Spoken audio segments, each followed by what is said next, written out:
because Islam tells us to, right? Iraq was bombed into this place.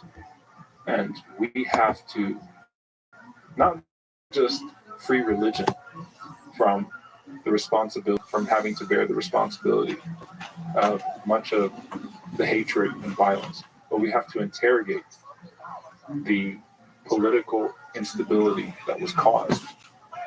Were we justified as Americans? These are our taxpayer dollars. Were we justified with what was done in Iraq? Do we even know what was done in Iraq and Afghanistan? These drones that drop using ours under Democratic and Republican regimes and kill thousands of innocent people in weddings in Yemen and Somalia. Are these justified? When you think about dehumanization, can the average American name a single victim of the Iraq War? Is there a picture that comes to your mind? Is there a person? Absolutely not, because that's the dehumanization. Now I can talk about Dr. Martin Luther King Jr., his progression as a faith leader in America, as a political leader in America. Dr. King was deeply unpopular when he took his stand on Vietnam.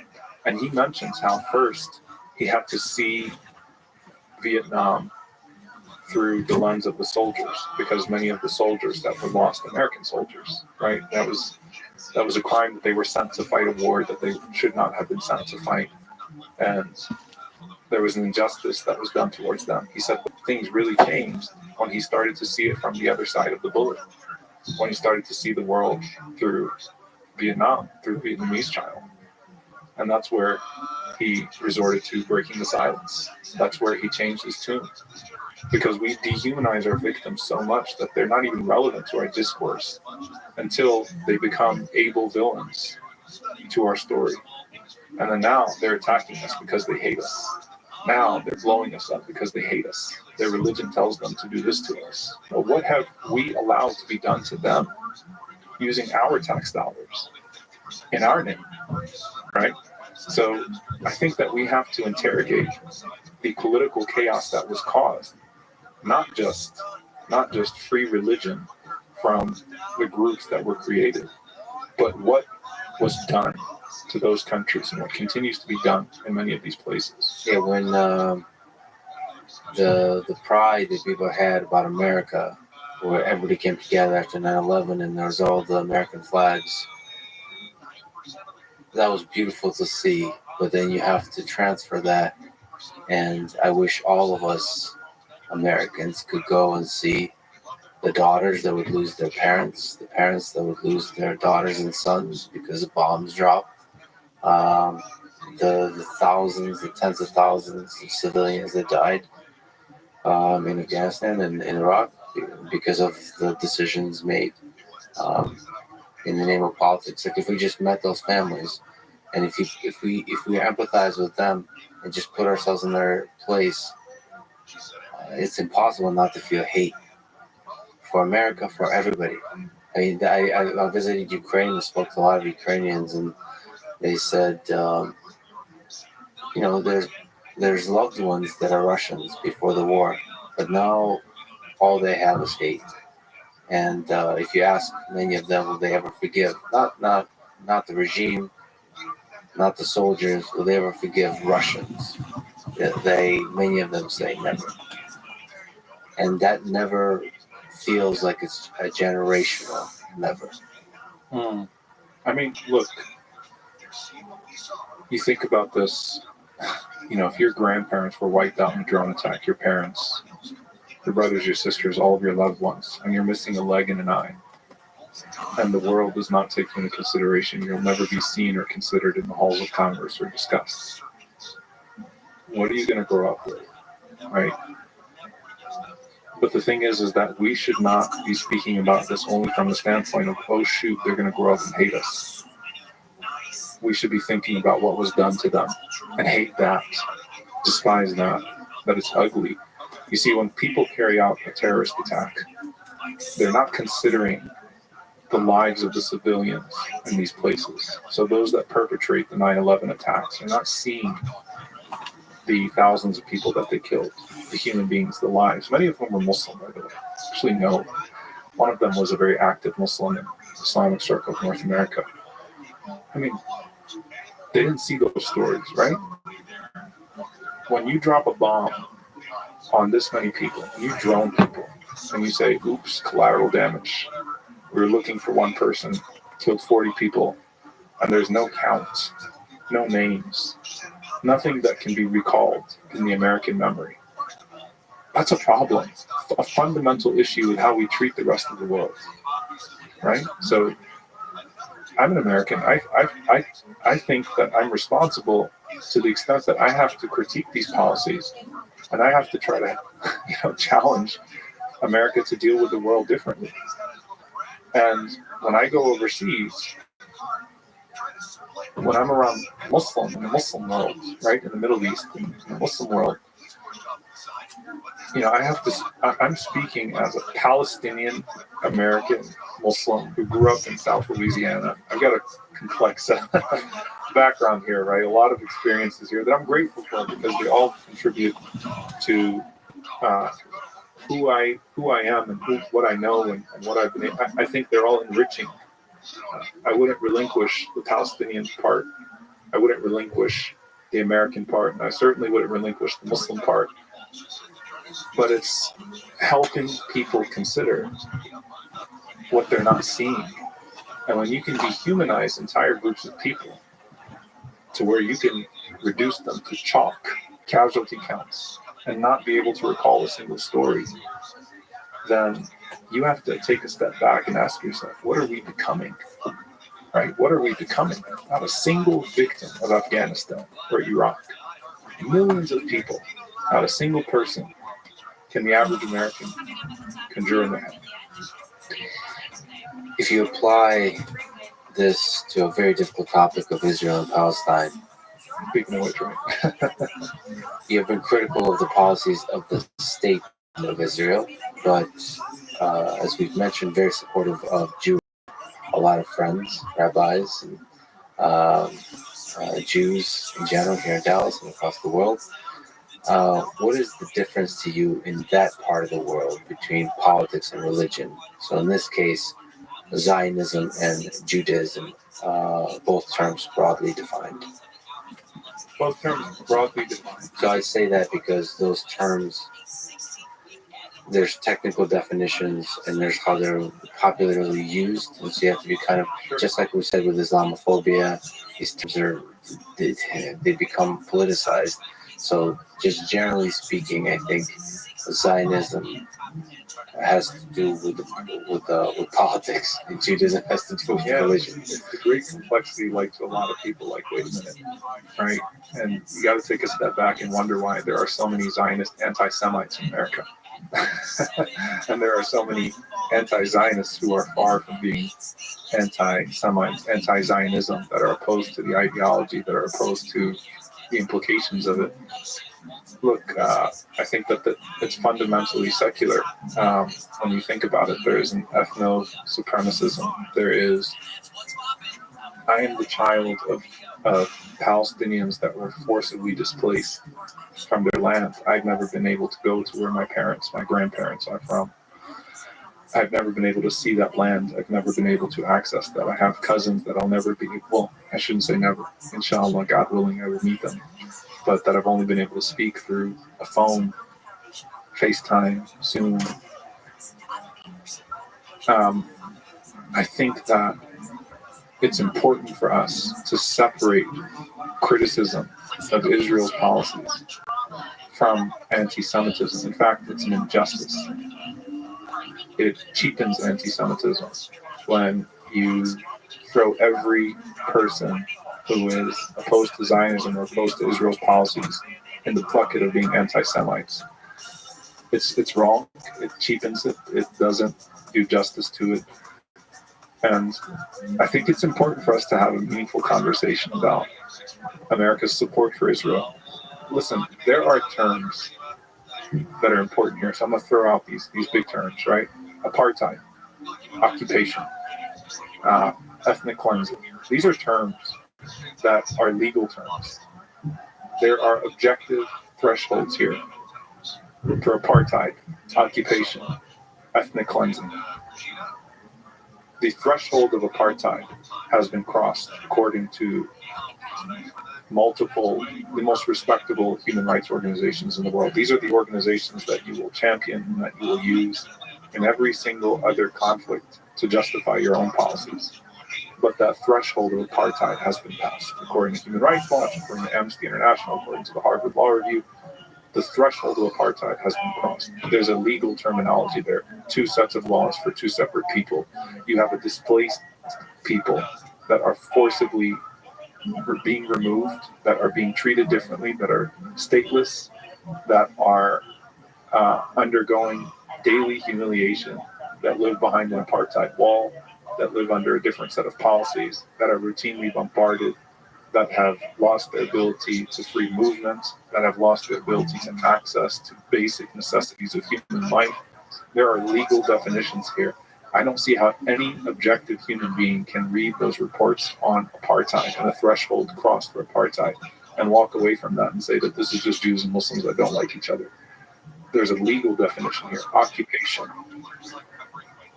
When Israel was created in 1948, you will find many Jews who are opposed to Zionism, and I think this is important, to talk to Jews who are opposed to Zionism, and there are many that will say that we were told that it was a land without a people for a people without a land. The problem with that was there were people there. Our ancestors, 750,000 Palestinians expelled in the Nakba, and many Palestinians that have been removed and harassed and that are treated in horrific ways. And the occupation is expanding. It is an illegal occupation. The settlements are still expanding. And the United States enables that occupation with its funding, with its unconditional support, unwavering support of Israel. And it does so in a way that completely undermines any of its claims to being a beacon of freedom in the world. Because it is in plain sight now that the world can see what is happening in Sheikh Jarrah, what is happening in Jerusalem, what is happening with these expanding settlements, everything that flies in the face of any claim to wanting a peaceful solution. The children in Gaza, when I talk about dehumanization, the children that were on the face of the New York Times, which is historically one of the most anti-Palestinian newspapers in America, the faces of the children of Gaza. America and many parts of the world are now seeing it. We have been saying for a very long time, this is apartheid, this is an occupation, this is an injustice. The world needs to check it, hold it accountable. South Africa, which experienced apartheid, Nelson Mandela, Desmond Tutu, all of those that fought apartheid in South Africa, said that Palestinians are living under apartheid, and that the same strategies that checked apartheid in South Africa need to be used to hold Israel accountable for apartheid with the Palestinians. It's impossible for us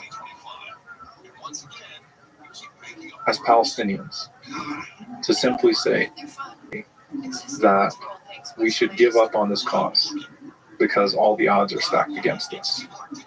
But when you have, videos coming out of the Israeli army, spewing skunk water, sewage water on worshipers leaving in Aqsa, far-right leaders now taking the government and the so-called only democracy in the Middle East, prohibiting a Palestinian flag being raised anywhere around. American reporter, Shaheen Abu Akleh, Palestinian-American Christian reporter, Palestinian-American Christian reporter, one of the most prominent journalists in the Middle East, shot in the face, plain sight. And all the American government could say was, if it turns out that it's indeed Israel, that Israel is responsible for the death of an American journalist, then we will hold them accountable. Nothing. Not a peep. It was a shame to see that happen, and it just solidified to us that whether it's a Democratic president or a Republican president, unfortunately, the support for Israel is enabling it to continue to wipe out the Palestinian population from its historic land. And so we see that happening. And I'll say this as well. People ask me about the Abraham Accords. I say, you are talking about are you talking about peace between communities of faith and protecting communities of faith? Why are you opposed to the Abraham Accords? Should not be used. And I wrote an article called Why I Oppose the Abraham Accords. The name of Abraham should not be used to justify arms deals that only further disenfranchise the abused population of the Palestinians, where you have quote-unquote Muslim regimes making peace with Israel, and that's being used against the Palestinian people, who are only further disenfranchised from having a voice in their own faith for the sake of American arms deals and security and economic benefits. It's despicable. It's repulsive. Talk to the people. Speak to people on the ground there. See what's happening with your own two eyes, and think about the injustice where our taxpayer dollars are being used to suppress a people in what legally meets the definition by every objective standard of apartheid, of occupation, of ethnic cleansing. And it's ongoing, and it's happening in real time, and it's becoming more blatant with a regime now that's unapologetic of even expressing what the policies have already done. And that is the removal of a people, forcible removal of a people, because the government knows that the United States support is unconditional. Do you have hope that Jews, Muslims, and Christians in this land will live in peace one day together, with basic respect for each other's humanity? Look, this isn't a religious conflict. I think that's fundamentally one of the problems. So even the question is not the correct question. It's not the correct question. This is not a religious conflict. Yes, religion is invoked. Yes, there are religious elements. But there are many Jews that are opposed to what is happening right now towards the Palestinians. Many. And I would recommend a serious discussion with people whose perspectives have grown. Peter Beinart being an example. Rabbi Simon Zimmerman started, if not now. Beit Islam, an Israeli human rights organization that also classed it as apartheid recently. There are many Jews that are opposed to what is happening right now. Palestinians are also not exclusively a Muslim population. Sharina Mark is Christian. There are many Palestinian Christians that are also being denied entry into their historic churches, and that are completely bewildered or absolutely lost in regards to why American evangelicals have this ironclad support for the occupation and have ignored the plight of Palestinian Christians. Of course, I believe Muslims, Christians, and Jews can coexist. Of course, I have hope, because I have to have hope as a person of faith. But as much hope as I have, I think there's a great sense of urgency for people to open their eyes, learn what's actually happening on the ground, read the reports. Stop letting these commentators and these companies that are able to generate propaganda own the narrative. There are objective standards here. There are objective measures of oppression that need to be considered here. What's happening to Gaza is one of the greatest atrocities of our time. Learn about it, right? I tell people to just watch the Vice documentaries, for example, the mini documentaries. I'd sent them to you as well, Inside the Battle for Jerusalem. I mean, think about it. The guy from Long Island, New York, can fly to Israel, right? Fly into Tel Aviv and walk into a home that's been occupied by families for generations and throw the people out under the full protection of the military there and spit on them. Historic homes. And when people come up to me and say, we're opposed to Islamophobia, but they support that, so you're not opposed to Islamophobia. How can you be opposed to Islamophobia when you traffic in the same framing and dehumanization that enables the viciousness towards Muslims here and Palestinians over there, that they do not deserve to be treated like equal human beings, like full human beings? And that based on historic claims, a guy can fly from New York into a historic neighborhood in Jerusalem and kick out generational families with military guns next to them. What does that sound like? How is that normal? right? And so I think that if people take the time to read, people take the time to investigate, then they come to this conclusion themselves that this is unacceptable. And that you can't put, and this is one of the problems with the framing of Israel-Palestine, is that you're equating occupier and occupied. You're equating the two sides of the conflict. And it's not a conflict, it's an occupation. There is such a disparity of power here that you cannot equate the two sides. You can't, Malcolm X would say you clip the bird's wing and then fly, and then blame it for not flying as high as you do. You can't do that to the people and just equate them with their occupier. It's an atrocity. It requires us to challenge it. And I'm hopeful at the current movement of Muslims, Christians, and Jews, and people of all faiths that are saying enough is enough, that thresholds have been crossed here, that this is an atrocity that cannot continue. This is very personal to me because this is happening now. What I anticipate, this is what America did, this is what Nelson Mandela actually predicted for the United States. What I anticipate is that 10 years from now, 20 years from now, every American will say, how can we have supported this? And this was terrible. And we'll pay symbolic, homage to the Palestinian cause. But there are people now that are clinging on for dear life, access to their places of worship, access to their generational homes. Right now, at this there are children that are in detention, and there's a bill in Congress to just stop. I mean, wherever you stand on this issue, child detainment, child detention should be a red line, right? Congresswoman Betty McCollum has put this bill on the floor of Congress. She can't even get that passed, right? Just to at least censure child detainment by the IDF. So people need to look into this deeper. They need to consider the human element of this and consider the urgency of it as well. With this new regime, it's only going to unfortunately get much worse in the immediate term. So we have to do something about it. If I may ask you for some advice for a reason I'll explain maybe in a little bit, or maybe I should just explain now, which is I think because you've talked about Islamophobia, because you've been at the center of so many catastrophic events, because you sort of jump into the fire to try to help people, you've been attacked a lot.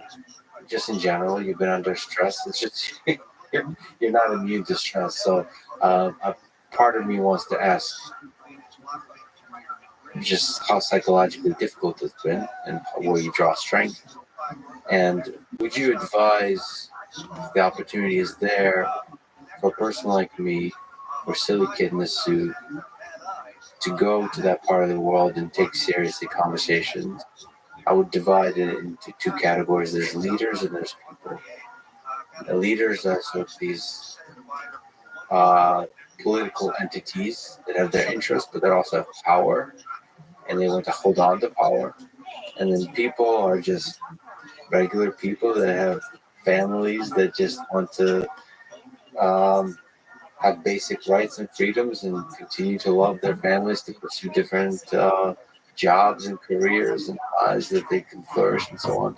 Those are very kind of different dynamics of life.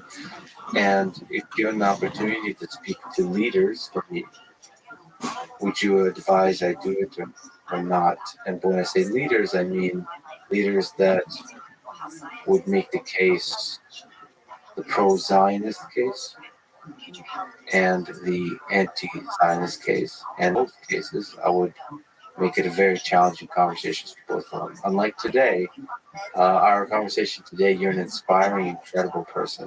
I'm a huge fan of yours. You spread so much love to the Muslim community here, the Jewish community. Just everybody loves you. But Not everybody. Yes, that's true. Not everybody. That's true. But a lot of people love you. Yes, but this was kind of an inspiring and positive conversation. It wasn't very challenging. Although we did touch challenging topics, and you did exceptionally well there. But I would do very challenging conversation with those leaders in that part of the world. Was that a bad idea? All right, well, let me tell you from now, first and foremost, the first part because I don't want to lose the first part of your conversation. Is it psychologically stressful? Very, very. Um, but when you're a person of faith and you believe that good work will always be rewarded and that doing the right thing will always be rewarded eventually, you're able to weather that storm quite a bit. So your wife told you Well, that's the how second you thing. okay, right? That's the second thing I was going to mention is honestly a supportive family. You know, my dad's 80, man, and he's been through a lot. He was born in 1943, 5 years before Israel was even created. He was born in Palestine. He's suffered displacement. He has been around the world and somehow built himself up to be a distinguished professor of chemistry, author, and inventor. Grew up taking on some of the most difficult challenges and was just always a man of principle. I always admired my dad being a man of principle. Like he just tells me, man, stay the course, don't be afraid, don't back down. I have a supportive family, I have a supportive wife, I've got supportive kids. So I have amazing people around me that keep me grounded for sure. And ultimately, obviously, faith. And also, I'll say this, slander doesn't stand. What do you mean by that? When people slander you, and it kind of comes with the territory of the public, it's not going to stand throughout time because eventually any sincere person will find the truth. And the only people that will regurgitate that will continue to do so. So when I get portrayed as an anti-Semite because of my strong takes on Israel, challenging Israel, and I will continue to do so, it takes just people in vouch like we know him, what are you talking about? So slander doesn't stand, at least with the people that are important to you. It might reside on the internet, it might have great rankings and social media bots that give it traction. But that's psychologically difficult to you. Of course, yes, it is difficult. It's very difficult and it's hurtful, especially when it comes from quarters that you would hope that it doesn't come from. But you take a step back, you reevaluate, you lean into your faith, and you lean on the people that are closest to you, and you keep going. You learn the lessons. Could I be doing something better? Could I be doing something different? Could I be saying something better? Could I be saying something different? Are the noble causes that I want to achieve, am I doing justice by those causes? How do I grow out of this? Right? You become wiser through these things as well. Second part of your question, though, about what you should do. If you're going to talk to people from a place of inquiry. I would say talk to people more so than leaders, and especially some of those who have been erased from the media commentary. Benjamin Netanyahu gets a lot of airtime, here in the United States. He's well-spoken. He speaks perfect English. He's an American as well. I would challenge him, on some of the things that he has said and done. He has an ongoing corruption case. I think he's a fascist. I think that he's a person who has done much evil. I think that he has a lot of blood on his hands, and I think that one day he will be prosecuted for that. But I'd say talk to people on the ground and people that have been erased. Talk to the families that are being displaced. I don't care about the political leadership. I'd much rather you talk to the people on the ground in East Jerusalem that have been displaced. The families. Talk to Palestinian Christians. Talk to the sister of Shireen Abu Akleh, Lina Abu Akleh, who was extremely disappointed and let down when Joe Biden went to the region and did not take her calls, did not meet her, which was an absolutely disgraceful move. He should have met with her.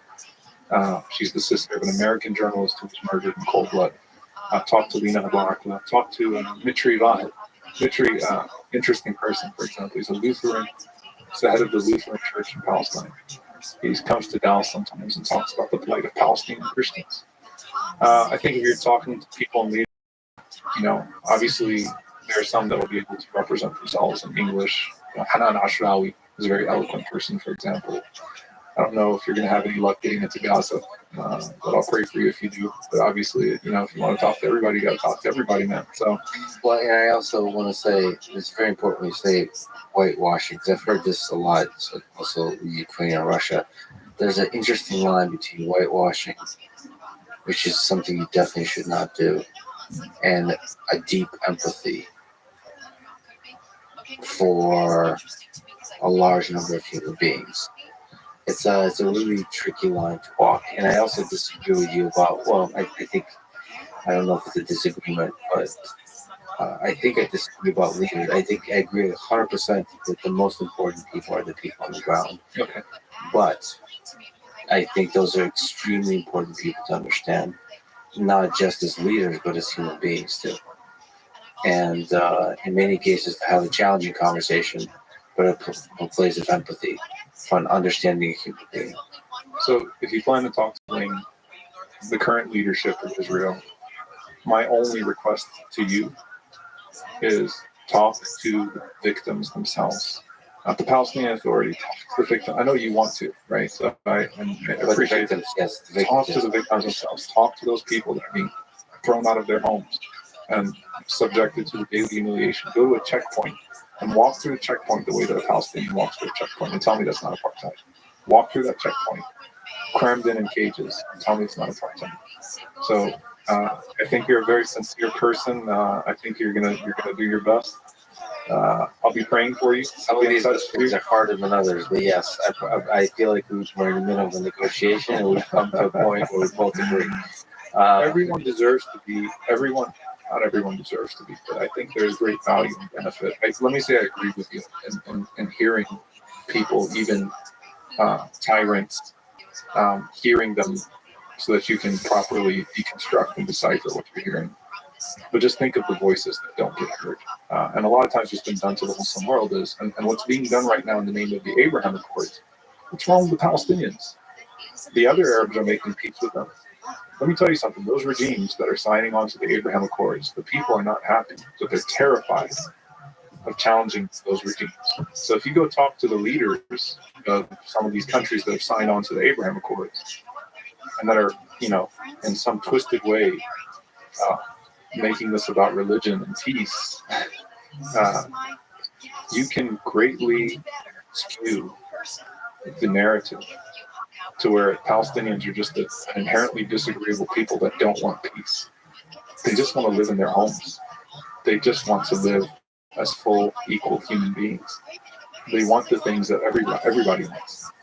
And they're only being further disenfranchised in the name of peace now, because voices are being amplified in the name of peace that are suffocating voices for justice.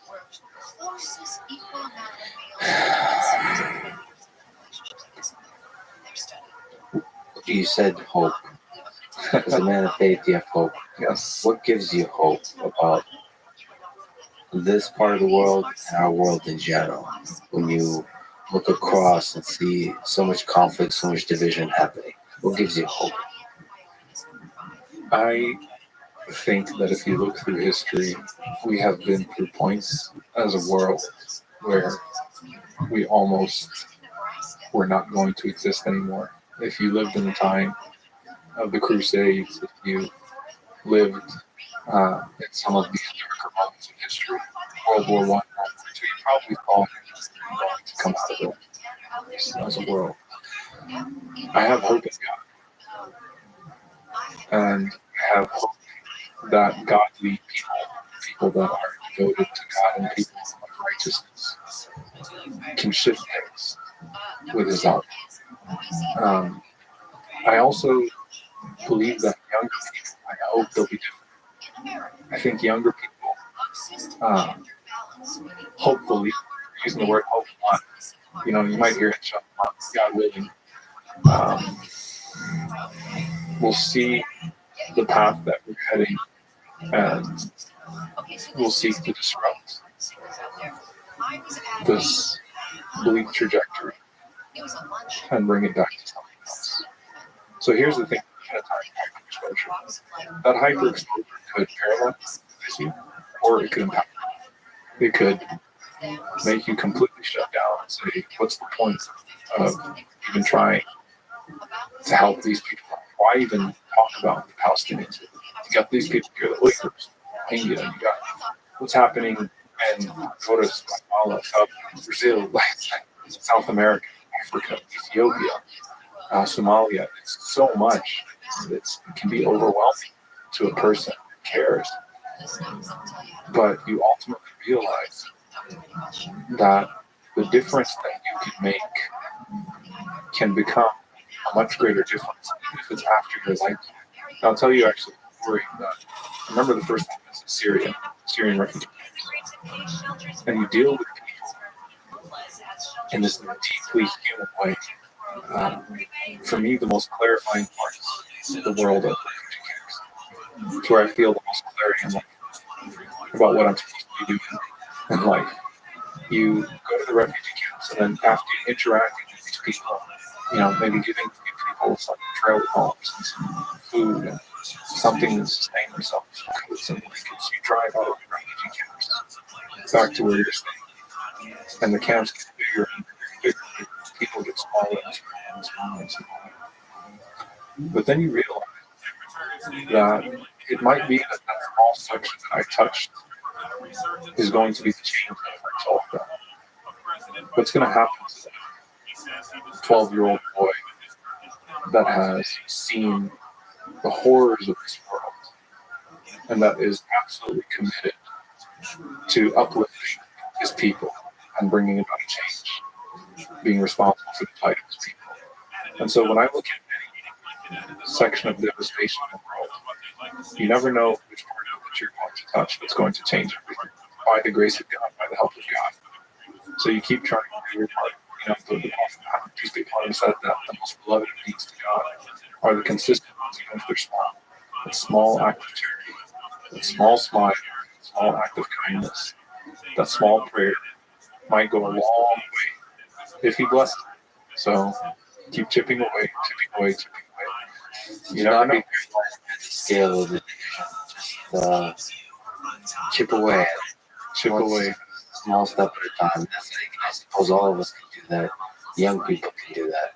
Just 1% at a time. Try to help. Absolutely. Absolutely. Omar, you're an incredible person, you're an inspiration. I think you mentioned you came to Dallas for a podcast and said you got a friend. So it's an honor to be your friend. And I think it's time to go pray. I hope it's okay that I join you in at least improvement. Absolutely. Thank you so much. I appreciate you coming down. It's been an absolute pleasure.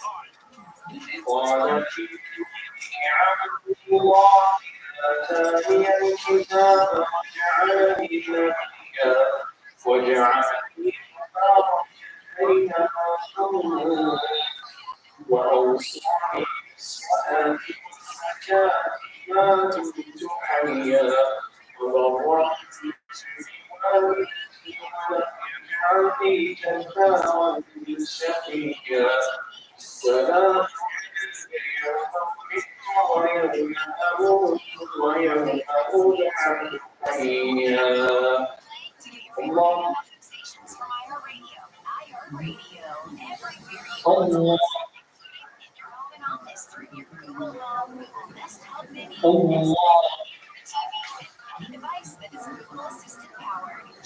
السلام عليكم ورحمة الله.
Thanks for listening to this conversation with Omar.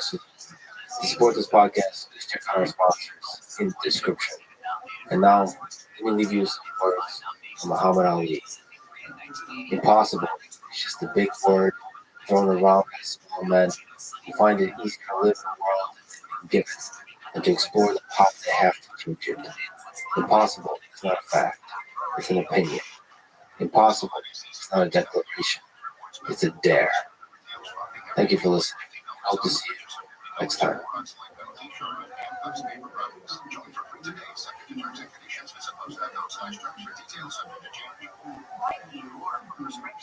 Stop overpaying and start saving with Single Care. It's easy. Find your prescription on singlecare.com. Show the coupon. I'm here with Mr. Beast, the brilliant mastermind behind some of the most popular videos ever created. Do you think you'll ever make a video that gets 1 billion views? I think maybe one of the videos we've already made might get 1 billion views. Which one do you think? Probably like the Sweet Game video with enough time to visibly hear old and already on 300 million, or some of the newer ones we've done. We've gotten like 100 million views in a month. So those 4 projected over 10 years, if YouTube's not going anywhere, probably one of those. What's interesting, we're literally right now. It's good. So I'm a firm believer that it's much easier to hypothetically get 10 million views in one video than 100,000 on 100. And part of why it's much easier, in my opinion, is like if you make a really good video, it's so evergreen and it never dies. Because YouTube, when you open up YouTube and look at the videos, they're just serving you whatever they think you'll like the best, you know.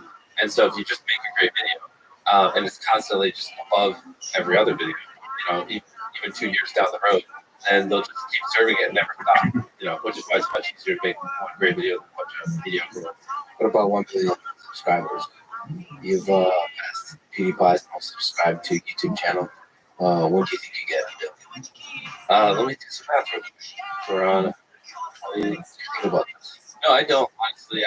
Because one thing you'll find, if you want to gain subscribers, if you want to get views, if you want to make almost any metric in this video creation space, if you want something, it all comes back to, okay, well, then just make great videos. So instead of like focusing on all these arbitrary vanity metrics, I just kind of focus on the one thing that gets me out that, which is make good videos. But I do think we will, once they hit 1 billion, I don't have plan on going anywhere.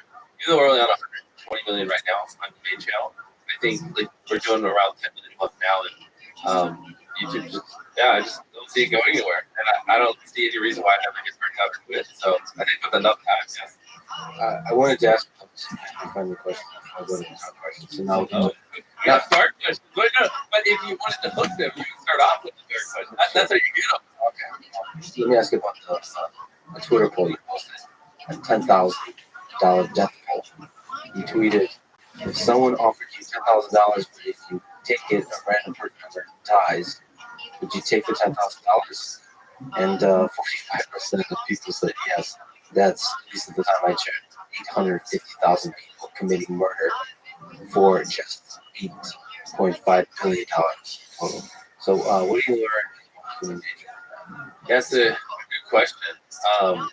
Honestly, it was just like late at night when I threw that up too. I was just like, this would be a funny thing. I expected it to be 90% no and like 10% yes. But there are a lot of serious people. For you guys listening, it's a random Twitter poll. I was like, would you take 10 grand if it meant someone randomly will die? And a lot of the replies were like, hell yeah, why not?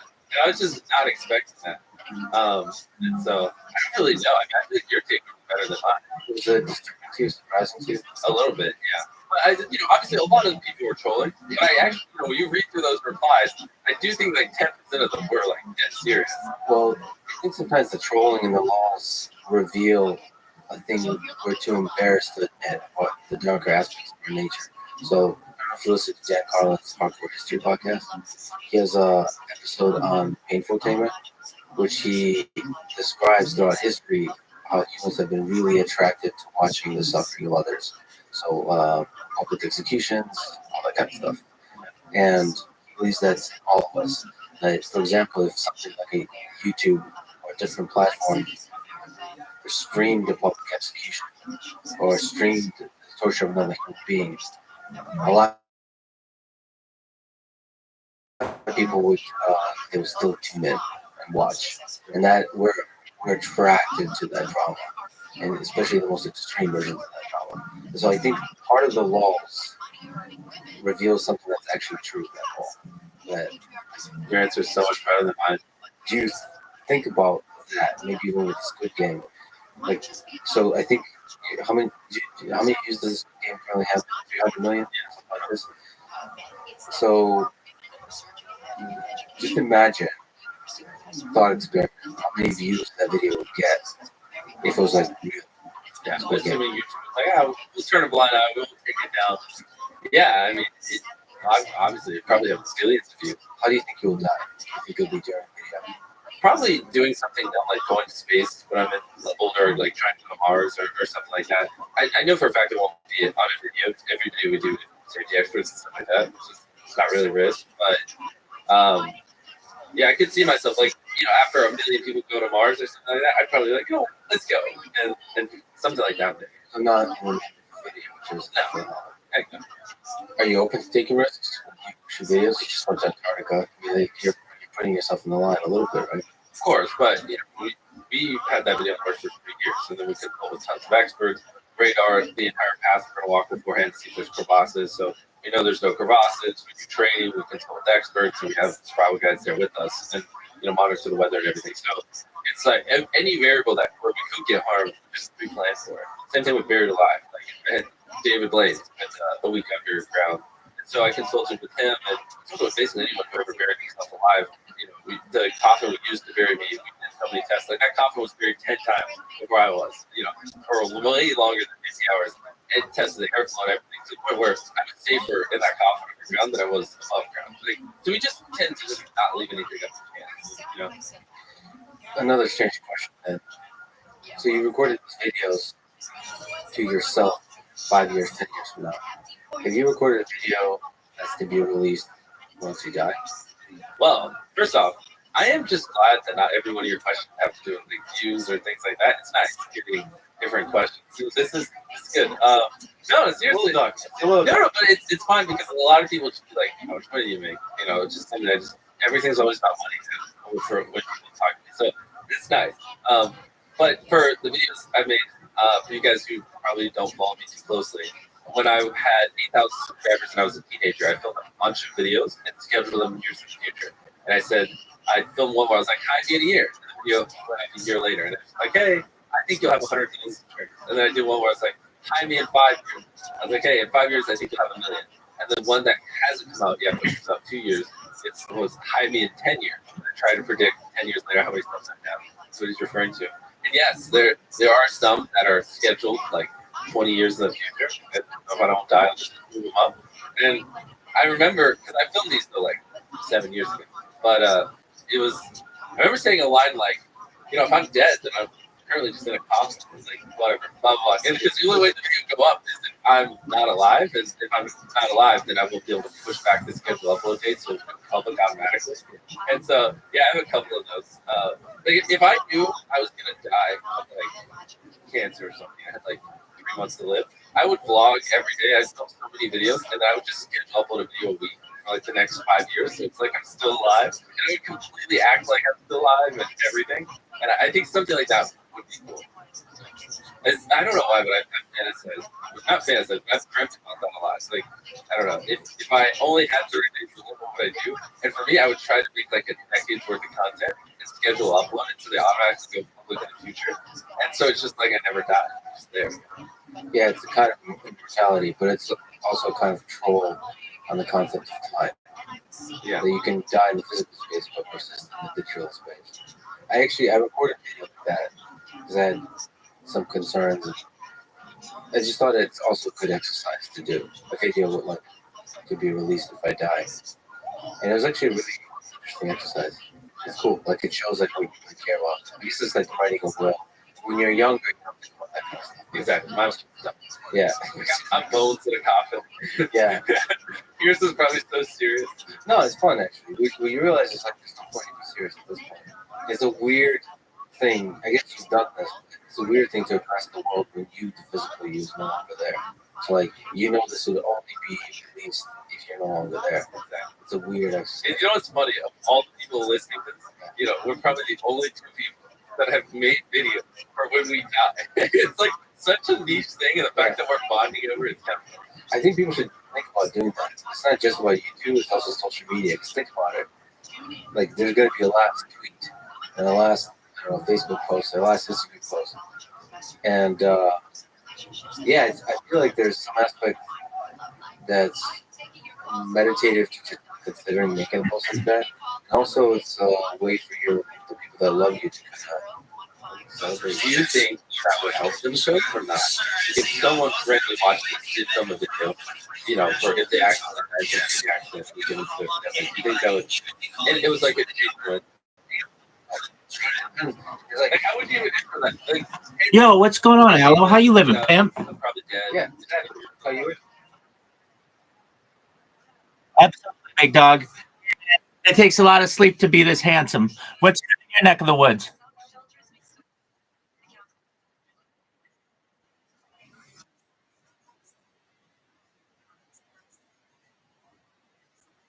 Okay.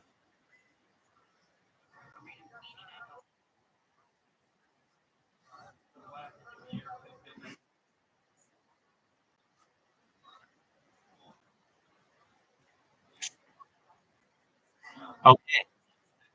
Where do you find that?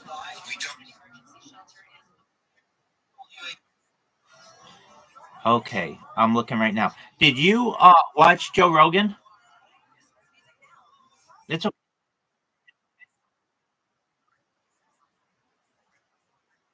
That's okay.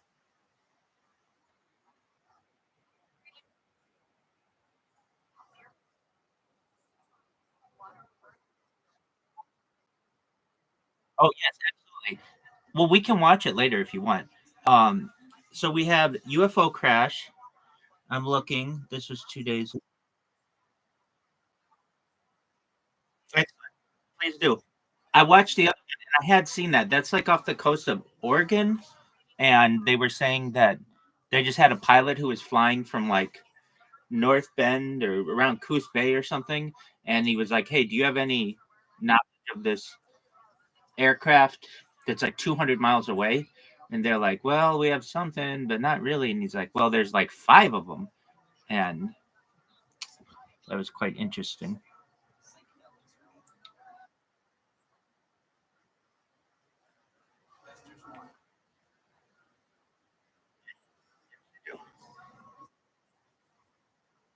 Absolutely.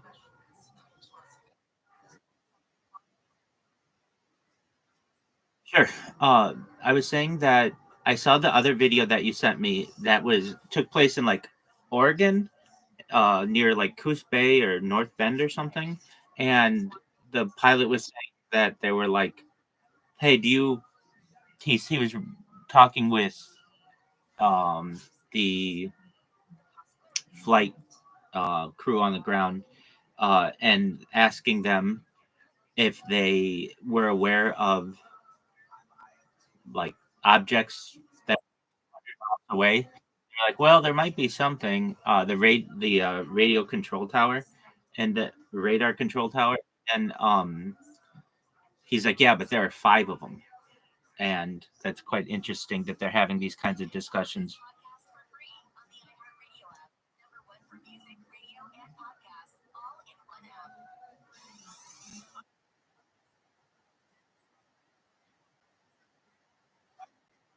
Stop with that garbage. Stop with that garbage. That's garbage. That's If anything, it's propaganda. If it were another, if it were another, look, for the last 20 years, the United States has been trying to come up with reasons to invade Iran. And so it's like just more garbage to just invade another country that hasn't done anything to us. for whatever reason. In reality, it seems like they are not from here.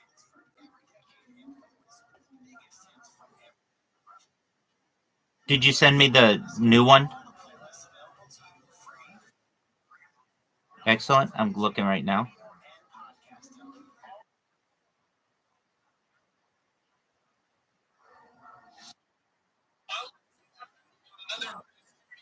Hands. I want to share with you guys. I mean, holy smokes, it ain't no jokers, guys. We got down. There's a guy that ended up shooting the UFO, the drone, whatever you want to call it. He actually takes shots. So I want to show you that video too. Plus, of the crash that just went down. Airports are being shut down. The flights are getting delayed because these things are being spotted on airports. This is all happening before we get GTA 6. Now, I want to show you the clips, but I want to say if you're new here, do not subscribe, guys. This is my gaming channel. I have a second channel. This is where we usually cover the conspiracies, the UFO content. Scary X. If you're into that content, subscribe there. Not here, unless you want to see gaming videos, right? But it's absolutely absurd because the FBI is also getting involved. And shout out to the homie Casper side and all the.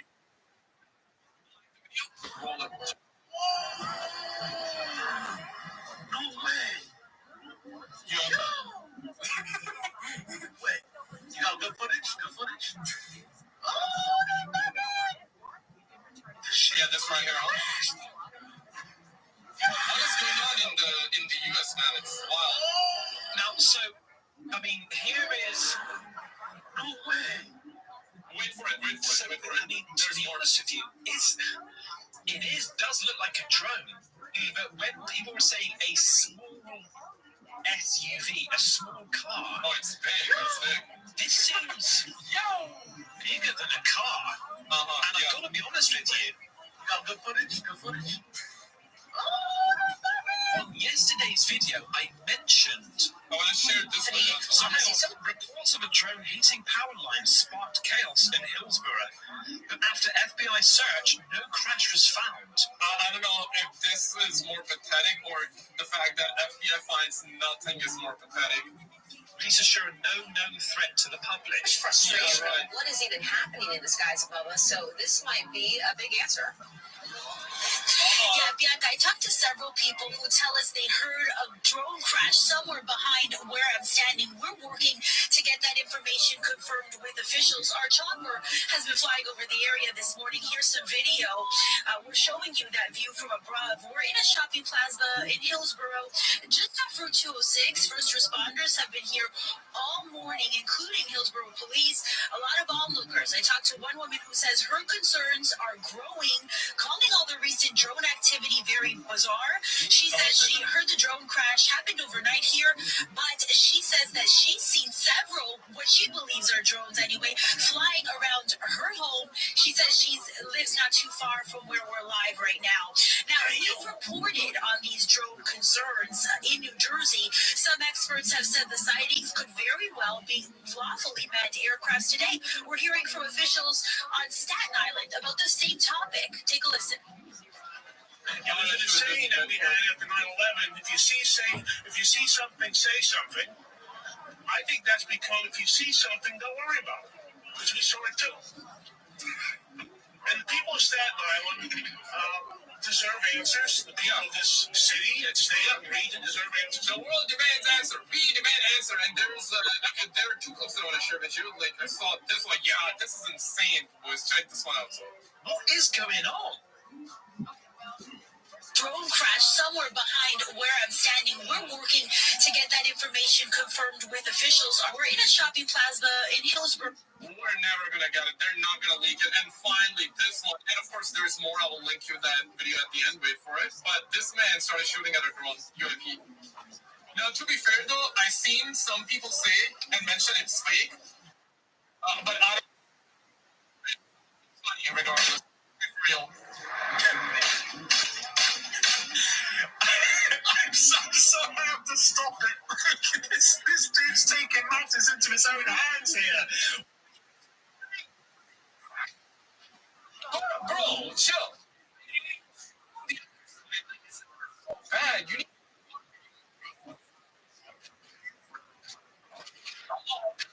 Oh,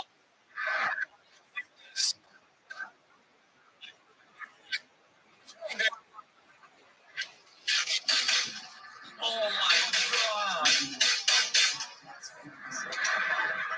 America. Another one? Round two? Oh, need reloading though. I know he's not gonna shoot anymore. But guys, it's insane. We had another massive UFO crash. Click on this video on the screen. It's absolutely is insane as to what's going on. Check out this video on the screen, and I'll see you right there. It's on the second channel. Okay.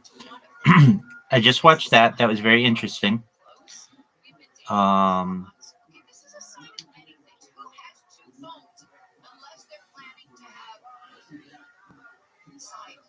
Did you send another one or?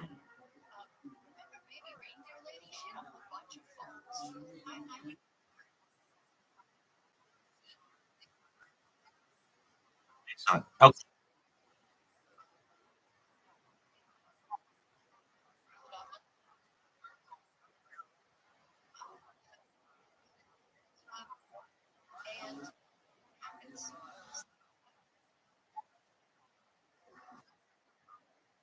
Circular?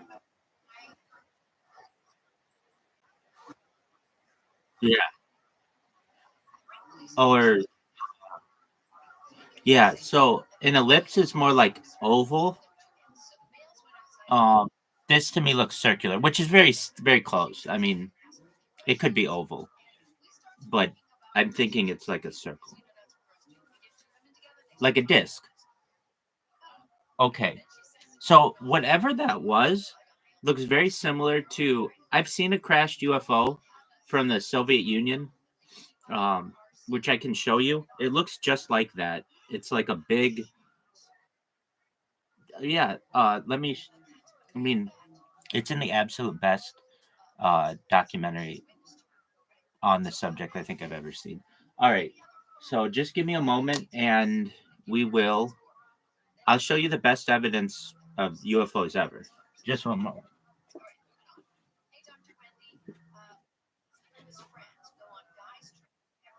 It's just going to take me a few moments.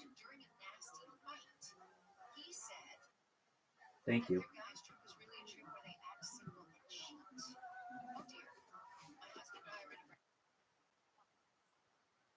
Oh, most certainly. And we have Bob Lazar still ready for you, but we'll go to just one moment. It's called.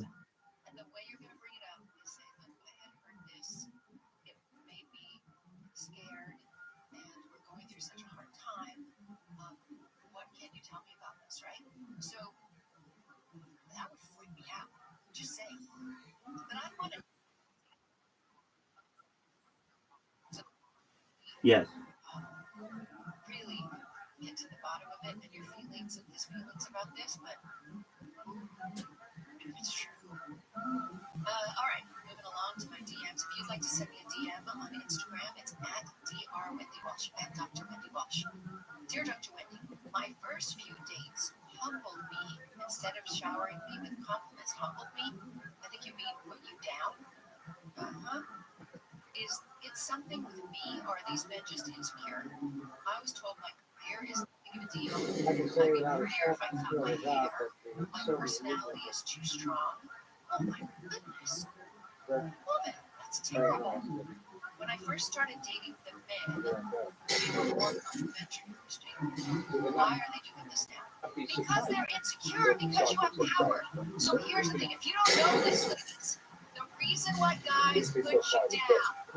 Okay, to save us a little bit of time, I'll just show you what it looks like.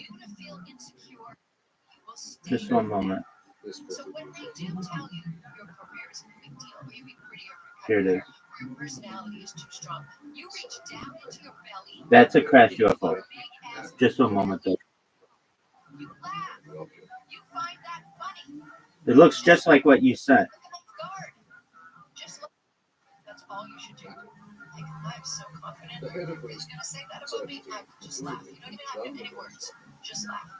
All right.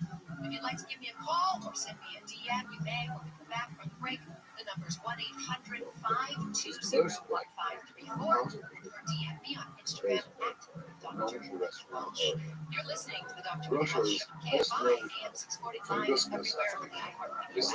Right now, let's go to our 24-hour KFI news from Coronavirus to the break, some airline workers are getting crazy.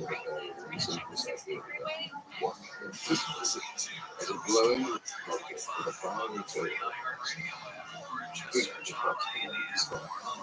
The object was open, exploded, driven forward.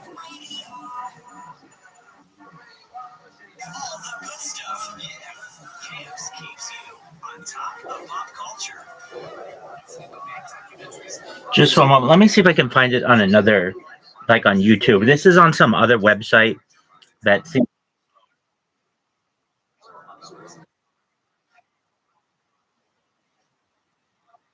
Sure. Sure.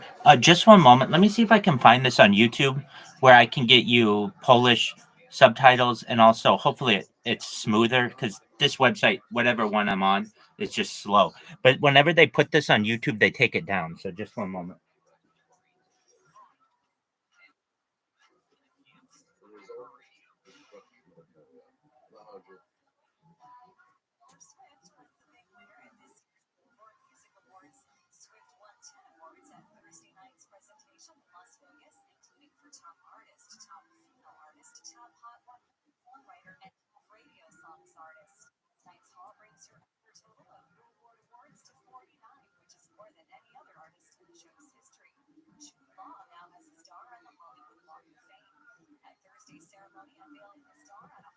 I can say without a shadow of a doubt that so many are very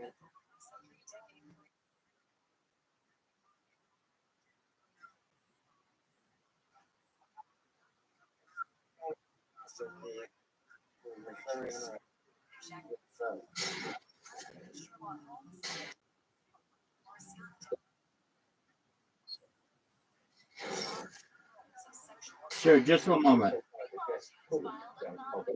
the crash will fall for a dead end. I think so far.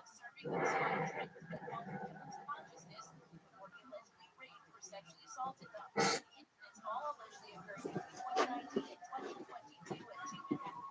27 minutes.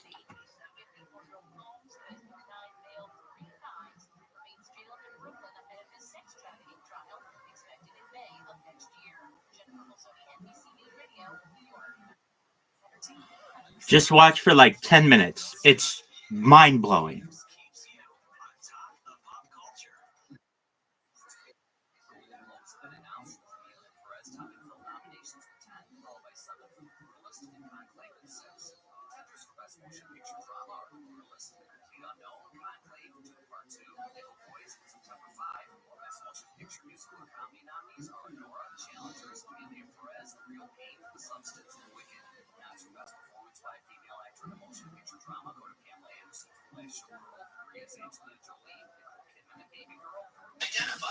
Nobody knows what they want. We have to find out. Yes. We don't believe they're no fake. We do not believe they are used for intelligence. The military would have told us that. Well, obviously, they're in the skies of places. We got to find answers. And then the legislation provide much more authority as to where and when drones can fly. Right now, there is no authority to that because there's so many hobbyists and everybody else. So you got to figure out that.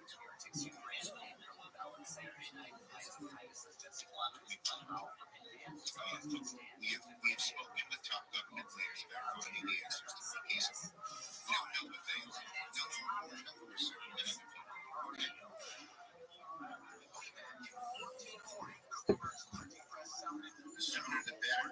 Talk to Homeland Security and the FBI.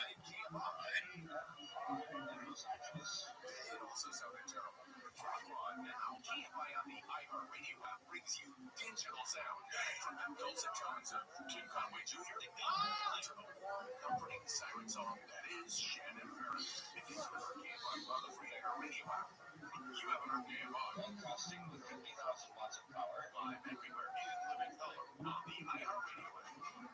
I need somebody, not just anybody. You know, I need someone.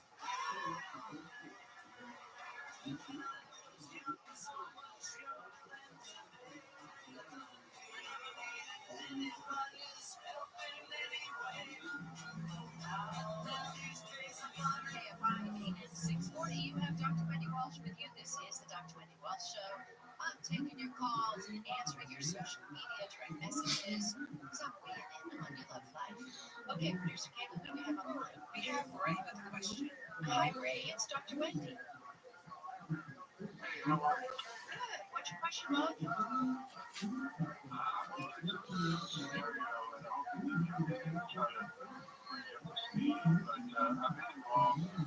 With the same person for 26 years, they've been married for 19 years, and we were going through some financial difficulties. She was in school, and I was trying to find her remote work, building architectural design. And one day, there was a couple of other situations, circumstances that were leading up to us having to be evicted from a place that we were staying. And yeah, I appreciate that. And I'm working with disability. I'm trying to also do those things that are necessary, trying to help us. And she was trying to help us. It takes two people to make it in this world, and they're going to be together. They got to work together to try to make things work out. But she told me that we needed to go. I needed to go and sign some paperwork, and I trusted her. So I went to go do that. She had already signed. Came back, and she had taken everything. We had a dog, a 14-year-old dog, together. She took everything else. What a shock. What was the paperwork? It was supposed to be a judgment that was supposed to give us a little bit more time to go ahead. And was it that, or was she doing it in some way? I'm not agreeing to. She was doing it because she was already signed. She was over at her house. Yeah. Okay, so, Ray, what's your question about this? The question is, she told me that she did this, and one of the reasons was that I didn't keep her safe.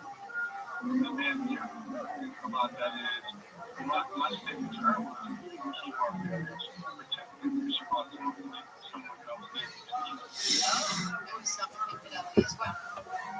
Exactly. And I found out about it back in 2016. So tell me your question, because I want to understand what that means when you say, and keep you safe. And then when I say, you keep our marriage safe. Okay. So it sounds like you're searching for the answer to the question why, and also the question of who's at fault. And I will tell you that you will go down a rabbit's hole of spinning thoughts trying to come up with the answer to those questions. Because the truth is, you even said it, it takes two to tango. It takes two to make a marriage, it takes two to keep a marriage. And if you're spending your time thinking about what you could have done differently or what she should have done differently, then you're not moving on with your life. You know what, Ray? What she did with you, not spending the time processing with you, not spending the time actually even breaking up with you by just disappearing, was a terrible betrayal. And you have every right to feel angry. You have every right to grieve, right? This is what I tell people is like, have your feelings, you are own them. But I'm telling you, if you spend your time thinking shoulda, woulda, coulda, then you will never evolve from this relationship. I want you to go find a therapist, and let me tell you, lots of affordable ones. Just go near any university that has a PhD program in psychology. They all have a counseling center. They work on a sliding scale, sometimes as little as $10 an hour. I'm telling everybody this. It is possible to find affordable therapy. And you go in there and say, I want to work on my anger and grief so I can move on. But personal experience. The more I spent time in my life trying to figure out other people and why they did things, or to blame myself, it was time wasted. Because I never got the answers. I never got the closure. And it doesn't matter. This important relationship is over, and you were betrayed, and you were hurt, and it's your feelings that need to be attended to now. Thank you for calling, Ray. I'm so sorry this happened to you. And heading onto my social media, I have to tell you that the next question that I pulled out is almost the same question.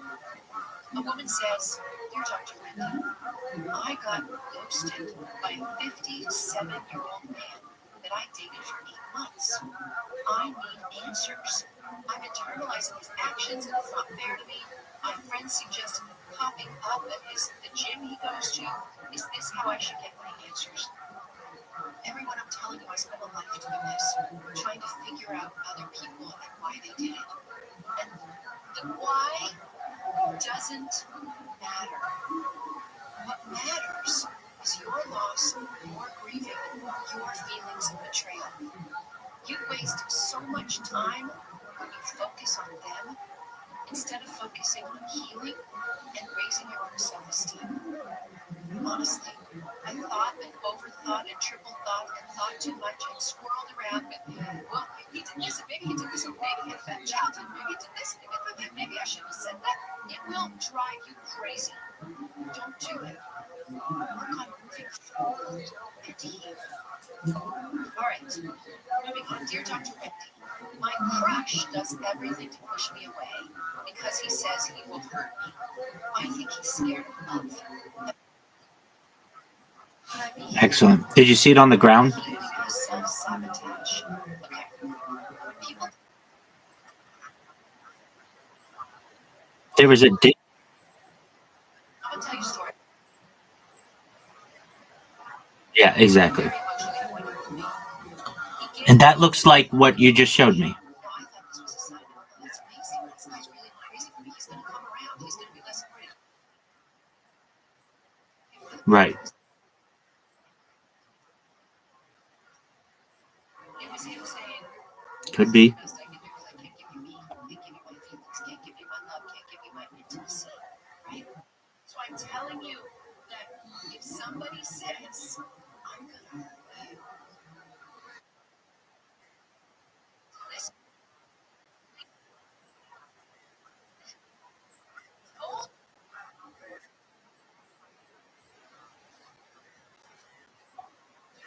it's not your job. Not your job. That's their job when they're ready. Through my wife's phone. Unfortunately. I like that. I don't know. Unfortunately there. I know what's coming. I don't even have to read further of it. We were having financial struggles then, and then they magically stopped. Uh-oh. All of a sudden, she could cover the bills. It made me suspicious.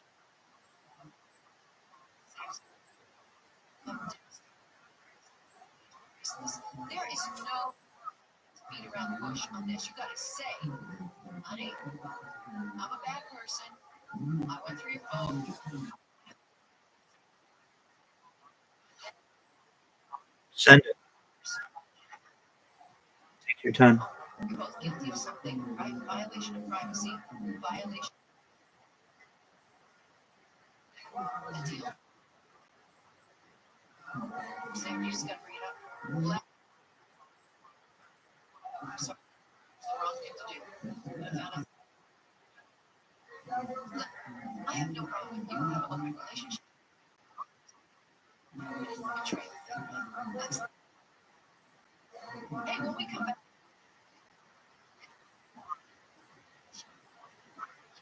girls, are thinking he's pretty HRT. Hot. Oh, the flirt. Yeah, this is from off the coast of San Diego. It's from the United States government.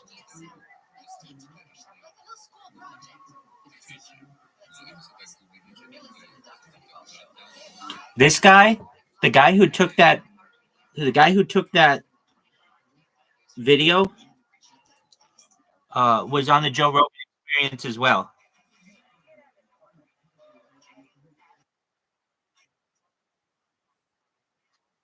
Yeah, his name is just one moment. Let me make sure I get it right.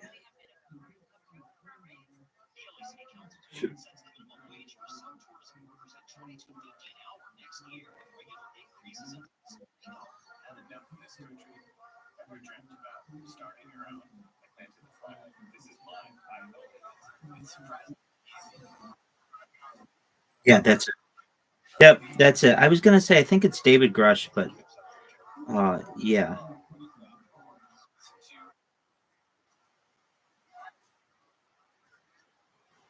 yeah. No, no, no, no, no. It's not. It's David Fravor. No, it's David Fravor. It's 1361.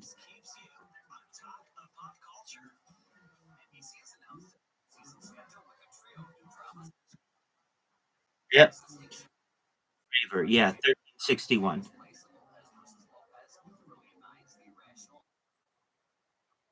Excellent.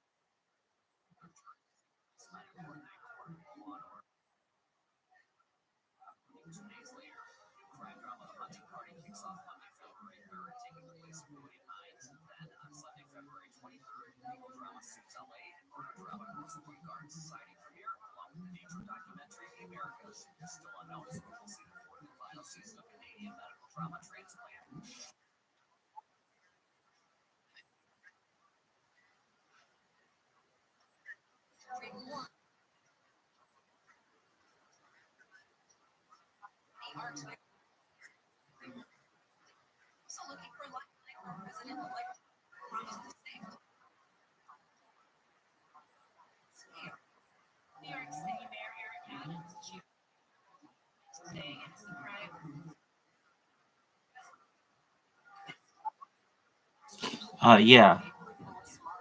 Just one moment.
One of the challenges here is essentially an eyewitness account. Like, we have good data.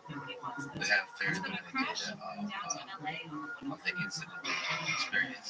So I mean, we don't have good data. Stop and go first in South LA on 110 northbound at 9 Avenue. The same vehicle is blocking the center lane, and you are jammed up on Manchester. In Hollywood, they're still working on trying to clear that accident on 401 northbound at Western. Traffic is backed up from Santa Monica Boulevard. And in Woodville, some good news. This is on 401 northbound.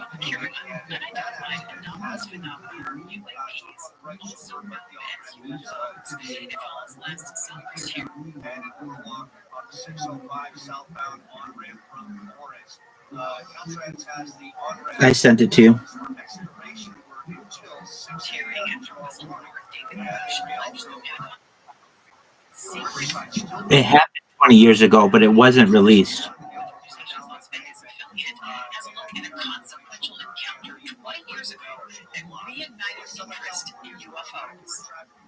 Over a two-week period in November 2004, off the coast of Southern California, the ships and planes of the USS Nimitz carrier group detected brief glimpses of unknown objects dozens of times. Aviators, two separate F-18s sent to investigate, encountered a weird craft with astounding capabilities. 19 years later, one of those pilots has told his story in a film hearing. He was able to say that the Tic Tac object we made in 2004 was far superior to anything that we had on time. And today, we're looking to develop in the next 10 years. David Fravor says there was no investigation by the Navy or anyone else, as if the incident never happened. But 4 years later, in Las Vegas, scientist Dr. Cullen was a Yeah, it's called the camera is called a FLIR, FLIR.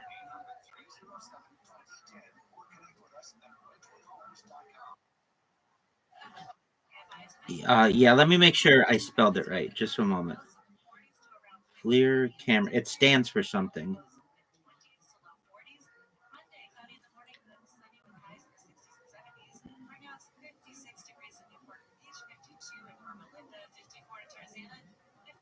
Forward-looking infrared. So it's called a FLIR camera. It's a thermal camera.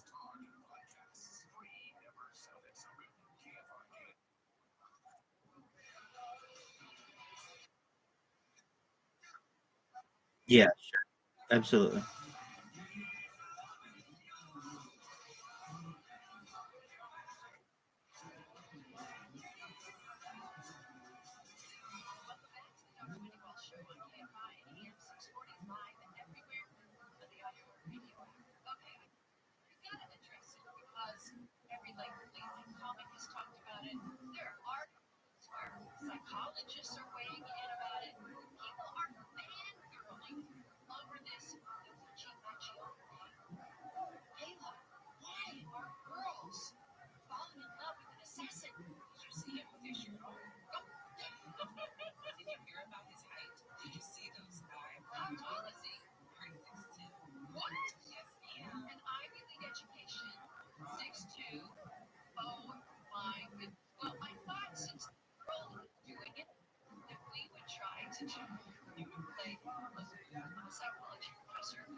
Did you find it?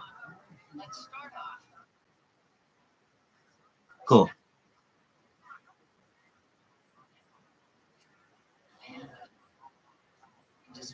Oh, I don't know.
As from what I know, the state of New Jersey had a limited one.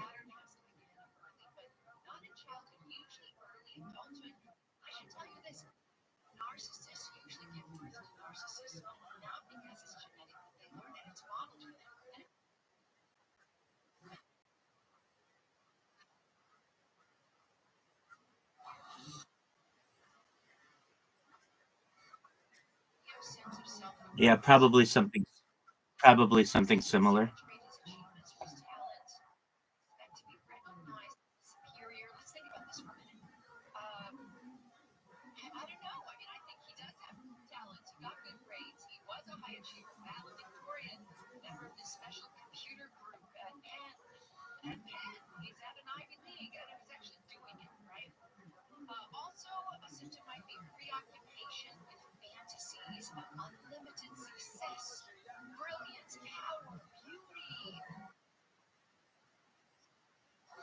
Same here, my friend.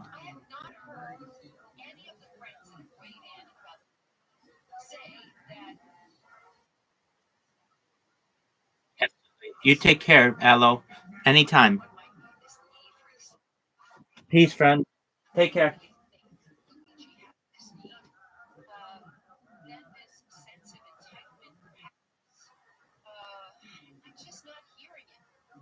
Somebody's gonna watch this fucking Joe Rogan with me someday. Good trade. That's the opener. I just wanted to know. Yeah, and I guess you could put it in a kind of funny way, but and just talk about the things that mean a lot to you. Because otherwise, you're at the risk of the last post you have is like I don't know, talking shit about like McDonald's. Exactly. And then you're dead. That's it. 100 years. I don't know. This I do recommend it. It's Stoics meditate on death every day in the same way you kind of meditate on your death when you make a video like that. Because it's actually not just talking to yourself; it's talking to the world. And it like for some reason, at least for me, they made it very concrete. There's going to be an end, and I'm like, it's over for me. I'm making the video. It's over for me. It's just an interesting thought experiment. I recommend people try it. Okay. Are you afraid of death, by the way? Yes. It's hard because, like, what if you just die and you just see nothing forever? You know, it just fades to blackness. You're just like that for trillions, trillions, billion squared years. It's scary. But also, before you're born, you don't remember those X amount of years either. So that gives me a little bit. No, it's definitely very scary. Something I'd rather not think about is something like aging. I'll deal with that problem then. I don't know if I told you this, but I'm kind of hopeful that someone like Elon or one of these like smart people will just like be like, you know what, screw it. I'm gonna figure out a way where we can slow down aging, get it where we can live to be 200-300 years old and just like set their sights on that, and then just kind of save us. So it's nice. Like it's almost absurd to think that in our lifetime they won't figure out a way to just even slightly slow down aging. And we can live to be like 120, 130, and then that extra time they won't figure out something we can live to be 200. Like obviously not immortal, but I don't see how in my lifetime the life expectancy doesn't just expand. Well, it also could be that the immortality is achieved in the digital realm. Like it could be long after you're gone. There's a Mr. Beast run by ChatGPT dev system. Exactly. Yeah, that consumes everything I ever said, everything I ever wrote. I don't want that. I don't want to live. One of you smart people out there, figure it out. I'll keep you entertained, but I need you to figure out how to keep me alive. Give me till 200. That will make me. Well, that's funny. Who owns the identity of Mr. Beast once the physical body is gone? Like, is it illegal to create another Mr. Beast that's ChatGPT based? I don't know what the laws are. Yeah. I mean, once I'm dead, but you just said you did care. I mean, there could be a AI like many Mr. Beast that are created after you're gone. Yeah, I mean that'd be cool to be able to like train up a model and let them loose so my content lives on. I guess. Yeah. Yeah, but it somehow feels like it diminishes the value you contribute. Yeah, it's an authentic, but it's also there's some aspect to the finiteness of the art being necessary for its greatness. Yeah, once the second that thing starts spamming out videos, the videos lose all their money grab. If you ran YouTube for hold on, for a year.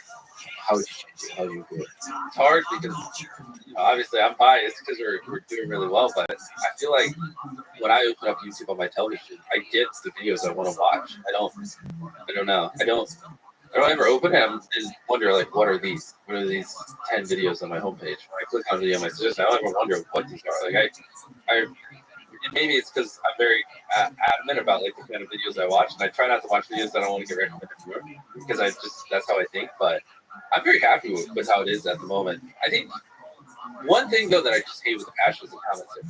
It's just so bad. But that I know that's not something that's kind of 10x the growth of the platform. But if you think about it, you go to Reddit to read comments, and somehow like usually the top 20 posts on a popular Reddit post are not spam. You know what I mean? Like, have you ever clicked on something on the front page of Reddit and then post uploaded reply to it? It's like, go check out my site right here, and it's like trying to scam you out of $1,000.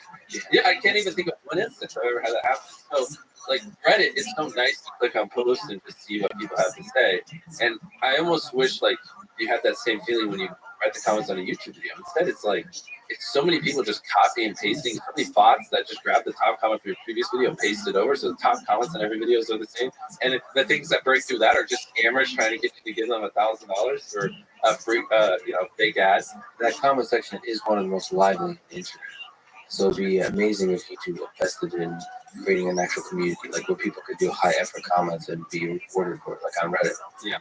Get you right out of the wrong That would make me so happy.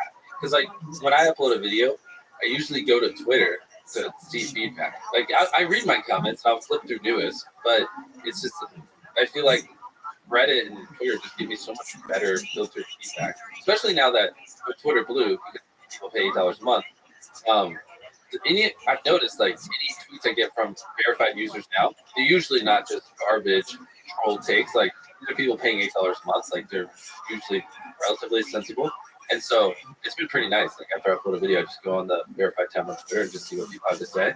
And anyways, I live for the day that YouTube's what do you think about Twitter? What do you think about all the fun activity happening recently since Elon bought Twitter?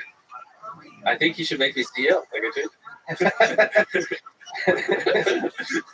Well, I should say sort of we just like a couple hours ago had a conversation with Elon. And, you guys had exchanges on ideas. So yeah, I legitimately think, obviously you're exceptionally busy, but I legitimately think it would be awesome if you somehow participate in the future of Twitter. Yeah. Because there's so much possibility with different ideas. First in the sort of the content, like dissemination, hosting, all the different recommendations, like search and discovery, all the things that YouTube does well.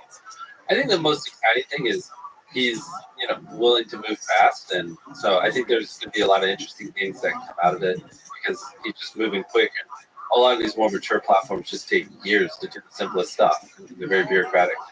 It'll be interesting to see which way it goes. But you just kind of take a move quick, break things, whatever type approach to social media. I'm actually pretty curious to see what future goes on. So what would be your first act as Twitter CEO? I gotta get hired. What do you think about video on the platform? Do you think that's an interesting? Or is it like messing with the medium, the nature of the platform? I think Twitter will always be closer to TikTok than it is to YouTube. Like at least in its current form. Like I don't see 40-minute, 1 hour long videos or whatever. Even 15-minute videos being watched over there. I see it more as like the short, snappy stuff closer to TikTok. But at the same time, Twitter's comment section for the internet. I mean, it's almost weird why doesn't Twitter allow you to embed YouTube videos? Like why does that? You should just ask Elon that. Like I don't know if that's a YouTube thing, but when a YouTuber posts a video, why do they have to link to YouTube? Why can't they just embed it on Twitter and just play it there? I mean, wouldn't that just solve a lot of problems? Yeah, but then the two companies would have to agree to integrate each other. I don't know, but it seems like a win-win. I mean, well, it's more of a win for Twitter because then you don't have to do the platform. I mean, that'd be the easiest. But who gets, like, when you watch the ads on a YouTube video that's embedded in Twitter, who gets the money? It would still be YouTube, but at least then, right now, people just post a link and it takes you off Twitter. It just kills your session time on Twitter. That's really interesting. Because the Twitter, whatever the dynamics of the comments, especially once the spam bots are taken care of, Twitter just works. So Reddit is a nice comment section for the internet. It's like slower paced, deliberate, like higher effort.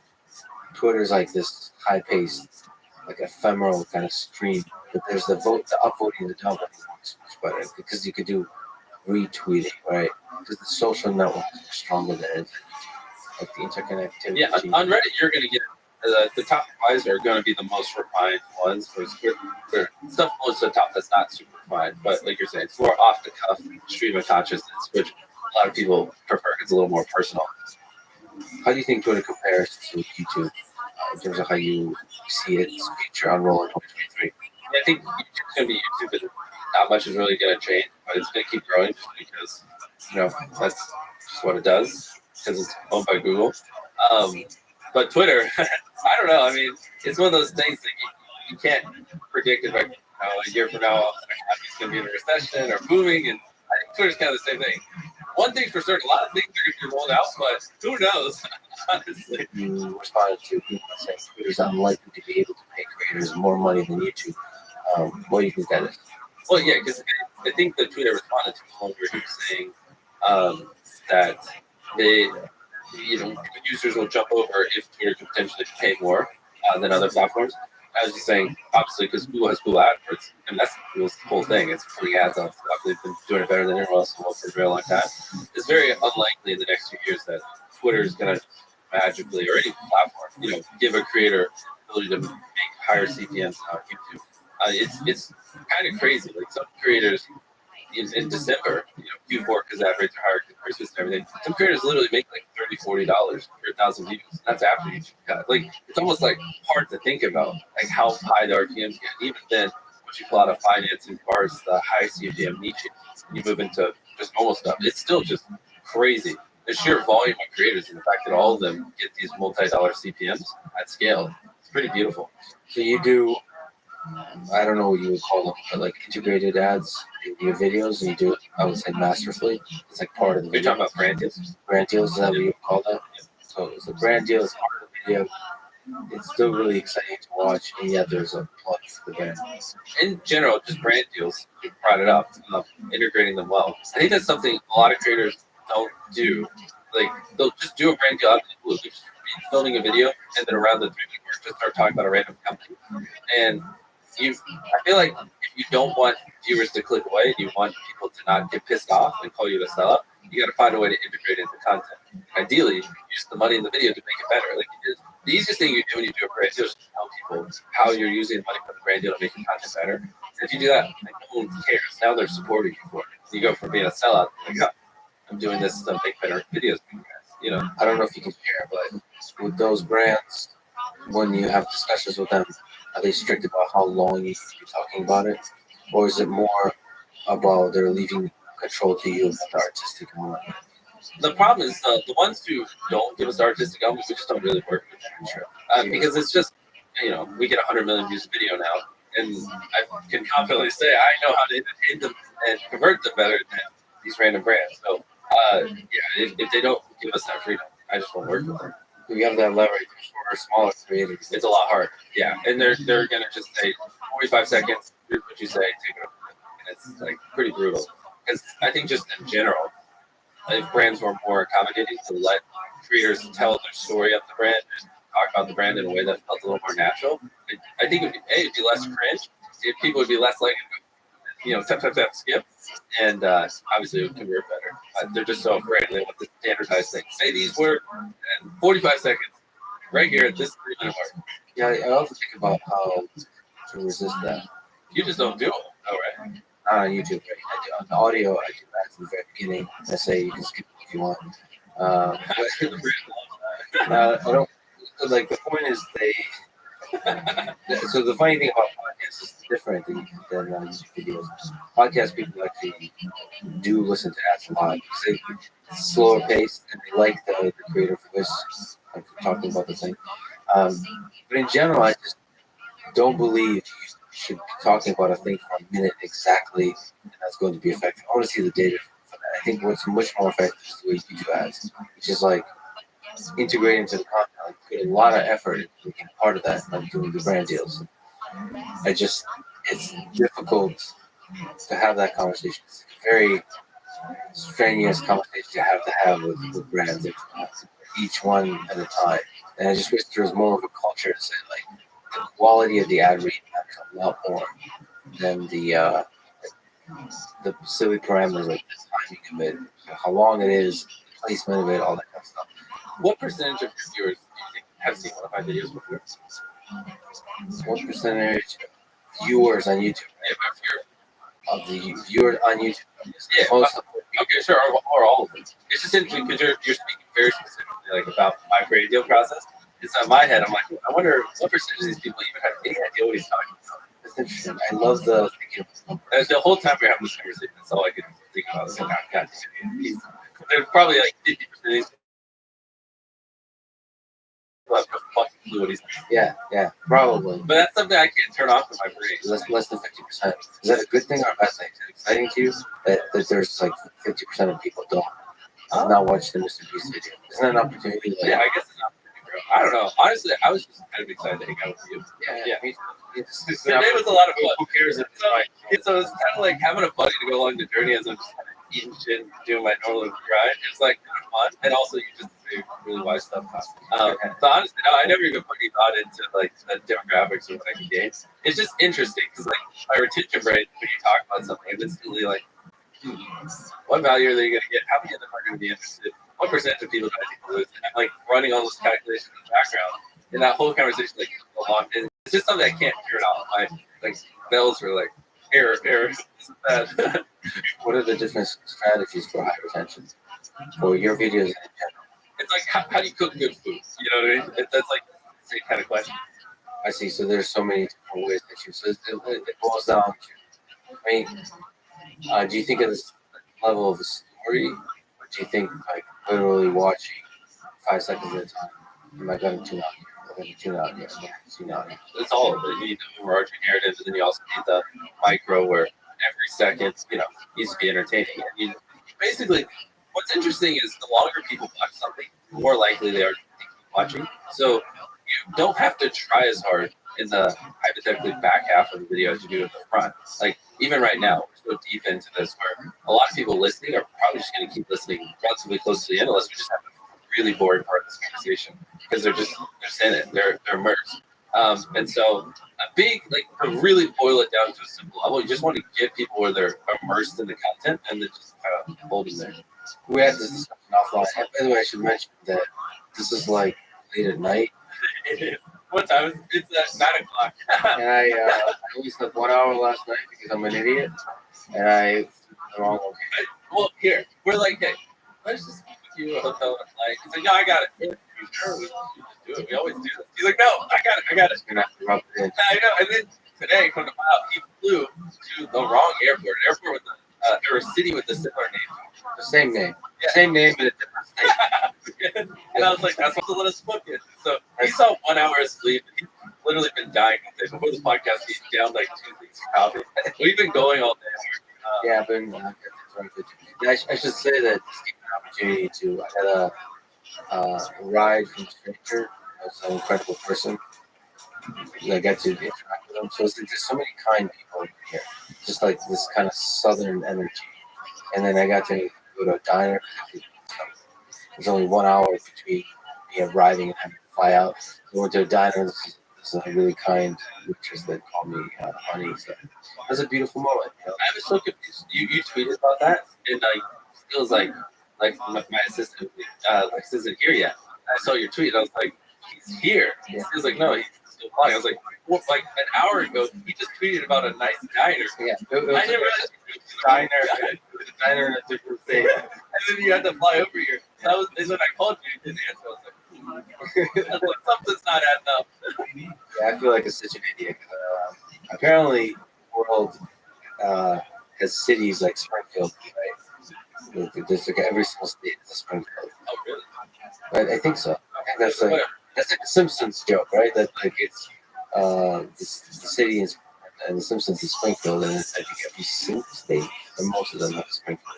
The same is true for like Georgetown. I think the most there's like a list. People get when they run out of ideas, They're your Achilles heels. Yeah, I get to meet a bunch of people from your team. It's just an incredible human beings. So let me just ask on that topic: how do you hire a great team? Like, what have you learned about hiring for everything for the main channel that you do, for the React the gaming channel to Mr. Beast Burger to Feast of the and all that? The big thing is, especially in this content creation, because it's not like anything that's done on Netflix or different content mediums. I really need people who are coachable and like really see the value in what I care about. It's a very specific way of going about things, and like a thing. There's no one like plug and play. Like if Netflix wanted to hire someone to do a documentary, there's probably tens of thousands of people you could hire that have worked on documentaries. But if you want to hire someone to make super viral videos, like we do, there's just no one you can really pull from. Like sometimes I'll hire people from game shows, right? They have all these preconceived notions about pacing and how a video should be, and you have to spend like the first year like breaking all these habits, and they think they're better than you. Like a lot of people in traditional think they're better, and they think they're ways better than what we do. And so for me, it's almost easier to hire people that are just hard workers, that are obsessed and really coachable, and just train them how to like be good at content creation and production, than to hire someone from like traditional, which the only way to really do it is there's not that many YouTube channels that have scaled up. So it's not like there's a huge talent pool of people who worked on YouTube channels. So it's easier just to train someone than just pull them from traditional, because traditional people just, I don't know, they have all these opinions and things, and they just think our way of going about things is wrong. Yeah, so you want people to have the humility to have beginner's mind and see the value. Like actually, you'll still get it. It's so crazy. Like especially some of my other friends that are scaling their YouTube channels. There's people that will come on and feel this, like, what do you want to be doing in 5 years? And instead of saying, oh, I want to be working on the channel, they'll be like, oh, I hope to be working on movies or this, and they see like working on a YouTube channel as a launch pad to go into traditional. And it's like, no, like, you just don't get this. This is the end goal. This is your career. And so I'm just tired of having those kinds of conversations. Like, I feel like people really should be coming around. Are there like recurring interview questions that you ask? Is there ways to get?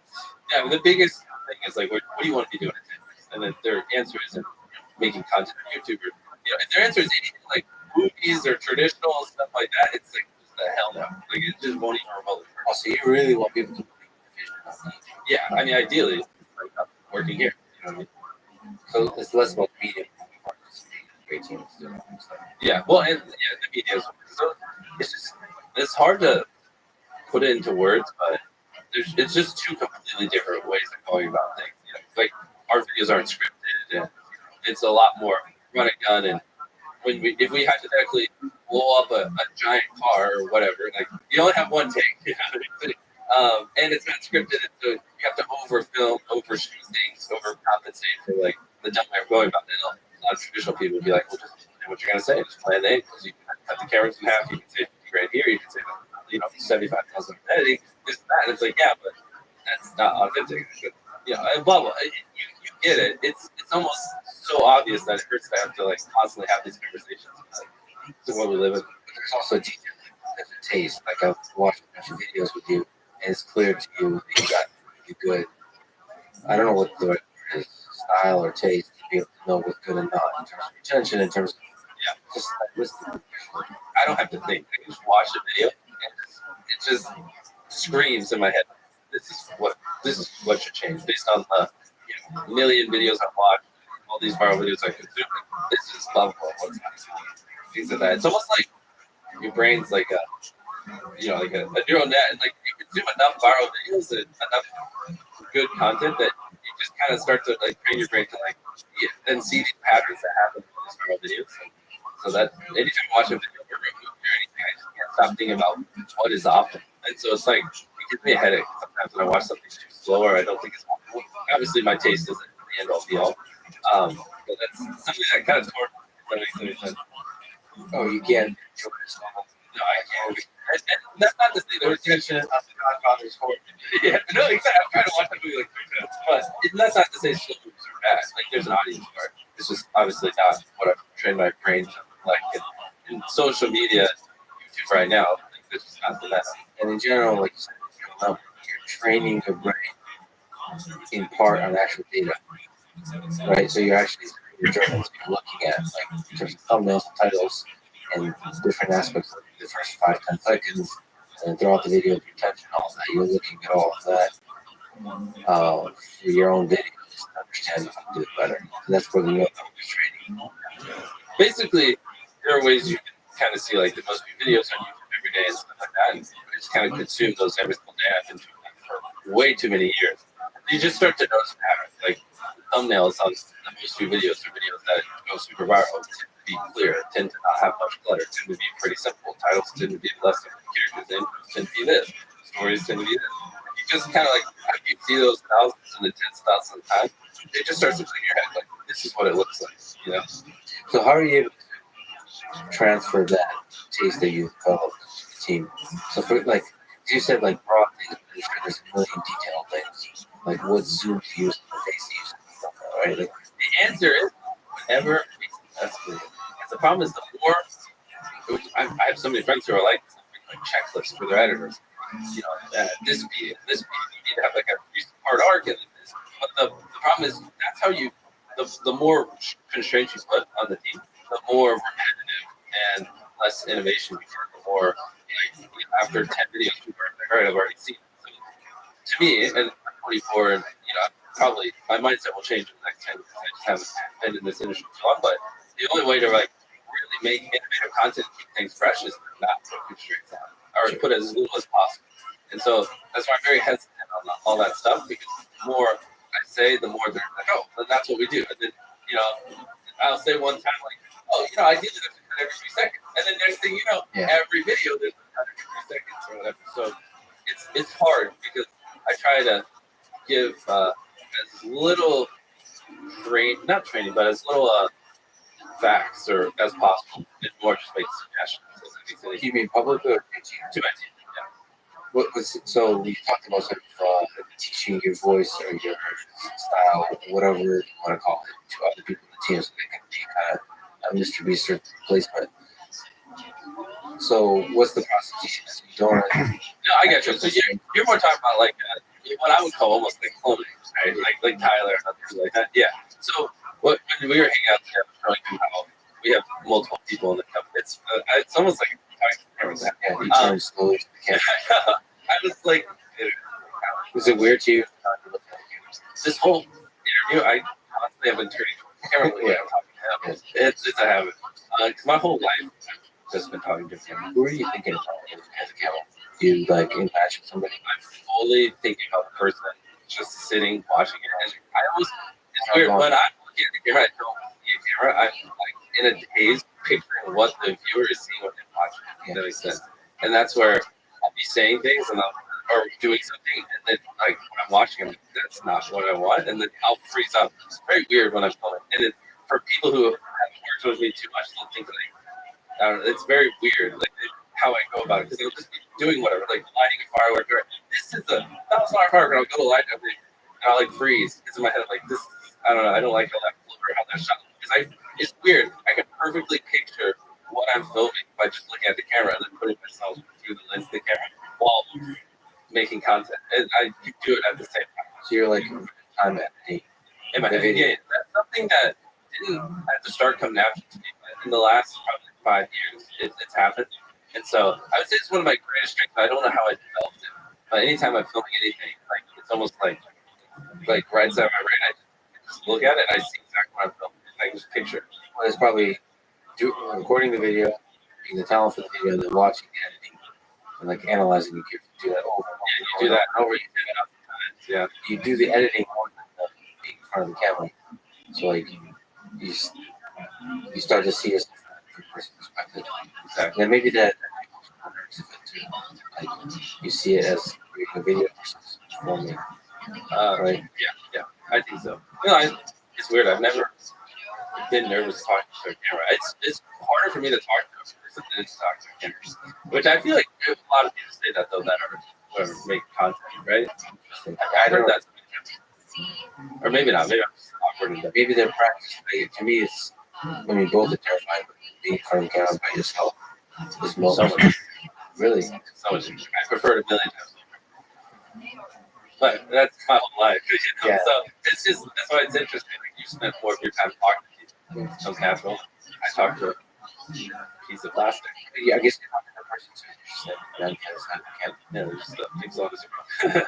So clothing, how do you achieve? Oh yeah, that's good. That's all right, Joe. So I was showing him that I have a lot of people in the company who are able to think like me and basically make decisions like I would make if I was like if you were asked hey, in this video should we climb a mountain or should we dig a hole, right? And like they would pick the same answer I'd pick 90+% of the times. And so like one example is Tyler, who I was showing you, and he was pitching some content. And, like you can see like this, he was on point. And basically for just 4 or 5 years, we just spent an absurd amount of time together. We worked on every single video together. We worked side by side. And same thing with my CEO, James. He literally lived with me for a couple years. I'm a big fan of just like finding people who are super obsessed and all in and A players that they really just want to be great and they're just dumping everything I have. And like you were saying, it's not enough to find that and develop that. You're saying you're basically for a long time just said everything you think. Exactly. Like James, the guy who's basically right hand right now. For 2 years, he lived with me. Probably talk on average it was 7 hours a day. And every time I had a phone call, I was on speaker, and I'd let him listen. If I was anything, I was reading any content I was consuming, like really just training his brain to think like me. So that way, he could just do things without my input, without me having to constantly watch over him or give him advice.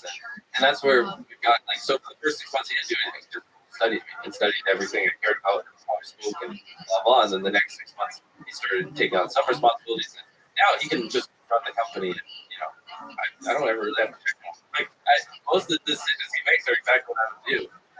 And so I call that cloning. I don't know what other people would, but it's just like finding people that are really obsessed. They just kind of really want it. Just feel like giving them an avenue to like get it. If that makes sense. Another way to see it is you're converging towards a common vision, and that makes like brainstorming much more productive. Yeah, it just makes it where I don't have to be so involved in everything because I just have these people I know will think like I will, at least relatively close to it. So I can kind of almost be in multiple places at once. And so these things that I still approve every idea we film, everything before we film it, all the creative, I approve it, but I don't have to like be in the beats and nuances and do all this minor stuff.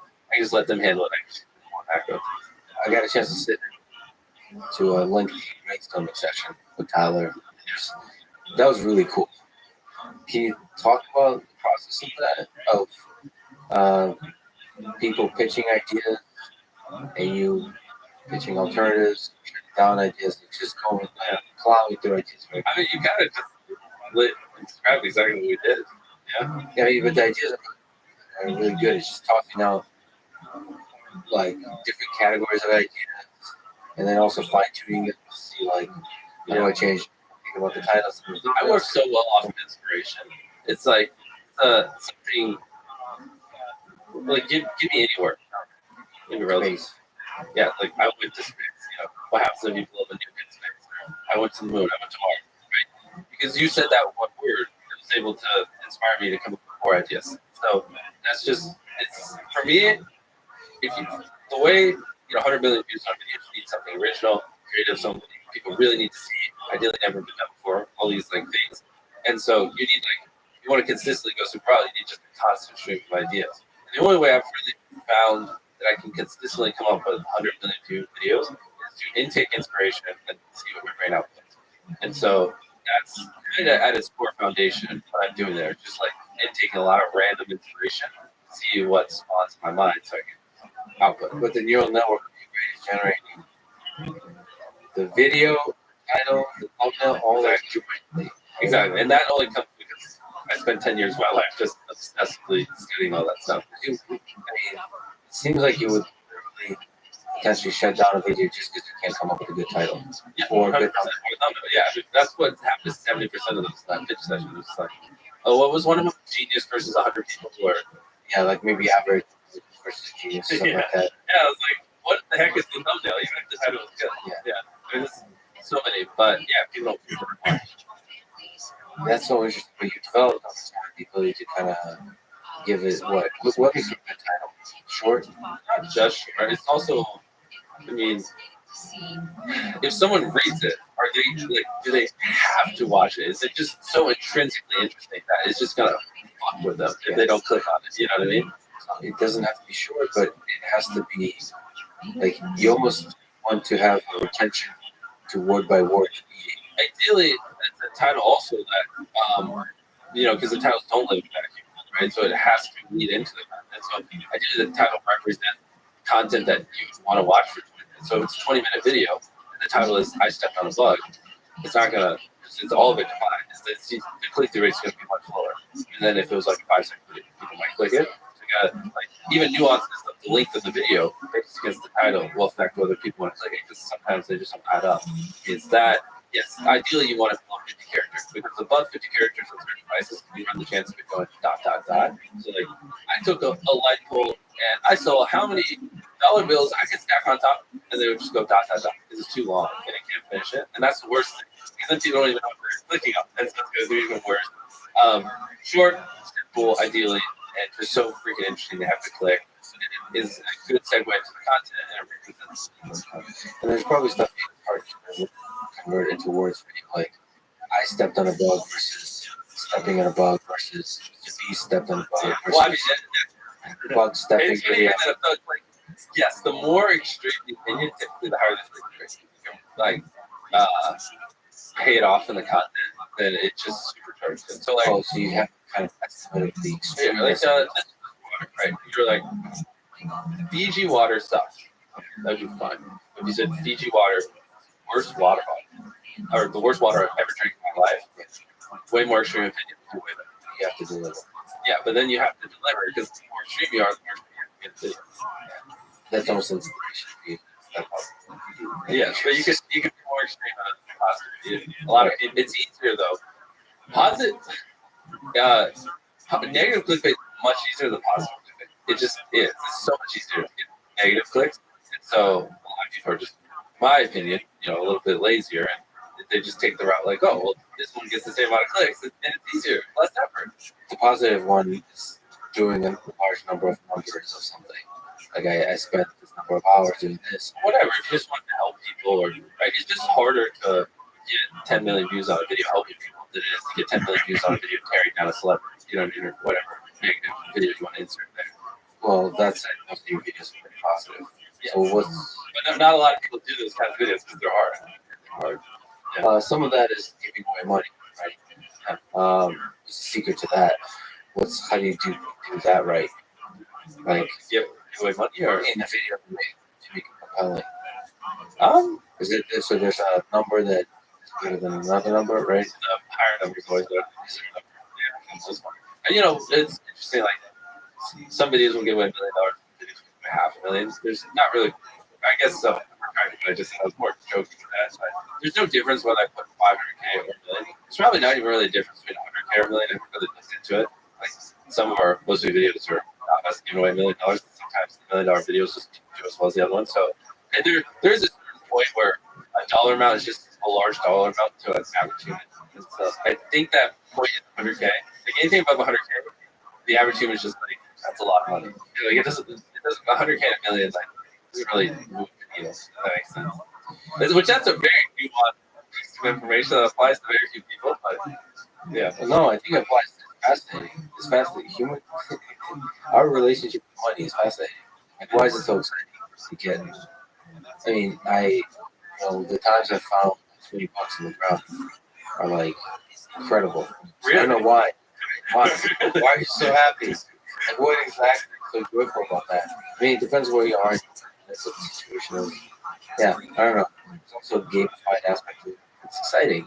Yeah, no, I get it. Like why people want to see people win money. It's just interesting that past $100,000, it doesn't really seem to make a difference. Like it's the same basically.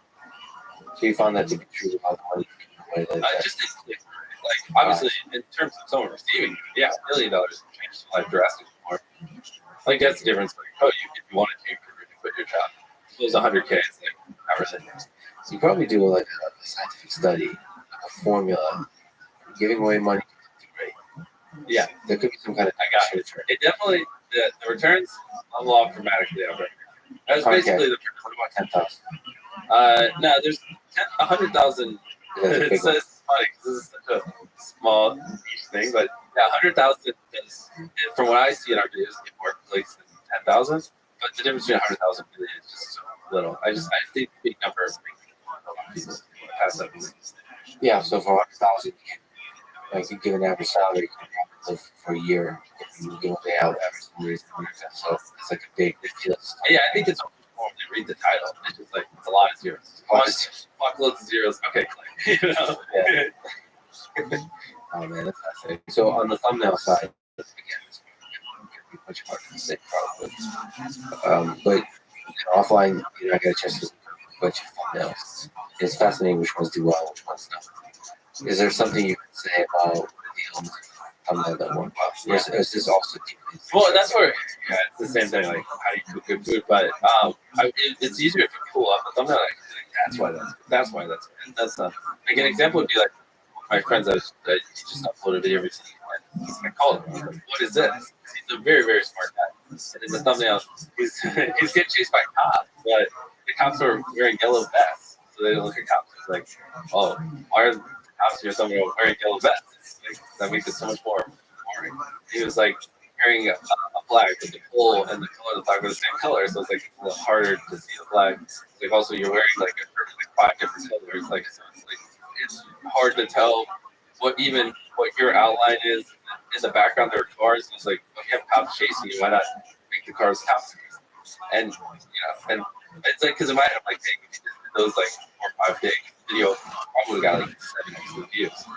How much iteration? Because I also got a chance to see the number of iterations. It's a problem. It's an addiction. Is it? So you kind of, there's a lot of the versions really good. Yeah. How do you know what the? I don't know. When you pulled up that burger one, that's really good. I was like, oh, that's like one of like 1,000. Even the sketch, the idea was good. Like already, even the original idea is. Yeah. So one of our command videos we did was our side-based burger, and the thumbnail we were thinking is like he's inside burger, 6 feet tall. That's what he's talking about. So, like just picture a giant 6 foot tall burger, super wide, thousands of pounds, and out beside it, and then it's like eating the world's largest burger. That's just something you have to click. Like, so you were saying, like, how would you describe a good thumbnail? Like that, you know what I mean? Like, I think you said one I noticed first that was good, where you were very small.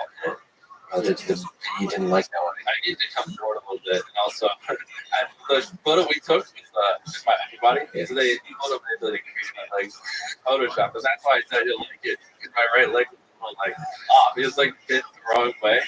You know, well, I mean, the physics of the thumbnail have to make sense. I mean, you can just like exaggerate the head size and all that. Yeah, right. 100%. Yeah, things don't have to be like you can have a car in the background that's different size. Yeah, every one of my face is in the left side very big, so brand recognition so that people know. Oh, especially because now that a lot of people copy your videos, it's just nice to like, everyone else might make thumbnails like this, but this is mine. And obviously, we usually over deliver and do bigger stuff. Would you recommend to other creators that want to make it big and they see Mr. Beast and look up to you to copy some of those? Really try to be unique. You're not the next Mr. Beast. Sure, saying that other person, but whatever. It's not gonna do what I'm doing better. They're gonna invent their own things. You're just not gonna do what I do better. So many. I literally have the best people in the world working here, and I reinvest everything I make to this day. You know what I mean? Like it's absurd. Content, and I don't care. Obviously, film every other day. Like you're just not gonna beat me at my own game. That's fine. You shouldn't. Like I didn't. I am by just beating someone else. I don't give a shit on my own lane and adapt it. And so, there's a lot of people that do copy me, and it's fine, whatever, do it. But just know you're not going to get to where I am. And so I don't. You give away a lot of secrets, basically everything about how you operate. Is there? I don't hold anything back. Go for it. How do you think about that? Because that's also pretty rare. I think, and this is definitely not. Most people in my stance, I don't think would take this, or my position would take this stance, but I see every other person on social media, even because we're also focused on YouTube. Last year, we were also the smallest TikTok creator in the world as well. Last year, we were most subscribed to YouTube channel and the most popular TikTok channel.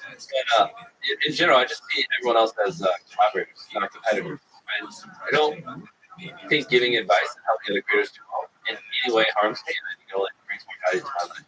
How was it jumping on TikTok and trying to understand that platform from scratch? Yeah. So from being a successful YouTuber to understand a totally different outcome, Yeah. fundamentally different It's outcome.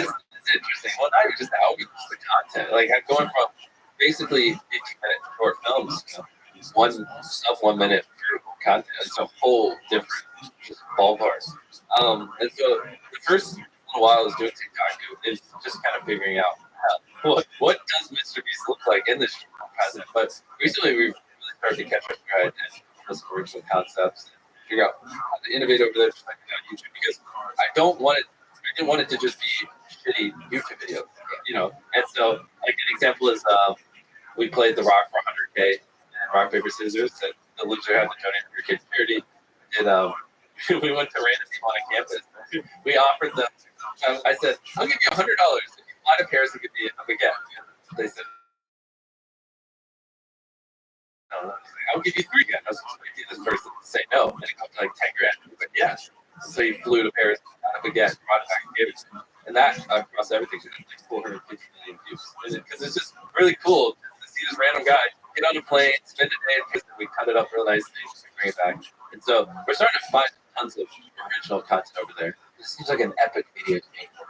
Exactly. No one on short form's doing it. That's the thing. It's like, it's just so funny because like TikTok's been big for a while now, years. And then, you know, as we started to really figure out things on the YouTube channel and get it cranking, I had some free time. We set our sights on TikTok. And like, okay, what are people not doing? How do we make it better, put in more effort, make it good? We did the same thing we did at YouTube, just different over on TikTok. It worked. And now we're the fastest growing, our most followed TikTok account in 2022. And it's just funny that no one else did that. And you're not afraid to do that stuff, but you're also doing the brains. Ideas you got better short. That's crazy. Can you remember one? I remember. All I remember is that they were like epic videos. Like really going to do that for a original video. Crazy. So like, are you similar content to YouTube short as a TikTok? Yeah, those were. It's just hard. You know, what's actually pretty fascinating is people who do social media listen to this. I find this pretty interesting. Is picture like the application data 3 years ago versus now, where you can make sub 1 minute vertical content and it go viral on TikTok, it go viral on YouTube, it go viral on Instagram Reels, it goes viral on Facebook, it goes Reddit. You swipe through vertical content now, and Twitter when you click on the video.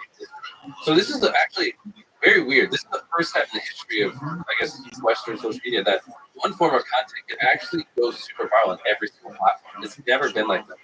So they're going viral. Yeah, like I post something on TikTok, it'll get 100 million views, and then post on Shorts, and it'll get 200 million views, and then post it on Instagram, and it get 50 million views, and then, you know, I haven't yet, but you know, you can then turn around and tweet it, and you get tens of millions of views, and you can post on Reddit, and you get tens of millions of views, and Facebook, you get tens of millions of views. And that just wasn't a thing. 3 years ago, Twitter didn't have, because a lot of you probably don't know that you tap on a video now and you swipe down, and it just turns into TikTok. That wasn't a thing even a year ago. Reddit, that wasn't a thing a year ago. Probably 2 years ago, that wasn't a thing on Instagram. 3 years ago, that wasn't a thing on YouTube, right? With YouTube Shorts. So this is all new. And it's weird. I haven't heard a single person talk about it. But this is the first time where content can actually go viral on every single platform. And you don't have to write or film a video for Facebook, film a 12-minute video for YouTube, film a 60-second video for TikTok, write a tweet for Twitter, and post this on Reddit. You can just do the same thing on every platform. And the fact that your content is going viral on multiple platforms regularly means that virality is not accidental. But sometimes it can be, of course, but It's just it can be engineered. yeah. So many people say it's luck, like you're just lucky or this or that, but what do we have to? Probably like 1,000 videos over 10 million views. Like we don't ever have a like you can call it luck, but I think it can be trained. I counsel YouTubers all the time and show them how to go from getting a couple million views a month to 10 million views a month very easily. Even certain ones, like just one of my friends, like he was really struggling, so I just started showing him basically everything I know, like once every week, sometimes once every 2 weeks calls. And it went from $10,000 a month on YouTube to over $400,000. Just doing these little counseling calls. And so, I mean, people can make it all they want, say it's just luck, or say, you know, well, I don't even want to quote all the other stuff, but It's just, it is a teachable skill. It's a learnable skill. You can study your way to consistently make viral videos, my whole smaller channels. Even if you have 0 subscribers, you could if you actually studied hard enough. Like, basically, if you knew what I knew, and so I don't sound too arrogant. Also, like these other friends I have that they are the smartest people when it comes to content creation online. If you had the knowledge that was in our heads, you could do it very easily. I see people do it all the time.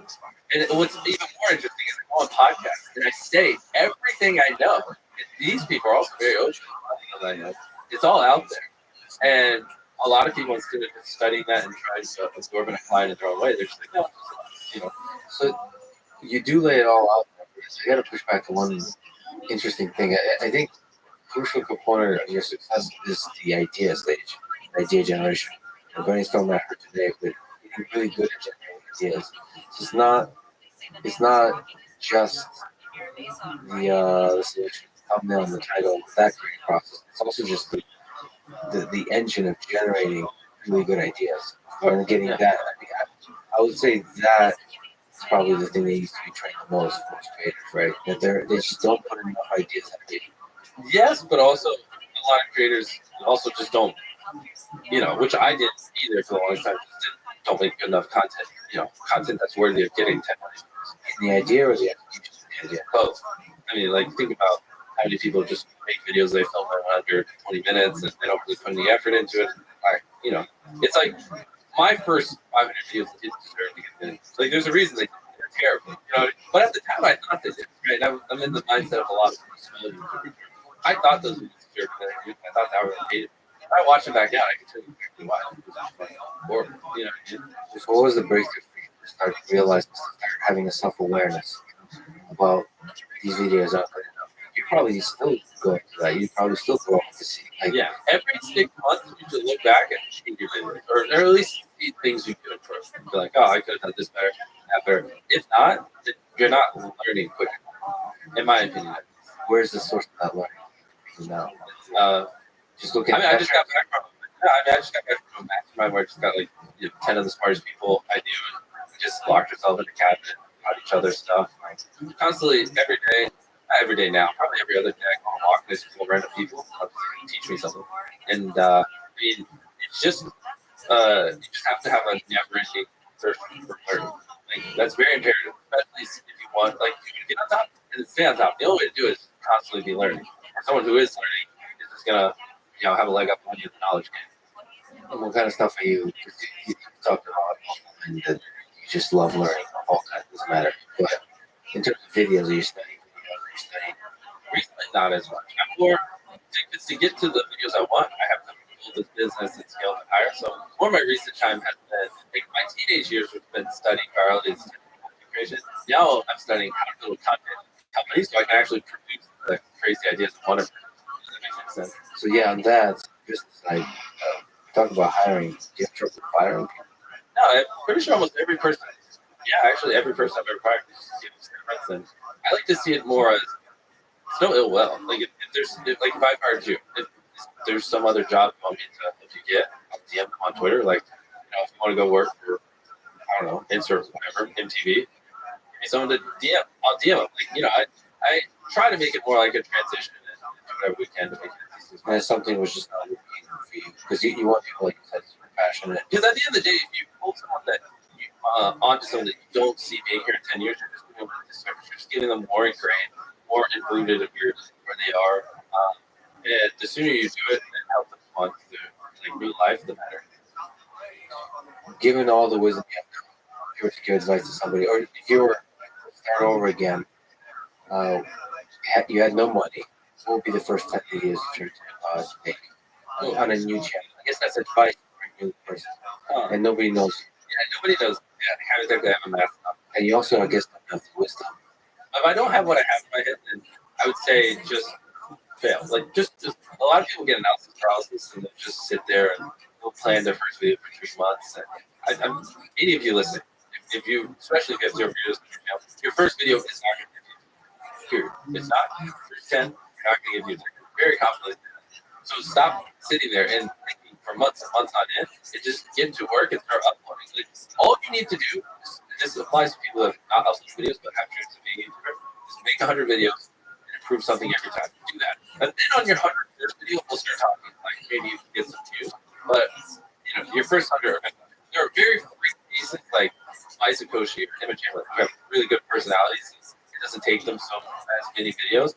It's just like people who are 7'5" and making an video. Like, yes, there are great cases you can find, but for the average person like us, who don't have these exceptional personalities, backgrounds of filming, just make 100 videos for something you have, and talk to me on your first. Well, to improve something is not tricky. How do you improve something? The second one, just I don't know, put more effort into the script. The third one, try to learn a new editing trick. The fourth one, try to figure out a way that you can have better reflections in your voice. The fifth one, try to, study a new thumbnail and implement it. The sixth one, try to figure out a new title for the video. That's the beauty of content creation online. It's literally infinite ways, from the color rate to the frame rate to the editing, to the filming, to production, to the jokes, to the pacing, to every little thing can be improved, and it can never not be improved. There's literally no such thing as perfect.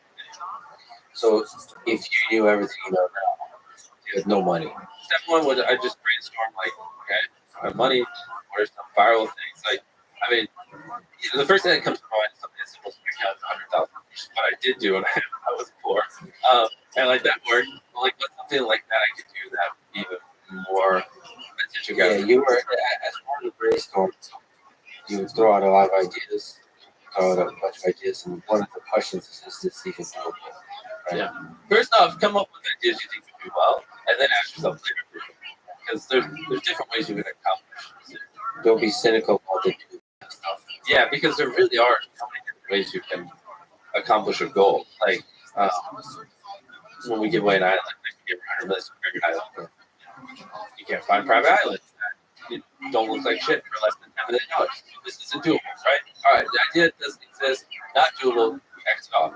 But then, you dig into it and you find different alternatives. You find, okay, we just buy a $2 million island and then spend $1 million importing some sand. Let's build a beach. Let's import 300 trees. Let's build a canal. Let's build some paths. Boom. Now it's a really nice island, but it's actually affordable. We don't have $10 million to spend on video, but we can afford to spend $3.5, just whatever, $1 million.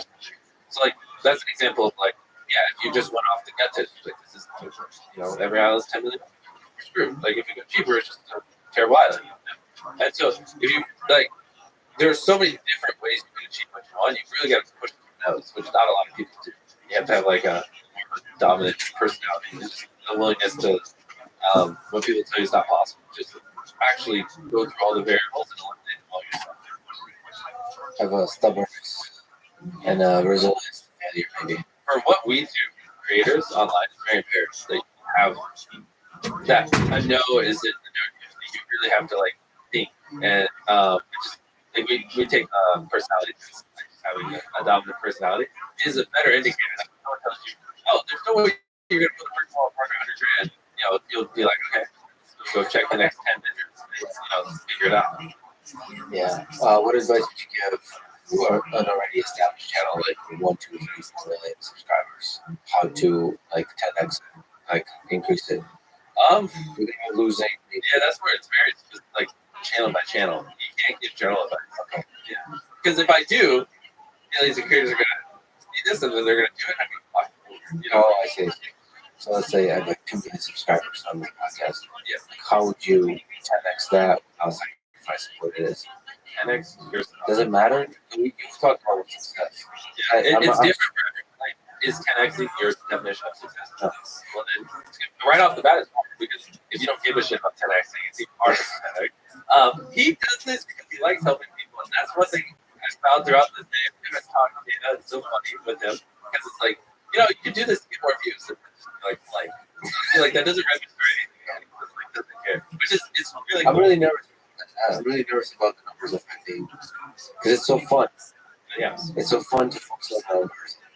I'm really worried about that. At the same time, you should be cognizant of that because you've created just some of the most watched videos with the most amazing videos ever. So there's a strong correlation. It's not like you're selling your soul to make a highly viewed video. It's actually, if you look at the metrics, it helps you understand what is compelling or not. And so I feel like I am. I feel like there's some value to investigate what work, when people tune out and when not, to be more data driven, even on podcasts. But I'm really afraid of that. I think part of it feels that you don't care about that kind of stuff. But there could be stuff that doesn't have to do anything with that. It has to do with stylistic choices of lighting and cameras, or maybe with, for example, topics. Yeah. You know, like Even what you've asked here is like different than what most people. yeah. So it could be that it'd be nice to understand. Again, I'm worried about including the At the end of the day, this is a true case of misgoverned intuition. Like, you know your viewers better than anyone else. But It's whatever. You have to push back on that. You do. I Who don't. else? Name one person who knows your viewers better than you. Somebody that listens to our podcast. No, you know your viewers. You know you're the only one. How many episodes have you done? 350. Exactly. But I'm not. You're the only one who's watched every second of all 300 videos. Probably. That's just not. You Yeah, do. but Because you did it, so you do know what's in now. It's Sure. your content is you. I'm telling you, you do, and this is just one of those moments where you're an intelligent guy. You just have to trust your instincts. Like, just think, what is the typical X viewer? What do they? I don't think like that. But that's all you would have to do. And whatever your gut tells you, that would be the best guess. You don't know what the typical viewer is. I don't. To investigate that would be very, very difficult. You have to start looking at the numbers. You have to start to consider demographic. The only way I know that anybody even watches it is because I'll sometimes run into people when I run along the river. They'd be like, "I love you less." It's like, okay, well that's a data point. I like cool people, but I don't know. Like, I don't have any other. It's difficult. It's difficult to know. It's difficult to know who's watches. It's difficult to. Do you know sense? I mean, like, you're so huge that everybody watches. Yeah. But no, I still do. I'd say if you were to just put a gun to my head, we're like, all right, we're gonna pick a random person that watched your last video, and you have to like roughly guess what they are. And if you're not going to video, I would say probably like a teenager that plays with you. Like something like that would be probably the typical one. And then there are people that are maybe a little bit younger, and a lot of people are older as well. But in a random sample size, yeah, it's probably like a male boy that plays video games. Like, that's the best way I would describe it. But I don't try to partake. I just make whatever I think is interesting and good content. And this is what we were talking about before. Even though hypothetically 35 to 40% of my audience is women, which is less than the majority, if we get 100 million views a video, that's still 30 to 40 million people that watch every video, which is probably the largest views per video for women on the whole platform, which you wouldn't think that, like, I can't think of a single other creator that gets more women to watch their videos than that. And so it's just like anything, even like people above the age of 30, even if it's only like 3 or 4%, it's still 3 to 4% of 100 million people, a lot of people that age. So we hit a large group of kind of every demographic. So what if we look at our more challenging kinds of channels? Not, but if you look at educational, for example, lectures, or if you look, educational, short videos, like how would you 10x that? Like something on robotics and biology and science and engineering and all of that. It's more educational focus. We would honestly have to, because it's the same way as if you went to corporate and you said, how would a new cook better? And, it's like, even that's not just you have to go channel by channel. You really do, or I would give more advice, because if there was these, everyone would do it. Like, if there's these magical little principles. How quickly can you look at the channel? Can you kind of very give advice? Yeah, it's like surface level at the start. If we watch 10 videos, I feel like I have a good profile. I can tell you, in my opinion, especially once I look at the analytics, you're more ingrained in like, okay, typical viewers this, they're from here, here's how they're feeling, because there are people making videos for rednecks. Like the rednecks taste of content is so much different than obviously women watching makeup videos, which are so much different than teenage boys watching a Minecraft video. They're just all different. So the biggest thing you have to do is put your head in the headspace of the viewer, see the content how they work. If you just try to only give your taste, which a lot of people do, and things from your perspective, it's very biased, and it's just not going to work for everyone. And that's actually how you do more harm than good. Something that's very careful. Yeah, but at the same time, it's generating a lot of ideas. I think the first time I talked to you, so Clubhouse actually, and I mentioned something about robots, and like almost immediately went to generating a bunch of ideas. Oh yeah, robots. It's just 100 robots versus 100. Yeah. How far can a robot take? I think your idea, like the first idea was, you just have so many ideas that thought of. But it shows the value of basically brainstorming with people. But at the end of the day, my ideas would probably, might lean towards some people a little bit younger than your audience. Yeah, there's still ideas like I think the perfect example we talk about quadruped, like robot dogs. Instead to replace a biological dog with a robot dog is if the owner notices. You were just quickly coming with ideas like this was years ago. I remember. Yeah. Which is just, I mean, it's like, oh yeah, we thought about that. So it's the basic the tension between what does it take for a robot or AI system versus the biological systems, the biological creatures that we love. Yeah, but like that was like the pace of idea generation was the thing that struck me today and in general. So that's how you get good videos. It's much easier to make a video around a good idea, obviously, than a bad one. Like you just set yourself up for success. Okay, so that's for 10x channel. What's the hardest numbers the numbers that matters to read average duration and surveys? What's the hardest number to optimize for? Probably surveys. Do you have any insight into the surveys at all? No, not really. If you just click on a bunch of random videos, you'll eventually get a survey. What's this video transformative or inspiring? What people rate does make a difference. It's like you can get people to click a video, you can get them to watch it, but you can't really fake whether or not they're satisfied. Like they don't lie on the surface. Maybe one person here or there might troll, but once you aggregate enough, it's a pretty clear telltale of the video. So either you're making a great video or you're not. What is it? Minimizing the regrettability. Yeah, I think Elon did what he's trying to do on Twitter. That's basically the survey metric. How happy you are that you Yeah, Elon tweeted, we want to limit the amount of workable minutes people spend on Twitter. And the first thing I thought was that's something YouTube already has a lot.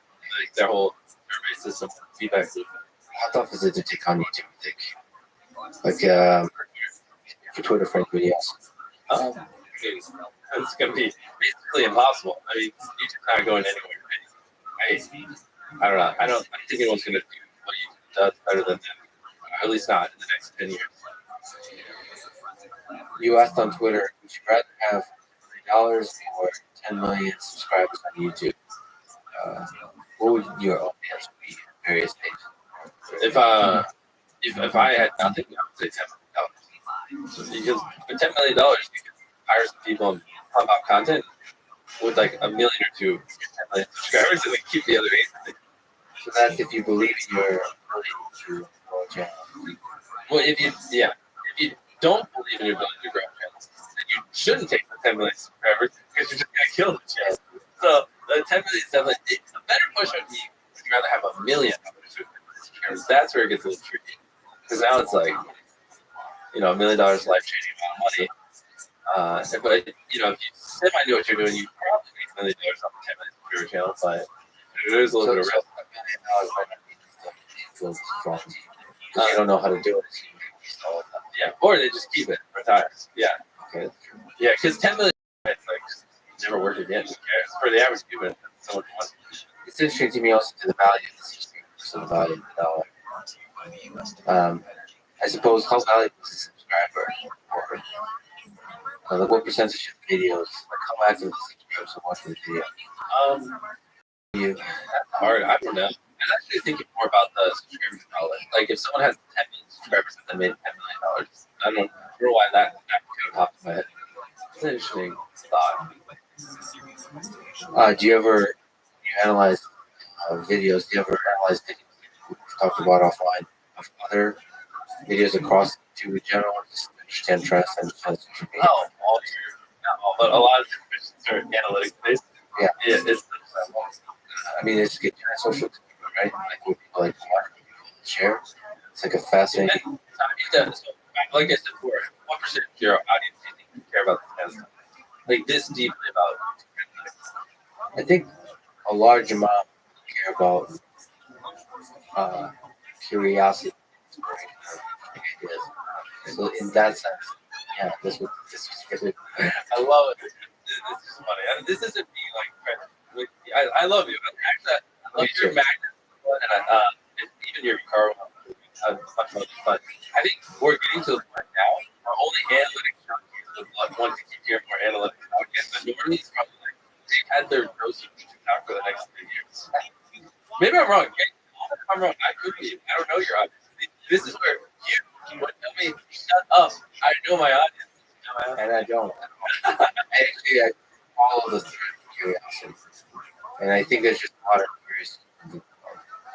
And to me, it's like, so the question about analytics is a question of basically stepping away, stepping outside of your thinking, why the hell do I like TikTok so much? Why do I like Twitter so much? Why do I like YouTube so much? And getting, even if you're not a creator, getting into that is really interesting. It's like, what, because all these platforms are changing the nature of content. You're reading books less, they're probably going to be watching movies less and less, probably going to be watching Netflix less and less. Do you ever think about the darker side of the shadow banning, the censorship, and other kind of topics, especially if you see it on a platform that Elon recently highlighted shadow banning that was channel, the censorship that's happening on those platforms. Do you think about the role of centralized, which information is made available through social discovery? To be honest, I never really think about it. You just try to make fun of it. Yeah, more my own thing, but it's not just like that I don't just think about it. I just like a lot of stuff. Like I just it's my own like thinking about my own stuff. Now that you asked, I'm curious. What are your thoughts on it? Well, I'm generally against centralized censorship or shadow banning, because not that the goal of creating a healthy platform where you're having great conversations, videos that are not information. That sounds like an admirable goal. It's too difficult of a job for centralized censorship. It's too big of a well, there's information stuff, but then there's also just like videos where you do something that causes what happened back in the apocalypse. A lot of creators love it because people are doing videos that advertise acceptable, and now all the advertisers are pulling, and the little guys are getting hit because the ad rates dropped by 3%. Put a job, go for the calculation. Now can't sustain it. It's also, it's like a lot of different variables as well. That makes it so complicated. Well, I think the big thing is transparency, social shadow banning. People. I agree. On shadow banning, you should be transparent. You should let people know. Obviously there has to be some kind of rules. You can't just post whatever. And so if you're pulling those levers, they should at least know. And so they know how to prove their content. If it's a wrong shadow banning, as a society that we should shadow ban this kind of content, that means we should be publicly discussing it. Because if not, then it's just kind of like pulling the strings, and like, how do we know they're not making anything to get whatever message they went out there? And there could be some background influence, which is where actual speech comes into play, that the government should not have any control or be able to put pressure on censorship speech. And it gets weird. No transparency. But to be fair, it's a huge responsibility. The amount of content that YouTube is uploaded on YouTube is shared by YouTube. But even more, it probably makes sense to be transparent. Yeah, people get those factors. That's right. But that requires that makes it easy, right? Like to make fact checking easy, to make Twitter now has like share context and all that stuff. Like crowdsource it, Wikipedia crowdsource. I mean, it's right. And then you have like random. But like people criticize Wikipedia because there's political leans at the editors of Wikipedia, and then there's some articles that are biased. It's a difficult problem. It's a difficult problem to solve. And ultimately, as much as possible, it would be nice for the viewer to have control of that versus the entity that's posting it. So for the viewer to, I'm just gonna make cool videos. Let's go to Antarctica. How was that? You just came back from Antarctica. I watched the video. That was fun. That was a really fun video. There's a lot of things all the time. But what was that? What was the hardest part? The hardest part was just getting out there. It's so remote, and you land the plane on just this nice runway that's so sketchy, and then once the plane takes off, you're just not there. You're the most remote place on the planet, and it's very breathtaking.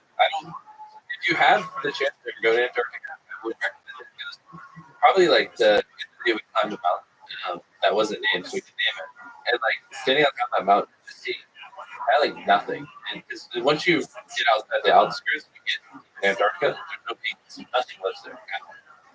And so there's just nothing in every direction. And these crazy, beautiful mountains. And some of them stick into the clouds. And if you go during summertime, the sun never goes down. The sun's up 24/7. It's just like spinning in circles at the top of the planet or whatever. Yeah, you guys come with this. Yeah, and so it's very. What about shooting and stuff? The technical aspects of shooting. Oh, I mean, well, so somehow we lucked out one of the days. It was like the warmest day in like forever. That's been in Antarctica. It's positive degrees, but at certain parts it's also like -20, -30, and that's where cameras constantly have to switch. Basically, like your pants get way too cold, and we were prepared for much worse, but it ended up being much better than we thought. So for that video, but in general, hospitality videos, how do you go from the idea stage to the actual execution to the final video? Can you take me through like a full process of? We're talking about some crazy ideas today. How do you go from that to the final video being published? Well, I mean, obviously, first things first, you gotta figure out the idea, and then just depends. I mean, pick any video you can record right now, so I can take you through. Well, what about in the circle? You have to stay in the circle for 100 days. Yeah, so for that one, step one of the most popular. Yeah, that was really well. So we, problem is we have to, this is where you get really into the company because we have a lot of videos. You can't just in a vacuum. All right, we're not doing it. We're only filming this. So step one is get crew that can actually do that for 100 days. That way everyone else normal videos and not just out. So step one with that team, got the team. Now what do we need? Well, to do this, we need like 10 cameras that are rolling at all times. Probably going to need to be a trailer, a bunch of storage and stuff. So just curious, the sheer volume of footage we're going to have. So just get a trailer, set up the cameras, go on the field, paint a circle. Now we need a house. Go buy a house, bring it out there. And then it's like, oh wait, I think it'd be funny if I brought the house in on the intro. Find a crane that can lift up the house so I can grab it and drop it in the intro. And that's like an iterative process. You're like, okay, this would be fun here. So it's not all up front. Ideally it would be, but as you kind of see things, you get inspired and then you think of it more. And this would be great. Yeah, it'd be better if I dropped on. Yeah, that was crazy. To do that. So fearless. Exactly. What I'm a broken record with what I that's video possible. That's all you Okay, so what about the delegation? What are the cameramen operate the cameras? Who's responsible for different things? Is it like a distributed process? Well, that's where whoever the lead cameraman that's decided. That one, because we shot over 100 days, a lot of it was just Sean and the guy who was in this vlog camera, and he figured it out. And then, like for him, just set hours each day that a cameraman would come. So if he had any content, he had extra hands. Instead of having someone on standby 24/7, it made more sense to do set hours. It was hard, but it's funny in hindsight. It sounds simple. And I guess like the more it's simple, I guess it's a low number of people. Yeah, the hard part about that, like I checked in on them for days. It's like an hour here, 2 hours there, 2 hours there. Over 100 days adds up on the time, and even then, like you have the 10-person crew, paying them daily rates for 100 days. Just all that adds up. About like the 100 adults, kids. What was bringing that to life? That's exceptionally challenging. Yeah, basically the thought process of 100 boys and girls. People loved it. Honestly, I didn't think they'd like that much as they did. You did really, really well. The second I saw that, it was like, all right, do it again, last time we did it, we did it in our studio. We built a giant room, put 100 rookies in it. Sounds bad when I explain it like this. And then a giant room, put 100 foot, and then like after 100 hours, most people half a million dollars. Did well. We're like, all right, we're gonna do it again. We threw out all these different ideas. So like 100 football players, 100 cheerleaders, 100 this, 100 that. It was 100 prisoners versus 100 cops. Just the craziest idea. We settled on 100 kids versus 100 adults. And then the next step was like, how do we make it better? The kid versus adults, or the boys versus girls. The first one we did was inside. The problem was every time it was night, we did these long time lapses. We couldn't see the sun go up. So we're like, okay, this time I want to do it outside. The cubes are outside. And instead of doing circles, we want to make a cube. And then, just figure out do we want just Those videos came out with they're like audio to do. Film it. Yeah, that's the problem. We had a lot of audio issues. In the first one, we had a roof on it. The second one, there was a roof, a lot of reverb, which then in editing made it brutal. Like half the shots weren't usable, and everyone screwed us over. So we had to do a lot of Frankensteining in the editing to make up for basically my ignorance. So you mentioned that you were surprised how well that one did. A lot of creators talk about getting depressed when the videos don't do as well as they kind of expected. There's a kind of feeling you can get really worn out by that too. Do you yourself feel that, and also deal with this? Yeah, it's weird because I am a numbers guy, but also it used to. It used to very much, especially when I was like betting everything I had on a video. When it did that, I was devastated. I'd cry, I'd be depressed for days, and it really would have a severe impact on my life. But I don't know, now it doesn't really matter. It's, the video does better, just look at it and go, oh, why did this video do that? Probably, there's a little retention dip there. I don't think people like the thumbnail. Maybe we should switch it. I just look at it objectively and unemotional, and then just move on. And I feel like that's a much healthier way of going about it. So if a creator is listening, that is the ideal way to respond to a video that's doing that. Just remove emotion from the equation and just look at it and figure out how you can. Is there tricks to being able to detach yourself from that? Because like in your case, that's true for creators. But in your case, there's like a lot of money. Yeah, well, it costs my life. Yes, time, but no, I mean, I don't know. The only real answer is conscious effort. You just have to unemotionally look at the video, determine the problems, and just move on. Like there is no secret. You know what I mean? It's that. And if you really can't bring yourself to it, you're screwed. You've honestly been here. Okay, so that's part of the creators. For longevity, yeah. You have to unemotionally be able to look at videos that flop and figure it out. Because if not, just you can, and not every video will have bad. When a video does bad, that just stress and depression is just going to eventually get to you in the long run. So you said you've failed in each videos, sort of taking them to completion. What are some skills? Yeah, weirdly enough, we're sure that we've done this, but we don't have that many videos. Especially now we're getting into multi-million-dollar budget videos. It's like failure is not really an option anymore. I'm a little more particular about what I do.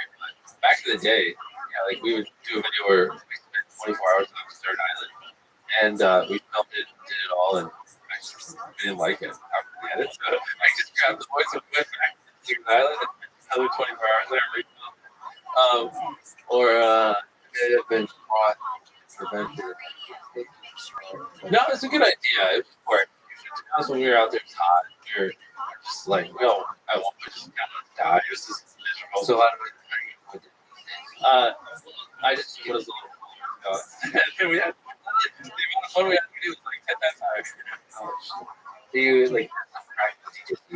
Yeah, I don't videos that are it's very hot or it's on water because I get super seasick. There's like a kind of like 10 things that if they have these variables, I'm down to do, but my fun meter is not as high as normal.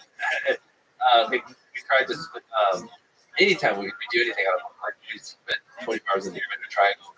When I tried to push it didn't get uploaded, but it was like 100 hours at sea or whatever. It's like a raft.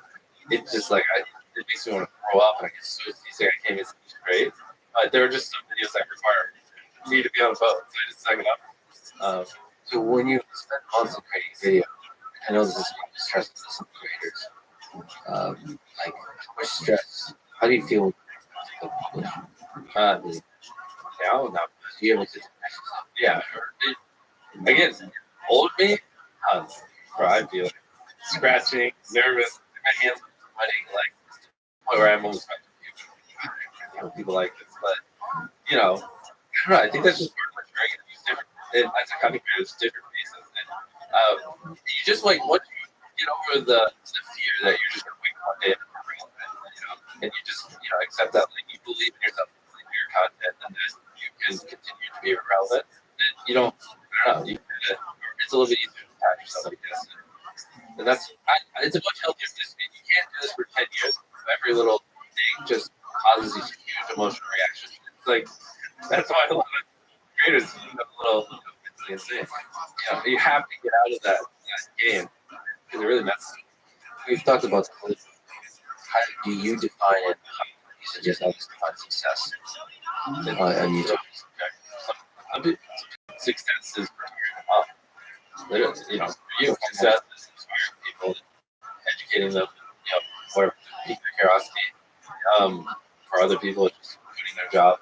Self-reflect because I think a lot of creators kind of don't introspect.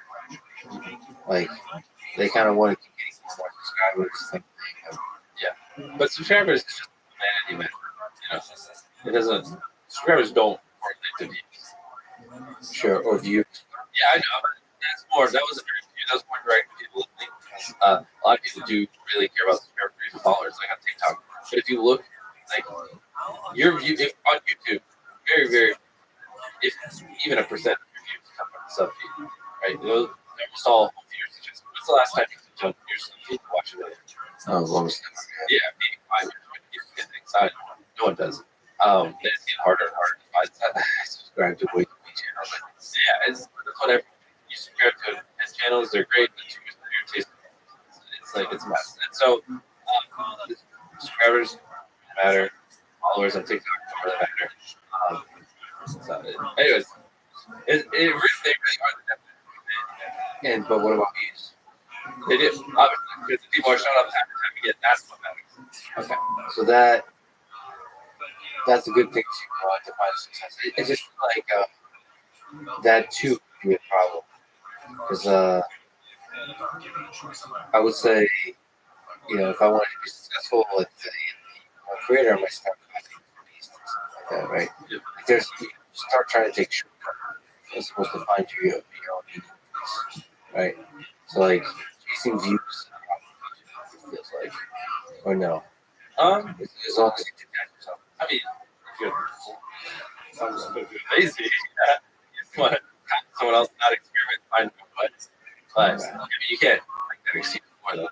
Someone just isn't coming up with original stuff and putting in the effort. You can't just say, chasing views. We need some metric for the chase. No, you just need to back your way. Right? It just feels like unique type of content. You often just sacrifice the number of views in the short term. In the long term. Or if you do it, you win more. I guess would be a better way to put it. Do you think you will like Mr. Beast Burger? 5 minutes. Beast Burger or Beast Burger? No, I kind of think they're actually. You know what? I just realized this is our first time talking about this. We're like an hour and a half. We started talking about our retention break. I wonder if you have retention break like life itself. Oh, I do. Every time I'm talking to them, what about like love? Like spending time with loved ones, we could be doing something way better right now. Yes. No, that is a serious problem. So us Beast Burgers, yes. But that's why my current girlfriend, which I was telling you before we were talking about this, she has a genuine love for learning. And that's something I have. Like I always like learning something justifies the spending. And so that's why it's such a nice trait because I feel like the time is being used optimally. Because whether we're watching a documentary or we're going and taking an IQ test, reading whatever, just modern art, whatever weird thing we decide to do. I'm always learning and improving, so it justifies the time. So to maximize retention in your relationship, yeah, you want to spend time learning as possible. Yeah, which immediately I don't have to force, right? Or I want to be recharging when I do work out harder. And luckily, we're into a lot of the same things, but happen to be learning sometimes not like maybe watching an anime or something like that. But I'm a big believer in if your goal is to be like a super successful entrepreneur, you need to either be working or you need to be doing something that decompresses and recharges you to work. If your goal is to be like a really kick-ass entrepreneur, obviously we're pulling this down to a very basic thing. And so the things you're doing in your downtime, if you're not working, it doesn't recharge you. You're just half on weight. And so you gotta like heavily recharge. So watching anime or whatever it is, that is actually crucial to my success. It takes a lot of preparing to reach that conclusion. So you be the kind of guy that every hour of the day try to train myself to not eat that stuff. And I almost resented like that. I have to do these kinds of things that piss me off because I just really want to make content and entertain people. But as someone who's gone down that road, you just work every day for 2 months straight, every hour of the day. It's just a long way to explode and lose your eyes. And the only real sustainable thing is to just like give yourself time to recharge and work. So there's a kind of balance. You have to. I hate it more than anyone else. You hate not working. Yeah, because it's just not optimal for it's as a human, I do need to occasionally watch a mindless show and play board games.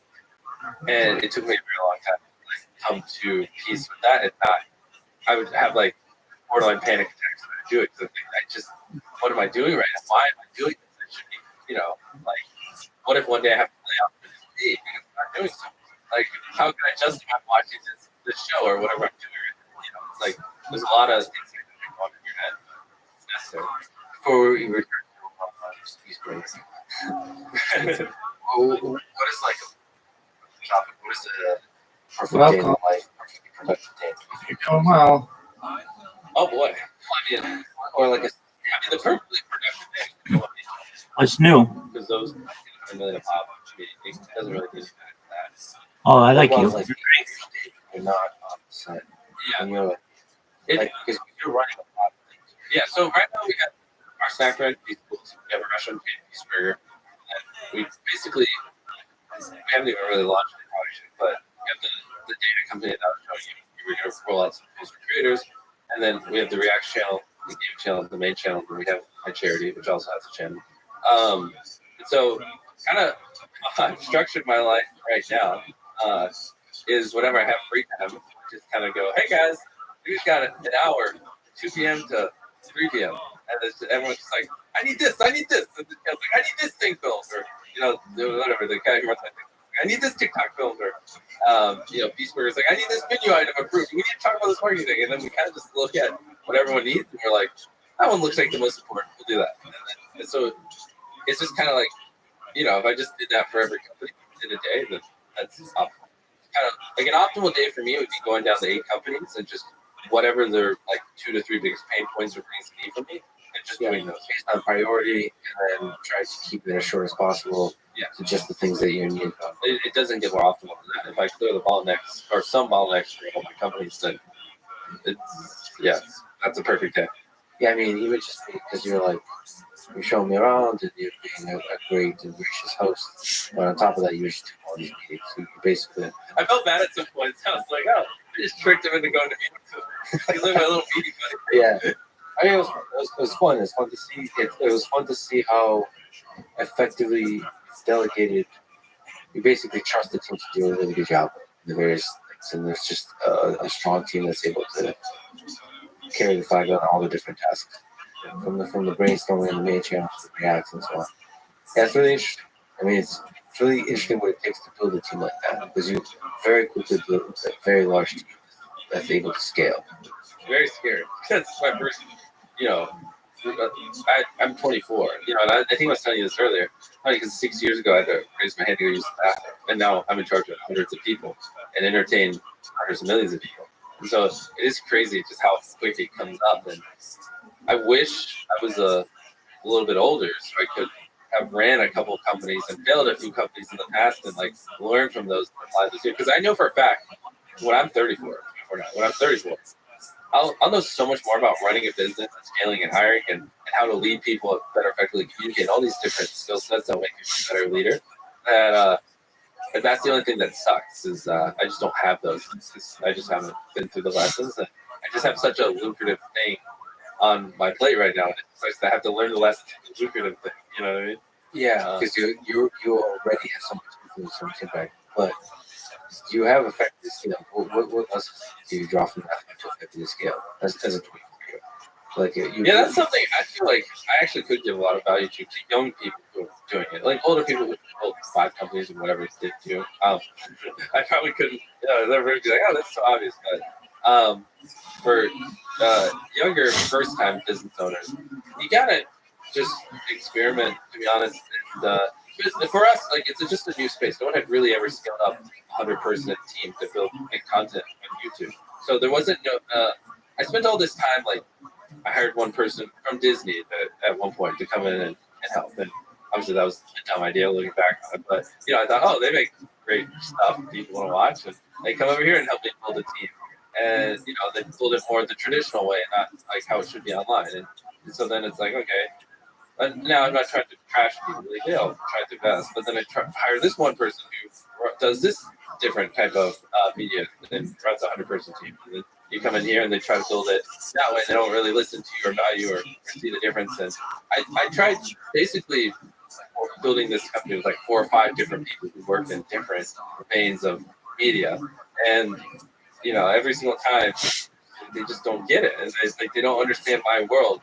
And the eventual solution was just like roll up my sleeves and do it myself, with like chains or a hitman. And it's like, no one's ever done this. And like, no one's going to just give us a golden carrot and tell us how to build this. We got to figure it the fuck out ourselves. And you have to kind of build up from scratch then. Yeah, exactly. All the stuff I was talking about earlier, and all the lessons I learned along the way. And so for me, that was a big part. And like, stop trying to have someone build this company for me and just do it myself. It's just scary. Like, I spent my whole life studying YouTube videos for virality, not business building. But fuck it. I was like, I guess we just got to do it ourselves. And that's where things really start to click. And we got the exponential growth. We started getting the right people and training them the right way. And, just throwing conventional stuff out the door and focusing on what's actually practical for YouTube, which is just completely different than traditional media. So you train people and then those people train people and so on. Yeah, I mean, it's just even like, how you do the lighting on sets and like how you do the audio or not writing scripts. So, or just not as efficient with filming. Like sometimes I have to have 30 cameras running. Why? Because it's not scripted. I don't know what Chris is gonna do when we start filming. He might run over there. Well, guess what? We gotta have a plan because there's only one shot. I can't, tell him not to do that. Yeah, there's the shooting, and there's also the editing. Yeah, and then the editing as well, not having guardrails. Kind of, at the end of the day, it's whatever I want. The video, their job is to make a video that they think I'll like because it's my channel. But you can achieve that kind of however. And so it's just everything's just different. It's much more, I guess, like startup as opposed to. Are you often surprised with the result? Like, you think a certain like we watched the video today, that was really nice. That was different than you would have actually edited it. Yeah. Are you sometimes surprised by like a decision that ever makes? It's like, okay, it's not the way I would have done it, but it's actually this is a cool idea. Yeah, of course. Yeah. The thing, my biggest fear is I don't ever want to get trapped in like a bubble of, because we are getting 100 million views of video on the main channel. Like, but I don't want to get in this feedback loop of just my ideas are great or not feedback loop, but stop learning and improving. It is easy sometimes that we're doing is working. We just keep doing it. I want to keep learning and trying new things. And I guess one way I put it is like, you don't, when you're on a come up or you're growing, you don't want to test new things once you start to plateau or have a downtrend. Because if you're like, you're skyrocketing, right? You're up, and then you level off and you start to go down. You're like, oh, this isn't working. Let's start experimenting. Well, if you have a bad experiment, now you're in like a tailspin. You're nosedive, and you have one more bad experiment. You're like screwed. I'm oversimplifying. You want to test things while you're still growing to keep the growing happening. Because once you like have, again, very oversimplifying that, like, kind of level off, you do a couple tests that go wrong, you're like screwed. You know, what I mean, you're already out the door. Now you're just confirming that you're out the door and online entertainment. So that's kind of how I see it. I think it's very imperative that you're constantly always experimenting and trying things, even if you're getting crazy, unheard of growth. And so that outside of the thing that brought you to the dance, you just dived right into Mr. Beast Burger and Feastables. It's a whole nother industry. Like, what was that like? Well, so Beast Burger, we kind of, it was supposed to be like just a pop-up. Like, we just partnered with someone who had 300 restaurants. And we were just like, you know, let's just sell Beast Burgers for a day or two. Let's see what happens. We didn't really think it would be as big as it was. But that first day, you know, with these figures in sales. And they all sell out, and they're running to local Walmarts. They can't keep up with the demand. And it's like, okay, well, maybe we'll just leave it open a week, whatever. And we're just doing crazy revenue. And it's like, okay, well, let's add some more restaurants, and let's just leave them open for a month. And we're just still doing 6 figures a day. And it kind of just went from this thing that was, I don't know, it wasn't really, I didn't really plan on running a restaurant, right? But here I am. Didn't that sometimes also open your mind to Feastables? Feastables is something I've always liked. Because I think, just in general, American snacks are just full of so much horrible ingredients, to be honest. And they're not, I don't know. I feel like there also just hasn't been any innovation in American snacks in quite a while. And so that's just something I've always been pretty passionate about. The thing, we built that from scratch. So we hired the CEO and built a team around him. And we spent probably over 2.5 years before we even launched. It's like building the right team, figuring things out, and making sure it was actually ran the way I wanted. Which Feastables has just been crushing. It's very interesting. This is something I've never talked about publicly, but having products in retail, it's like before Feastables, everything I had done was online. So if you wanted to, you know, anything from the local Feast brand, you'd have to buy it online and ship it to you. But Feastables, now that, you know, this is our first product, chocolate bars, we started putting that in retail locations. So, like, for example, Walmart, it's crazy. Like, it's just, it doesn't make sense how, if you're, which I guess it does for, because we get 100 million views. So a lot of people know us. If I go stand in Walmart, those people recognize me and ask for photos. Like, if I sit down, I can take 150 photos today in Walmart, 200, whatever it is. So obviously it makes sense those people go buy Feastables, but then you just multiply that by every Walmart in America, and it just gets so crazy. I didn't think we'd be doing the kind of revenue we are. And we're about to launch in some other, I don't know if I'm allowed to say it, so whatever, but other big retail, you know, locations and convenience stores, and like by the end of next year we could be in like 40, 50,000 locations, and the numbers just don't make sense. You know what I mean? What are some challenges about scaling that surprised you? The biggest problem, which I didn't think would be, was just keeping the shelves in Walmart stock. Honest, like it was brutal. Well, even then, sometimes like, you know, you get them the stuff, and like, it takes them like a day or two to put it out in that specific location, and I had to stop promoting it because every time I mention it, like 40% of people would just be like, "It's not there. It's not in Walmart, or I can't buy it." And so it was like a 3-ish month period where I just didn't promote Feastables because I was scared that someone would go buy it and it's just not there. And so like it took us a very long time to catch up to the demand, and also it's not like we have unlimited money. So but now we're relatively caught up and keeping up. But it's gonna be interesting. Now this year in 2023, we're gonna basically, you know, 10x the amount of locations. We're gonna try to launch new products. we're in for an interesting ride, but yeah, I hate when I tell people, you know, like, hey, go try this product, and then they go in their local Walmart and eventually other places and it's not there. It's just so brutal, you know. They made that whole journey out there. So that was really it. Besides that, you know, it's been doing way better than I ever thought. You've talked to a couple places about maybe doing mobile games or computer games in the future. Yep. Is that something you're still considering? Yes, because you know, do you normally talk with people as much as we talked before? Is that no? That was I spent all day today talking about. In my head, everything you asked me is stuff we already talked about. Not really. Well, no, not everything. I take it back. But sorry, the last 2 questions, yes. It's just funny because What? No, I tried to say again. There's a different style of asking those questions because I on purpose didn't dig further into. I could tell. Yeah. So I can tell you. Okay, by the way, all right. Well, let's do this. This is the first time I've ever talked to somebody as much as I did with you beforehand. On the same day. I know. Not even the same all day. day together. We're And talking then like only 3 spent hours. 1 hour. Yeah. Literally, it's funny. This is a hilarious. I picked him up from South and I just like harassed him all day to hang out. And then Great. here we It's are I love it. now. I was secretly recording. Anyway, so what was it? Yeah. So the interesting thing is with Feast Burger and Feast Burgers that there's physical goods as opposed to like making mobile games or PC game, whichever one we end up doing, which is software. And I actually have a giant international audience. Most of my audience is obviously outside of America. And so the problem we're running into is it just takes time to build up the supply chain and get festivals in Southeast Asia, get festivals in India, get festivals in Brazil and Mexico and all these other places where we have giant pockets of our audience.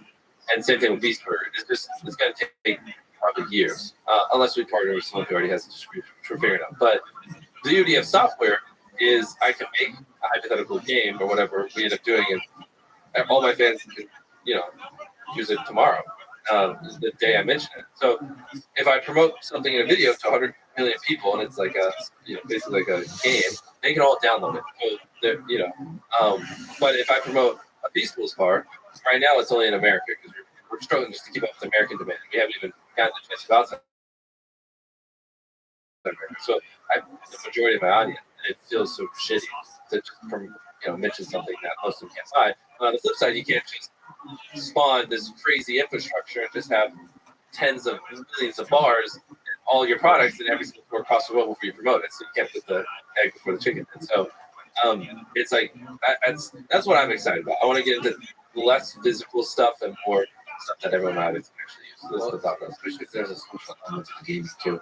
It's not unlike Feasting. So it's a lot of people consume. You missed it when you're setting up for this. We were doing some basically just laying out everything that we're planning for. So we're at the phase where we want to start hiring the team, build it, and we're kind of just laying out the game. And I was actually really curious, but I can't say it. Whatever I say, someone's just gonna take it and run with it. But You're a good idea. about the kind of games you're thinking about? Yeah, I mean, I can imagine we also talk to people about it. It's super awesome. So much good one. I did. So much good talk. All right. The juicy talks happened. You're just like, I gotta go set up. Well, I already. I mean, but that is a different kind of team you need to hire.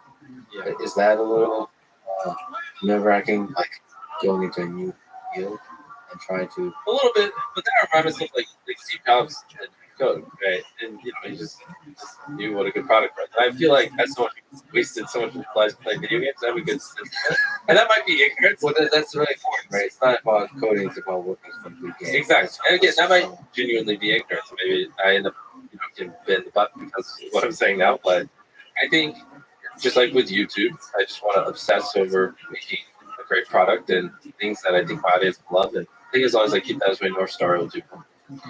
What is the path to being worth 100 billion? Like? There's a path to being worth $100 billion. I don't know. Okay, let me just pause. You're 24, and there's so much awesome scale, so many great ideas. You think about different trajectories. Yeah. With those possible trajectories. Yeah, I mean, if the goal was to just be worth $100 billion, yes. My goal, I'm a broken record, is to make the best video possible because I know whatever else I want will come, obviously. So the videos. Yeah, exactly. So path to $100 billion is keep getting 100 million views a video. You know what I mean? Or more, exactly. If we can keep growing. But, if we can keep Feastables growing, right, and we eventually expanding international, one day we're in 100,000 retail locations. We're selling the same amount of SKUs like we're currently doing. I mean, that would crush. And then, obviously, ideally, one day we open up Beast Burgers. We get it where we turn out, like Supercell, a couple of hit games. I don't want to make dozens or hundreds of games. I just want to make games that are just great. And, we rarely drop them. Well, we do. They're bangers. And just, whatever other stuff we end up doing. All that combined. I mean, it's just interesting because, like, what's a show that's pulled 100 million views per episode, basically? Like we're doing. Like, like the Super Bowl gets praised because they get 100 million viewers, but I can't think of a show maybe it reruns or something. So it's also a show that has a similar kind of figure that you can now use. Like I don't have a network tell me what to do. I don't have anyways. I can do whatever I want. So it's a very interesting position because I put out content and 100 million people show up. And then I also have a gaming channel. I put out content and 15 million people show up. A reaction channel, I put out content and 10 million people show up. I have a TikTok, I put out content and on average 20 million people show up. So as long as I can keep that going and then build these businesses, it's honestly pretty scary to see what will happen, over the years because We'll's launched, last year, 2022. So it's a relatively new thing. At Beastburger, we just started scaling up to the side. We haven't obviously even launched any mobile games yet. So think about the antithesis of it. I don't see a world where my YouTube channels are relevant in the next couple of years. This is what I live for. And so if I can keep that going and then really start to expand these businesses that leverage off of it, hopefully there's a day when I can give away $1 billion in a video. Honestly. That would be a video. Let me ask you a ridiculous question. Since you went from being broke to being rich, although you keep spending all your money, does money buy happiness? How has money changed sort of your contentment, your happiness in life? What is my happiness? No, it's not. I mean, to a point, yes. And once you can take care of your health, you can take care of like any immediate dangers, you take care of your family relatively. Yeah, it does. But those things, like when I first came into money, one of the first things I did was retire my mom, and like that brought me tons of happiness. You know what I mean? And like, if my brother had a medical emergency and we couldn't afford it, and I made money to afford it, that brings tons of happiness. So once you take care of those basic necessities, so we say make almost $1 million, it really does something. Adding an extra zero, going from 10 million to 100 million, whatever it is, makes no difference. So you're given that or just fearless of money? Yeah, well, let me rephrase. I guess it could for some people if you really, I don't know, you spend your whole life obsessing over cars, it probably would bring you a little bit of a nice living. I'm coming more from the frame of mind of an entrepreneur, someone who's really obsessed with this. For me, and a lot of my friends and people I hang around, what brings us happiness is winning and building companies and changing the world. Like that is fun. It's a complex problem you can wake up every day and you do something to obsess over and devote your life to. Or it's just having money, Well, one interesting question I have for you psychologically is because you have become wealthy and because you give like part of your work is giving a lot of money, do you find it hard to find people you can trust? Do people see you basically as a source of money as opposed to another? It's weird because you would think yes, but I feel like I also know the right places to look. But yeah, if I just walked into Target and trying to make friends with 10 good people, of course, you gotta. You can kind of sense. Oh yeah, you can sense the right thing. So clear, right? It's so obvious. I don't even want to go descriptions, but honestly, a lot of my friends, like Chandler, I played Little League with him, and Tyler, the guy I went to school with him. Chris, he was my first subscriber. Carl was here after we got married, but whatever. He's friends with boys, and it's a lot of my closer friends, even like my YouTube friends, I knew before I was engaged. So maybe there is some merit to that. Maybe it is. I don't know. I've never really put too much thought into it. Maybe there's a reason I hang around with a lot of people I knew before I got married because it's much easier. And they help you, like your radar sharp, who can and can't be trusted. You can trust them. Yeah. It's difficult. You become richer and richer and more powerful. Well, one thing you'll also find when you get, not even richer, but more. One thing I thought is, as I climbed this like ladder of YouTube, got bigger, I thought there would be tons of people like me. Like that takes like the kamikaze approach to building business. You just throw all your money in it, all your time, you throw all your energy, you throw everything. You're just like, fuck it. This is this. Yeah. I thought there would be hundreds of these, and there isn't. I mean, there's like maybe one or two. And I talk to those motherfuckers every single day. I'm sick and tired of talking, but I love this. But it's just so interesting. It's like every level I got up, it's like, all right, where's all these guys with the subscribers that are fucking psychopaths? And yeah, like people become like conservative as they get more. Especially as they get bigger, yeah. And 20 million subscribers, 30. It's like every step of the way, it's like I just got more and more low. be honest. But you know, it sounds cliche. You hear that kind of shit in movies, and you're like, oh, that's not how it works. But it is. Like, there's just not many people that just want to give up everything, go all in, and obsess over making the greatest goddamn videos every single day of their life. Like, they're really hard to find. And be able to sacrifice everything for that video. Like, basically, put all the money right back in. Yeah. Or the people doing it, they're on just a small scale. And if I talk to them, it's just 99.9% of the time I'm teaching them things. It's like, So it's lonely because there's not too many people, especially in the creative space, that are creators. yeah, it is 100%. It's not what I was expecting. I was expecting there to be a lot of people.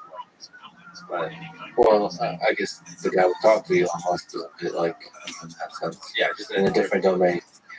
exactly. His willingness to put all back in. Right? And that's why I found right now a lot of people are related to YouTube videos. Like, I'm hearing more and more voice to tell content creators and more. I'm just looking for those other people who share a little bit of a title. It's like you guys don't know her. They tend to just be doing the randomest things. Well, I think that's really required. Because the photography line, is really everything. Putting everything into the thing. That's like the way to really create special stuff. That's also the way to. Yeah, the thing is, like, you have to be careful with giving this advice because they're like bodybuilders. So it'd be like, go to the gym, be disciplined. I'm disciplined, go to the gym. But I would argue for those people, it's like it's not even they just enjoy weightlifting, right? Because there are people who are jacked, but they don't make much money or run a business, right? They're that disciplined. They'd be hitting every area of their life. They just really like business. There's people like me to an extreme level love building companies, right? It's not even discipline for me. It's just in my blood. It's what I wake up. I don't think about it. I don't push myself. I don't need to watch a fucking motivational video to work. I just do it. It's programmed in me at this point. And I couldn't imagine a world where I don't wake up and do it every day. But I think that a little bit of it is genetics and just how you're hardwired. Not that it can't be trained or taught, and not that, and obviously the friend group you're in influences these things, and over time I think you can change it. But someone's just not going to be able to flip the switch and then just start doing a kamikaze approach to building a business. Just like a lot of people try to flip the switch to start bodybuilding and quit majority of the time. That's just not innate to them. I think a lot of us have the capacity to do that in some domain. Yeah, I think if you surrounded yourself with fellow like-minded people and slowly over time switching it. But if you just try to like hardcore do it, you're just gonna. Do you ever worry about your? Did you take steps to protect it to like for the long run, to make sure you have the mental strength to go on? Yes, weirdly enough, the best thing for my mental health was giving into my innate nature to work. And the most depressed I get is when I try to restrict it. I'm like, I don't work weekends, I don't work this day. What's best for me is just to work when I feel like working, and then just not work when I don't. Like, and just have no constraints. Because there are just some nights where I don't want to sleep. And for whatever reason, I feel compelled to go all night. Whatever. Like, just do it. Do whatever you want. Is what I tell my, working brain. And I just give into it. And I feel that's where I feel the happiest. And then, it's typically like, and when I'm really in the grind mode, it'll be like 7 or 8 days, nonstop going. And it's like, I'll realize, like, oh, I need some recharge time. And just go fucking binge a season of anime.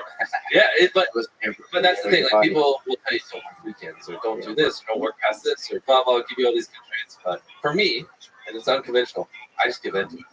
I think there's something really to be said with that. I try to surround myself with people that, like, when I don't pull an all-nighter, they don't go like, you should get more sleep. There's a reason I pull that all-nighter. Like, if I'm really passionate about something, they basically encourage it. So I have no problem getting sleep and getting rest. What I need in my life is people that encourage you to kind of keep going with the stuff you're passionate about. Normal people, they don't want that life. They probably shouldn't. It's not good for you. But yeah, if you hang around people just what are different people, you're gonna feel crazy and it's gonna wear on you. Whereas if you're around similar people, it's so much easier. Like, if you, I started weightlifting more, and one thing that's helped is just having jacked people around. They naturally just help you. They do. Yeah. Like, they naturally just have freaking grilled chicken and all this shit and high protein meals, and it's just like easier for me to just piggyback. Like, oh, can you just give me whatever you're getting? And they're like, oh, I gotta go to the gym. I'm like, oh shit, I'll just join. And it's like it's cheat codes. You just surround yourself with people that you want to be, and it makes it like 70% easier. In my opinion, it's like that is the cheat code to life. And I wish. I obviously your audience is definitely a lot older, but to the older people listening, like if you are in a place of mentorship for someone younger or have some influence for younger people, you should really try to drill that in your head. It's like the people they are around 100% dictates the outcome. I would not be on 120 million subscribers if I didn't find when I was around 1 million, I had a couple of friends that were just also psychopaths. I outgrew them, but at the time it was great. And I wouldn't be where I am today if it wasn't for them. And just all along the way, the friends that I hung out with had such a dramatic impact on where I am. Like, I probably have 80 million less subscribers. If I wasn't so strategic about hanging out with people that I add value to, and I value me. So the advice for young people would be to be very selective about the people you surround yourself. So it's crazy. Like Chris, he's really funny, and that's why he's great for the videos. And part of why he's so funny is he consumes copious amounts of cartoons and just funny content. And so I'll find, like, when I spend more time with Chris, I'll start just quoting these weird cartoons and shows, and my speech will literally change. And just after like a week of spending more time with him, it's like that quick and run back. Now picture that over the course of years. It has such a huge impact.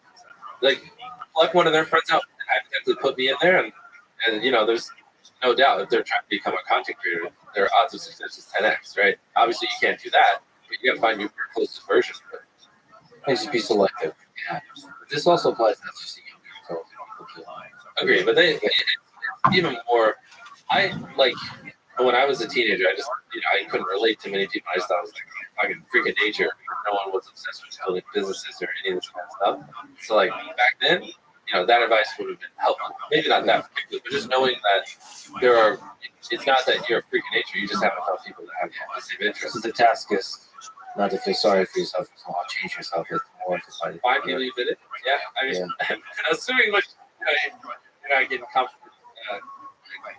I assume it's not something bad. Like, if your hobby is shooting things, or shooting things, they'll find people that encourage that. But outside of that, sure. Actually, as an answer to what is the best advice I would ever give you, you're crazy until you're successful, then you're a genius. All along the way, people gave me so much advice on why I shouldn't do it, why I'm crazy. Every step of the way, people wanted to tell me why I shouldn't do this, and should get a life, should stop being too obsessed. Everything I'm doing. And then once I'm successful, the same people are like, dang, you're a genius. Wow, you pulled that off. Probably the same people who give you advice now. You're the most successful video creator of all time. Stick to that. Anytime you want to do something new, right? They'll like pressure you not to do, feastables or mobile gaming or whatever it's beyond. It's funny how people don't. Well, honestly, I wouldn't even know what they have to say now. So most people on the team are like, yes, I am. Through like whatever idea you got, they're with it. No, it's weird. We actually have my team pushes back on it pretty hardcore, which I don't want it. They're James, the CEO who helped me build all this stuff. He's very adamant. Like, you're not yes man, and he trains people to really think of themselves. Even when I give them orders, so they really think, is this optimal? Is there context or information should be missing that I can provide that can help them make more updated decision? Like, I'm not God, you know what I mean? Like, I'm human and I make errors. So don't take what I say as So even like in the brainstorming and so on, yeah, you can say like Tyler. Anytime I said something, give me feedback and push back. What do I want? I don't want to just be like, yes, good job, Jimmy.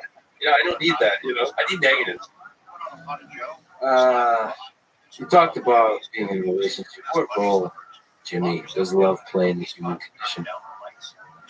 I think big thing is love can be scary because this is, the human you're in for the most amount of time in your life. And so, or project that over 50 years, they can be a liability or an asset.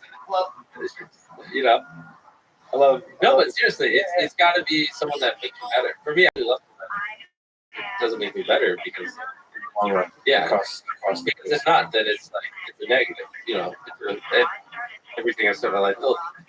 But luckily, I'm very happy. The partner I have, like we were talking about before, I do think she makes me better. There's a lot of actually positives I've noticed. Even things as simple as like, I struggle to turn off my brain at night because I'm just thinking about all the businesses and how we can do better or whatever weird thing I have on my mind. But chilling with her and hanging out with her helps me like basically just shut my brain off and like mellow out. And even like there's just a ton of little things like that I've noticed are positive, especially if you really look for them, that are easy to gloss over or not. And so for me, yeah, I have someone who I think is very beautiful, very intelligent, makes me better, constantly pushing me, okay with me working hard, making me smarter, and just all these different things that I think for me love just makes me a better person, which makes me love her even more. Absolutely. What advice would you give on finding somebody like that? Just really don't give up until you find someone that's there's so many people on the planet. I mean, there really is. There's billions of The odds are in your favor. like just don't settle and find someone that makes you happy.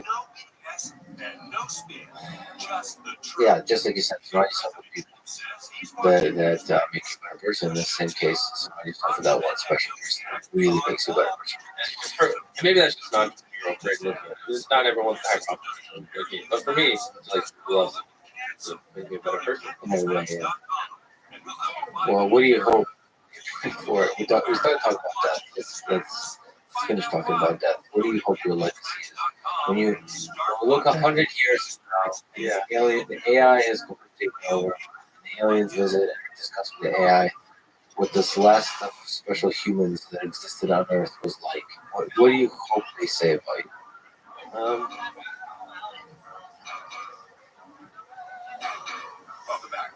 The intelligence behind the mystery drones has a sense of humor, but it sure seems It's a deep one. U.S. Probably just that. Because it's hard, right? Like for Elon, over double my age. I can live every second I've lived up to this point in my life and still not be able to charge so much time. I just hope whatever it is that's a net positive on the world and it impacts billions of people in a positive way. That makes lasting change. So you admire people like Steve Jobs and Elon Musk for having sort of reached for that goal as well. Yeah, of course. To help millions. I mean, the iPhone's the most successful product ever invented. It's hard not to admire what he created.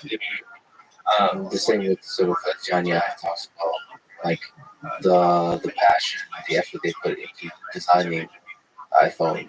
That like little bit of love is transferred to the whole world. Like they get to experience the joy of that design. It's what a beautiful thing to do. They can make it better.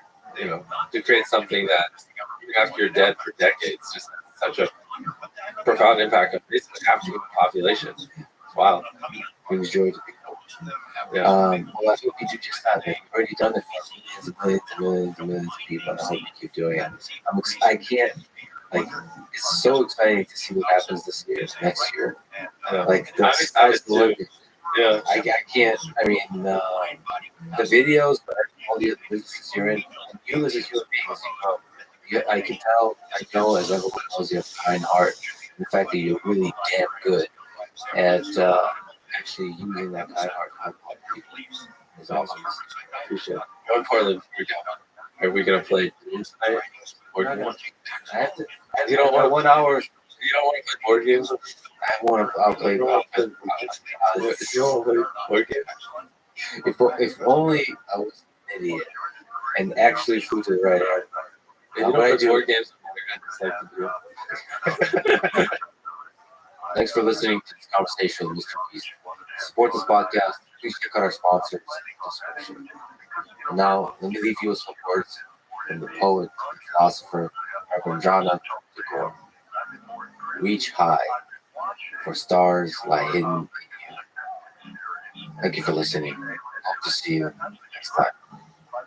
We are taking such a similar view in the sense that we are both empiricists. We focus on different fact patterns, but we both take an empirical approach. So I could frankly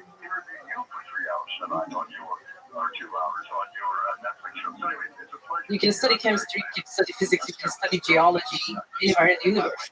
This is the only place you can study biology. This is the only place to be a biologist. That's it. So definitely something very fundamental happened here, and you cannot take biology out of the equation. If you want to understand how that vast chemistry space, how the general sequence space got narrowed down to what is available or what is used by life, you need to understand the rules of selection, and that's when evolution and biology comes into The following is a conversation with Drew Kachar, a master biologist at the University of Wisconsin, studying essential biological attributes of life. This is a live streaming podcast. To support it, please check out our sponsors in the description. And now, dear friends, here's Drew Kachar. What is the phylogenetic tree or the evolution tree of life, and what can we learn by running back and studying ancient sequences as you have? I think phylogenetic trees could be one of the most romantic and beautiful notions that can come out of biology. It shows us a way to depict the connectedness of life and all living beings with one another. It itself is an ever-evolving notion. Biologists like visualizations. They like these graphics, these diagrams, and of life is one of them. So the tree starts at common ancestor. It's actually the other way around. It starts from, At the end? It starts from the branches. It starts from the tip of the branch, actually, and then the further, depending on what you collect to build the tree. So depending on the branches, depending on what's on the tip of the branch, and I will explain what I mean, the root will be determined by what is really sitting on the tip of the branch of the tree. So we could study the leaves of the tree by looking at what we have today and then start to reverse engineer to try to understand the rest of the tree, the roots of the tree. Exactly. So the tree itself, by just taking a few steps back and looking at the entire tree, so can give you an idea about connectedness, the relatedness of the organisms, or whatever again you use to create your tree. There are different ways, but in this case, I'm imagining entire diversity life today is sitting on the tips of the branches of this tree, and we look at biologists, look at the tree itself. We like to think of it as the topology of the tree, to understand when certain organisms or their ancestry may have merged over time. Depending on the tools you use, you might use this tree to then reconstruct the ancestors as well. And so, what are the different ways to do the reconstruction? So you can do that at the genome level, or you can do it at the higher biology level, right? So, in which way have you approached this fascinating problem? We approached it in every way we can. So it's the gene, could be protein, product of the gene, or species, or could be groups of species. It will depend. It totally depends on what you want to do. If you want to understand certain past events, whether an organism exchanged a certain DNA with another one along the course of evolution, you can build your tree accordingly. If you rather use the tree to reconstruct, resurrect ancient DNA, which is what we do, then in our case, for instance, we do both gene, protein, and species because we want to compare the tree that we create using information. Okay, well, let me ask you the ridiculous question then. How realistic is transplant? Can we study the genes of ancient organisms? Can we bring those ancient organisms back? So the reason I ask that ridiculous sounding question is maybe gives us context of what we can and can't do by looking back in time.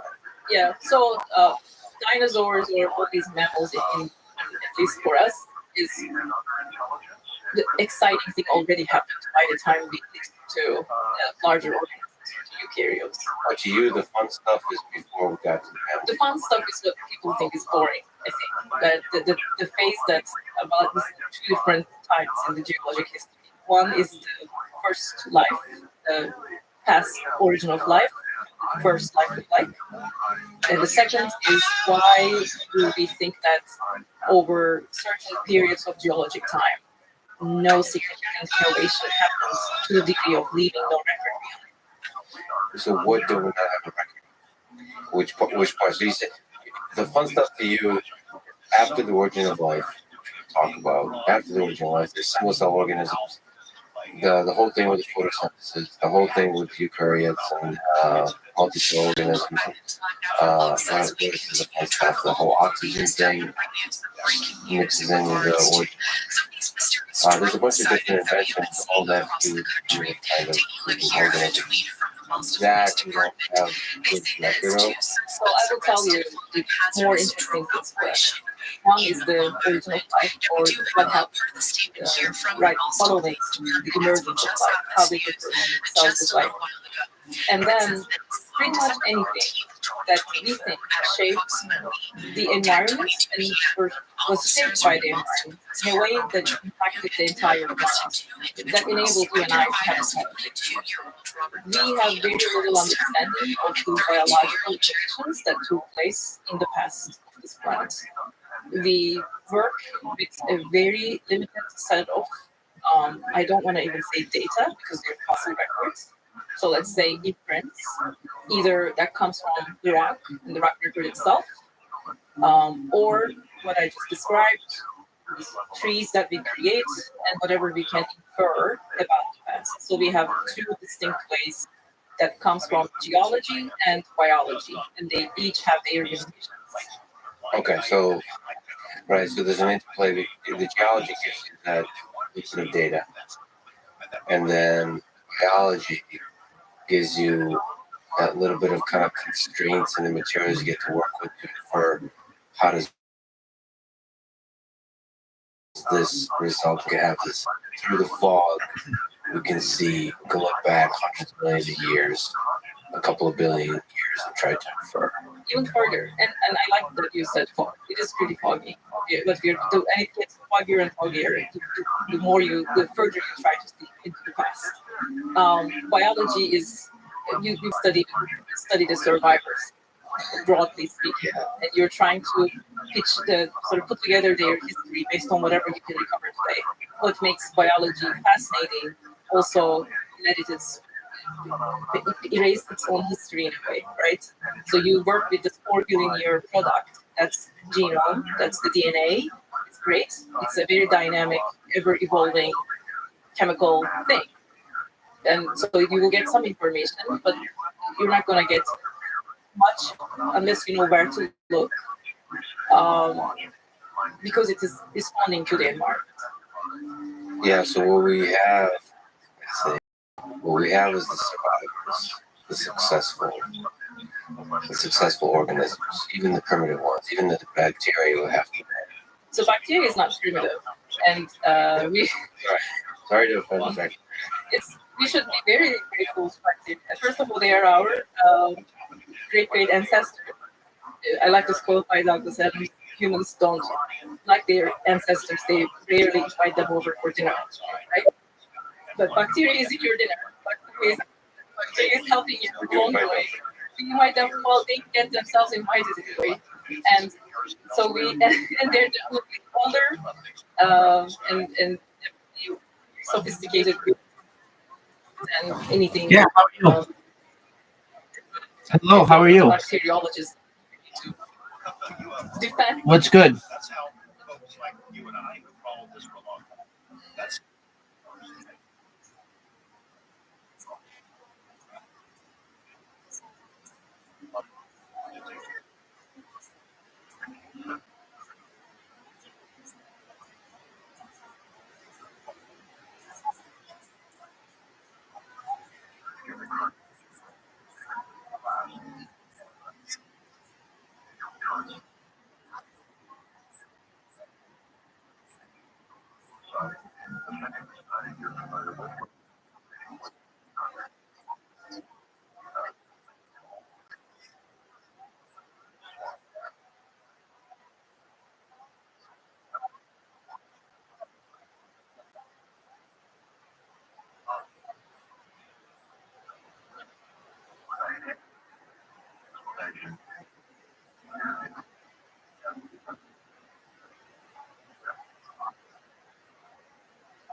Yeah, just one moment. Sure.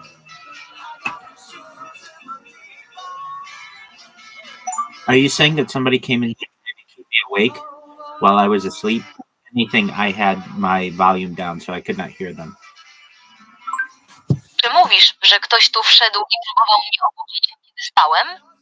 Jeśli już, to ściszyłem głos, żebym ich nie słyszał.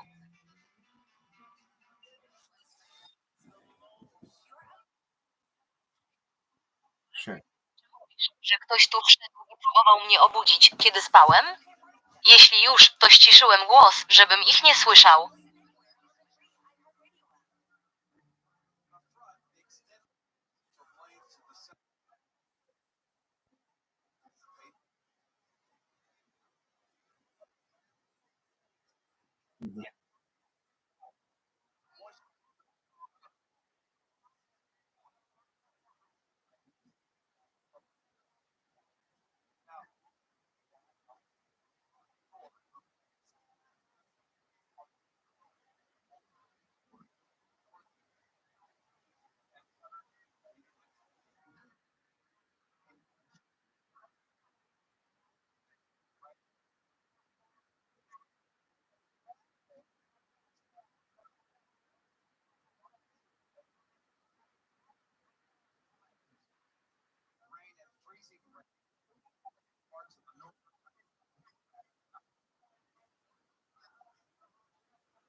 Certainly.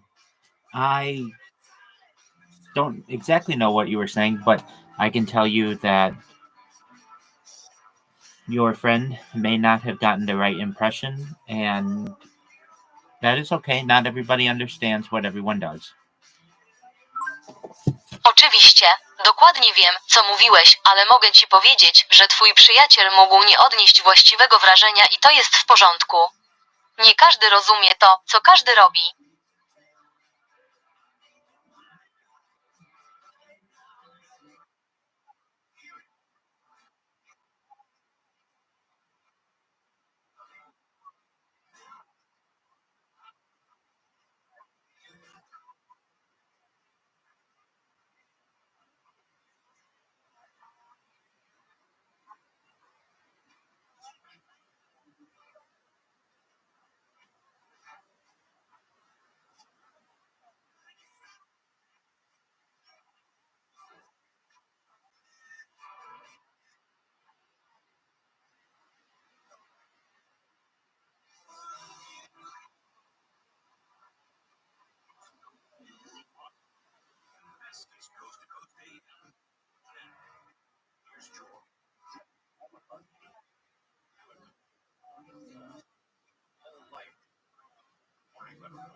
Yes. Fair and square. Yes.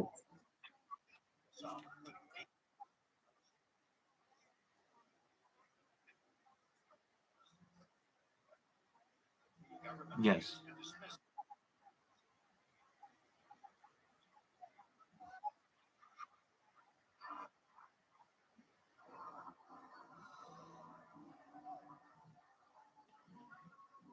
I don't understand. Can you repeat that one? Can you repeat that?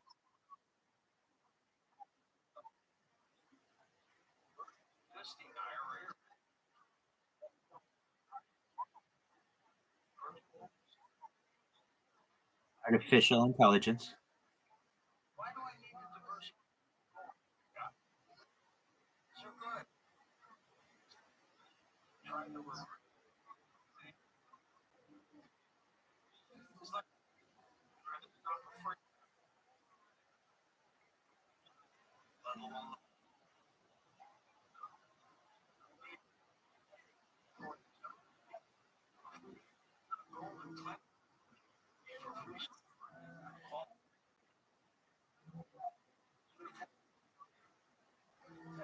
Metaphorical.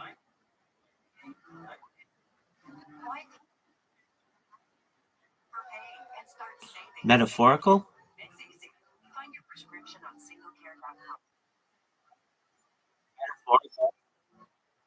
Metaforyczny. Metaforyczny.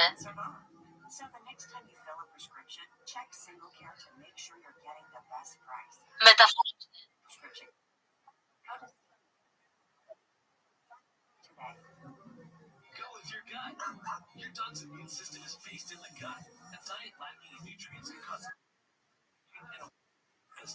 Well, thank you. I appreciate that. I do my best to treat people as equally and fairly as possible. And while no one is perfect, I strive to be.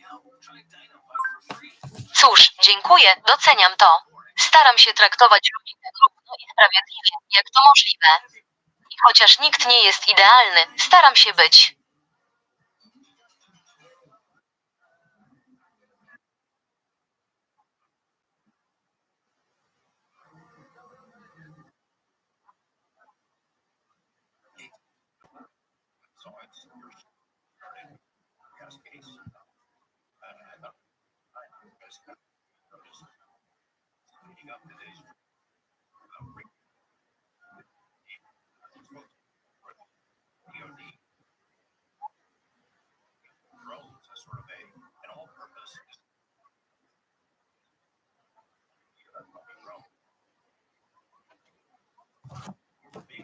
Yes, I understand. Tak, rozumiem.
Excellent.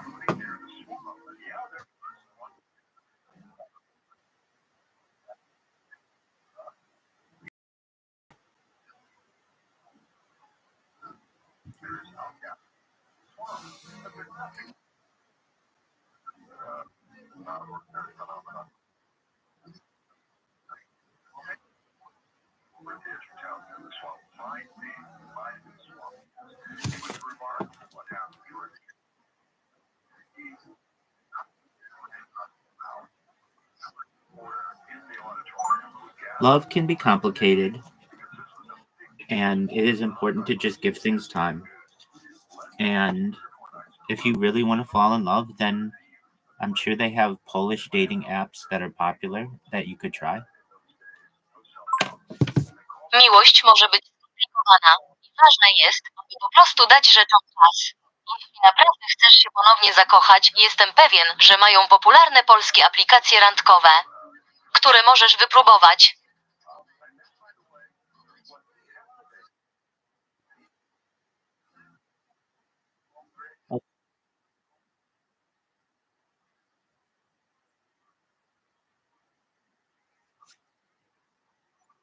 If you're looking for friends to love, then I am a candidate. I am always looking for new friends to love. Jeśli szukasz przyjaciela do kochania, to jestem idealnym kandydatem. Zawsze szukam nowych przyjaciół do kochania.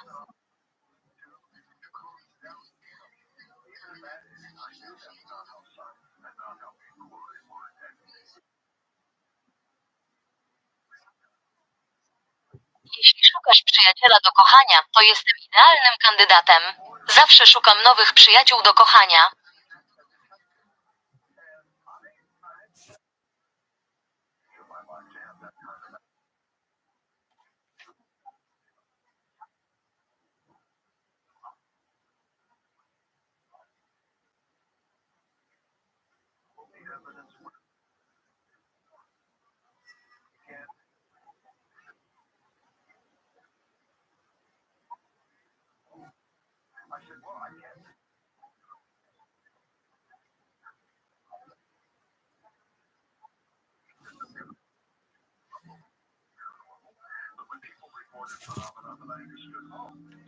Can you please repeat that? Czy możesz to powtórzyć?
Sure, just one moment. Welcome. Sure, just one moment. Welcome. How are you?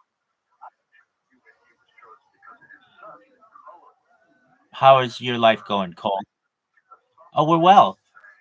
We're well.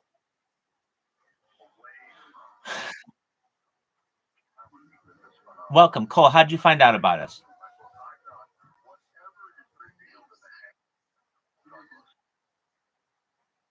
Okay. Cole, welcome to my server. How did you find out about me?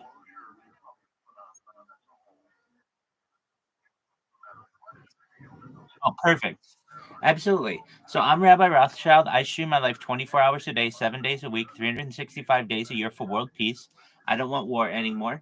I've been doing so for more than 3 years. This stream goes back to the pandemic. We've seen the death of a queen, the birth of AI, the coronation of a king, and everything in between. Essentially, you can watch me whenever you want, 24 hours a day. I'm live on YouTube, and it's just an interesting project. Does that answer your question?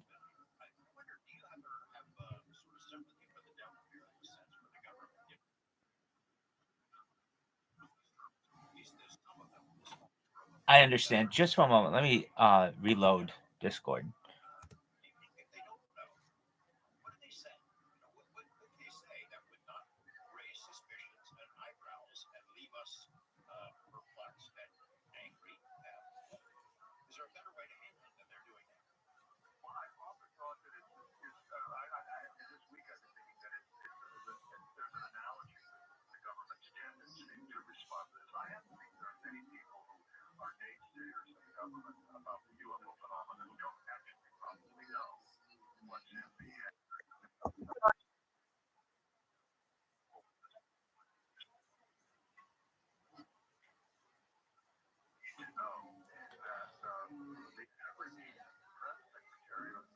Is it any better now, Cole? Excellent. So I'm Rabbi Rothschild. I stream my life 24 hours a day, 7 days a week, 365 days a year for world peace. I've been doing so for more than 3 years. This goes back to the pandemic. We've seen the death of. Excellent. So yeah, essentially, I'm always here, and you can connect with me whenever you want. And essentially, we talk about some really interesting things that aren't normally discussed in society. Things like anti gravity, antimatter, faster than light travel. Things like alien disclosure and de-extinction. We talk about things like life extension technology, things like stem cells and human growth hormone. We talk about things like nootropics and cryogenics, cryonics. We talk about things like mind uploading technology. Cole, has anybody ever told you they don't think you're going to die? Has anyone ever told you that they don't think you're going to die? Okay. Well, I have okay, Roxanne. So I have the opportunity for the first time probably in your life to tell you that I don't think you're going to die. Essentially, there's a type of technology known as mind uploading technology where we scan your brain into a computer like a CAT scan or an MRI for later download as an android, a clone of yourself, a cyborg, a cybernetic being, a robot, an ethereal being, whatever you want to be.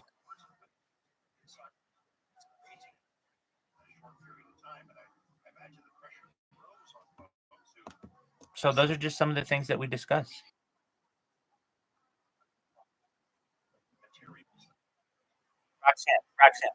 Roxanne. Shh. He's talking. He's talking. Go ahead, Cole. Okay. That's okay. When we have new people here, you have to be quiet because if not, they can't hear me. They don't know what's going on. They just leave. Nic się nie stało. Kiedy mamy tu nowych ludzi, musisz być cicho, bo jeśli nie, to mnie nie usłyszą, nie będą wiedzieć, co się dzieje i po prostu odejdą. Once they understand everything that's going on, then you can talk all you want.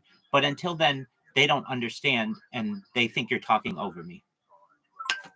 Kiedy zrozumieją wszystko, co się dzieje, wtedy będziesz mógł mówić ile chcesz, ale do tego czasu oni nic nie rozumieją i myślą, że mnie zagłuszasz.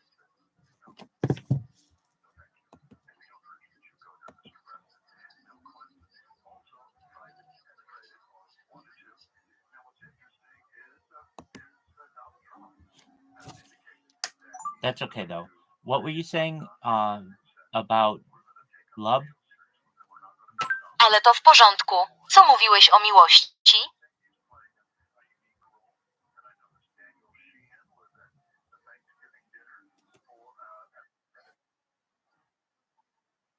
That's okay. That's okay. Excellent. Just when a new person's here and they don't know, especially if they are looking for an English speaker, they want to be able to see what's going on. And if we're talking over each other, it's confusing.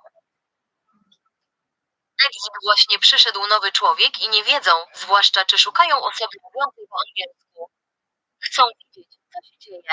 A jeśli rozmawiamy przez siebie, to jest to dla nich bardzo mylące. It's okay though. So what were you saying? What was the topic you were referencing? Ale jest okej. Więc co mówiłeś? Jaki był temat, do którego nawiązywałeś?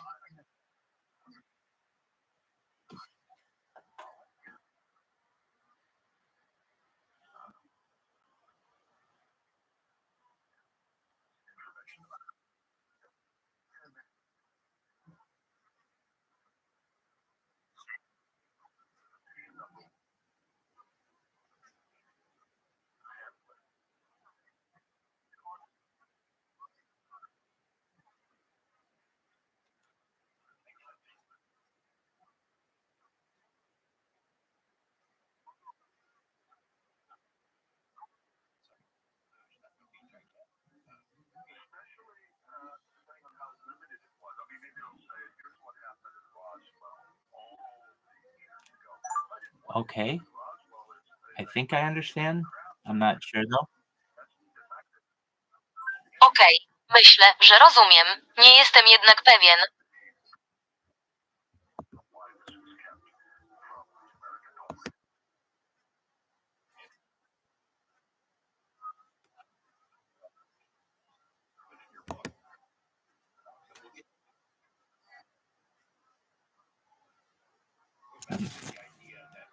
Okay, well, I don't really have any thoughts. Just I want the best for you and hope only good things. So, if anything, feel free to talk about whatever you want. Okej, cóż, tak naprawdę nie mam żadnych myśli. Po prostu chcę dla ciebie jak najlepiej i mam nadzieję, że tylko dobre rzeczy dla ciebie. Więc jeśli coś, możesz swobodnie mówić o czym chcesz.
So, if I understand, Jeśli dobrze zrozumiałam, That's okay. So, from what I understand, you had a previous friend who wanted videos or pictures or something? W porządku, więc z tego co rozumiem, miałeś poprzedniego przyjaciela, który chciał filmów, zdjęć lub czegoś takiego.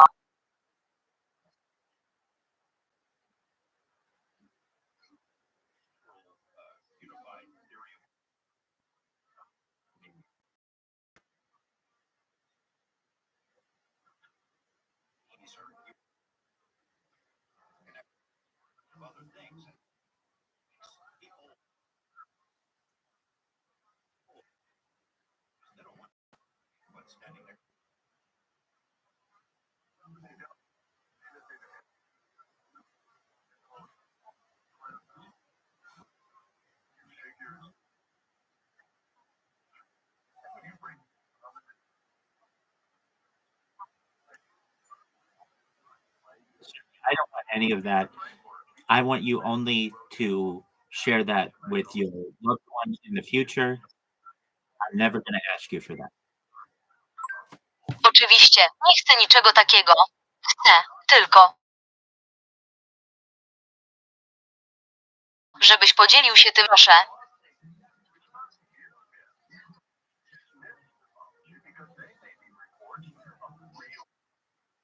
Oczywiście, nie chcę niczego takiego. Chcę tylko, żebyś podzielił się tym z ukochaną osobą w przyszłości. Nigdy cię o to nie poproszę.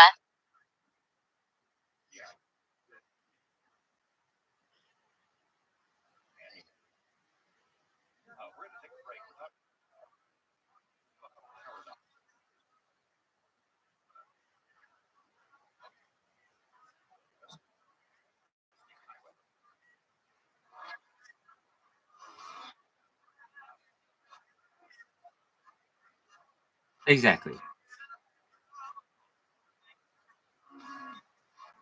Absolutely. Yes, I only see you as a friend, and you should know that I want you to fall in love with someone someday who you share a lot in common with. But between us, I just want to be friends. Tak, widzę cię tylko jako przyjaciela i powinieneś wiedzieć, że chcę, żebyś pewnego dnia zakochał się w kimś, z kim masz wiele wspólnego. Ale między nami chcę być po prostu przyjaciółmi.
Okay, if I understand correctly, I want you to find your true love.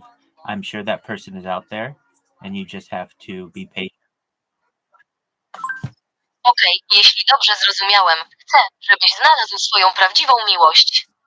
Jestem pewien, że taka osoba gdzieś tam jest i musisz być cierpliwy.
It doesn't seem like he treated you very well. And just know that you should remain optimistic and positive, and with time, hopefully the right person will come along. Wygląda na to, że nie traktował cię najlepiej. Musisz pozostać optymistką i pozytywnie nastawioną osobą, a z czasem, miejmy nadzieję, pojawi się odpowiednia osoba.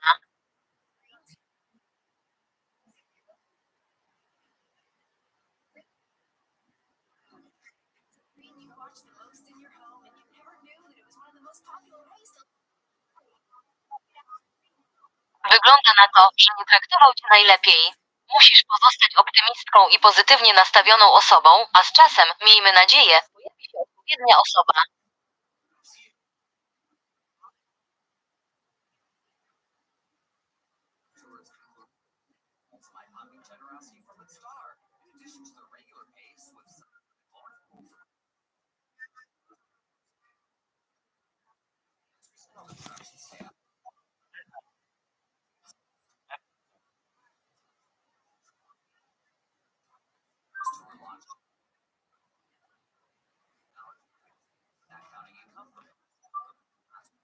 Okay.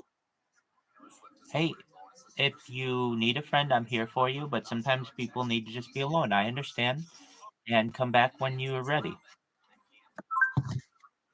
Okej, hej, jeśli potrzebujesz przyjaciela, jestem tu dla ciebie. Ale czasami ludzie po prostu potrzebują być sami. Rozumiem i wrócę, kiedy będziesz gotowy.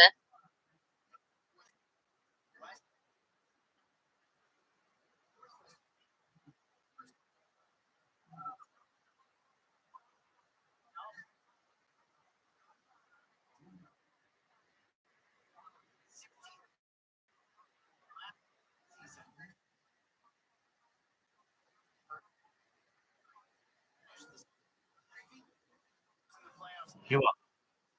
Take care. Jumping ahead today in 2007, Brett Favre passes for 227 yards in Green Bay's 33-14 win over St. Louis, eclipsing Dan Marino, become the NFL career leader in passing yards. Favre in his 17th season finishes the game with 61,405 yards. Marino had 61,361 in 17 seasons. And today in 2016, James Harden gets his sixth triple-double of the season, and the Houston Rockets make a then NBA record 24 three-pointers in a 122-100 win over the Pelicans. Most threes in a game now is 29, held by Boston and Milwaukee. Now you know, today in sports history on iHeartRadio. All the good stuff, yeah. Camps keeps you on top of pop culture. David Bowie may soon be back on stage, albeit in avatar form. Britain's The Sun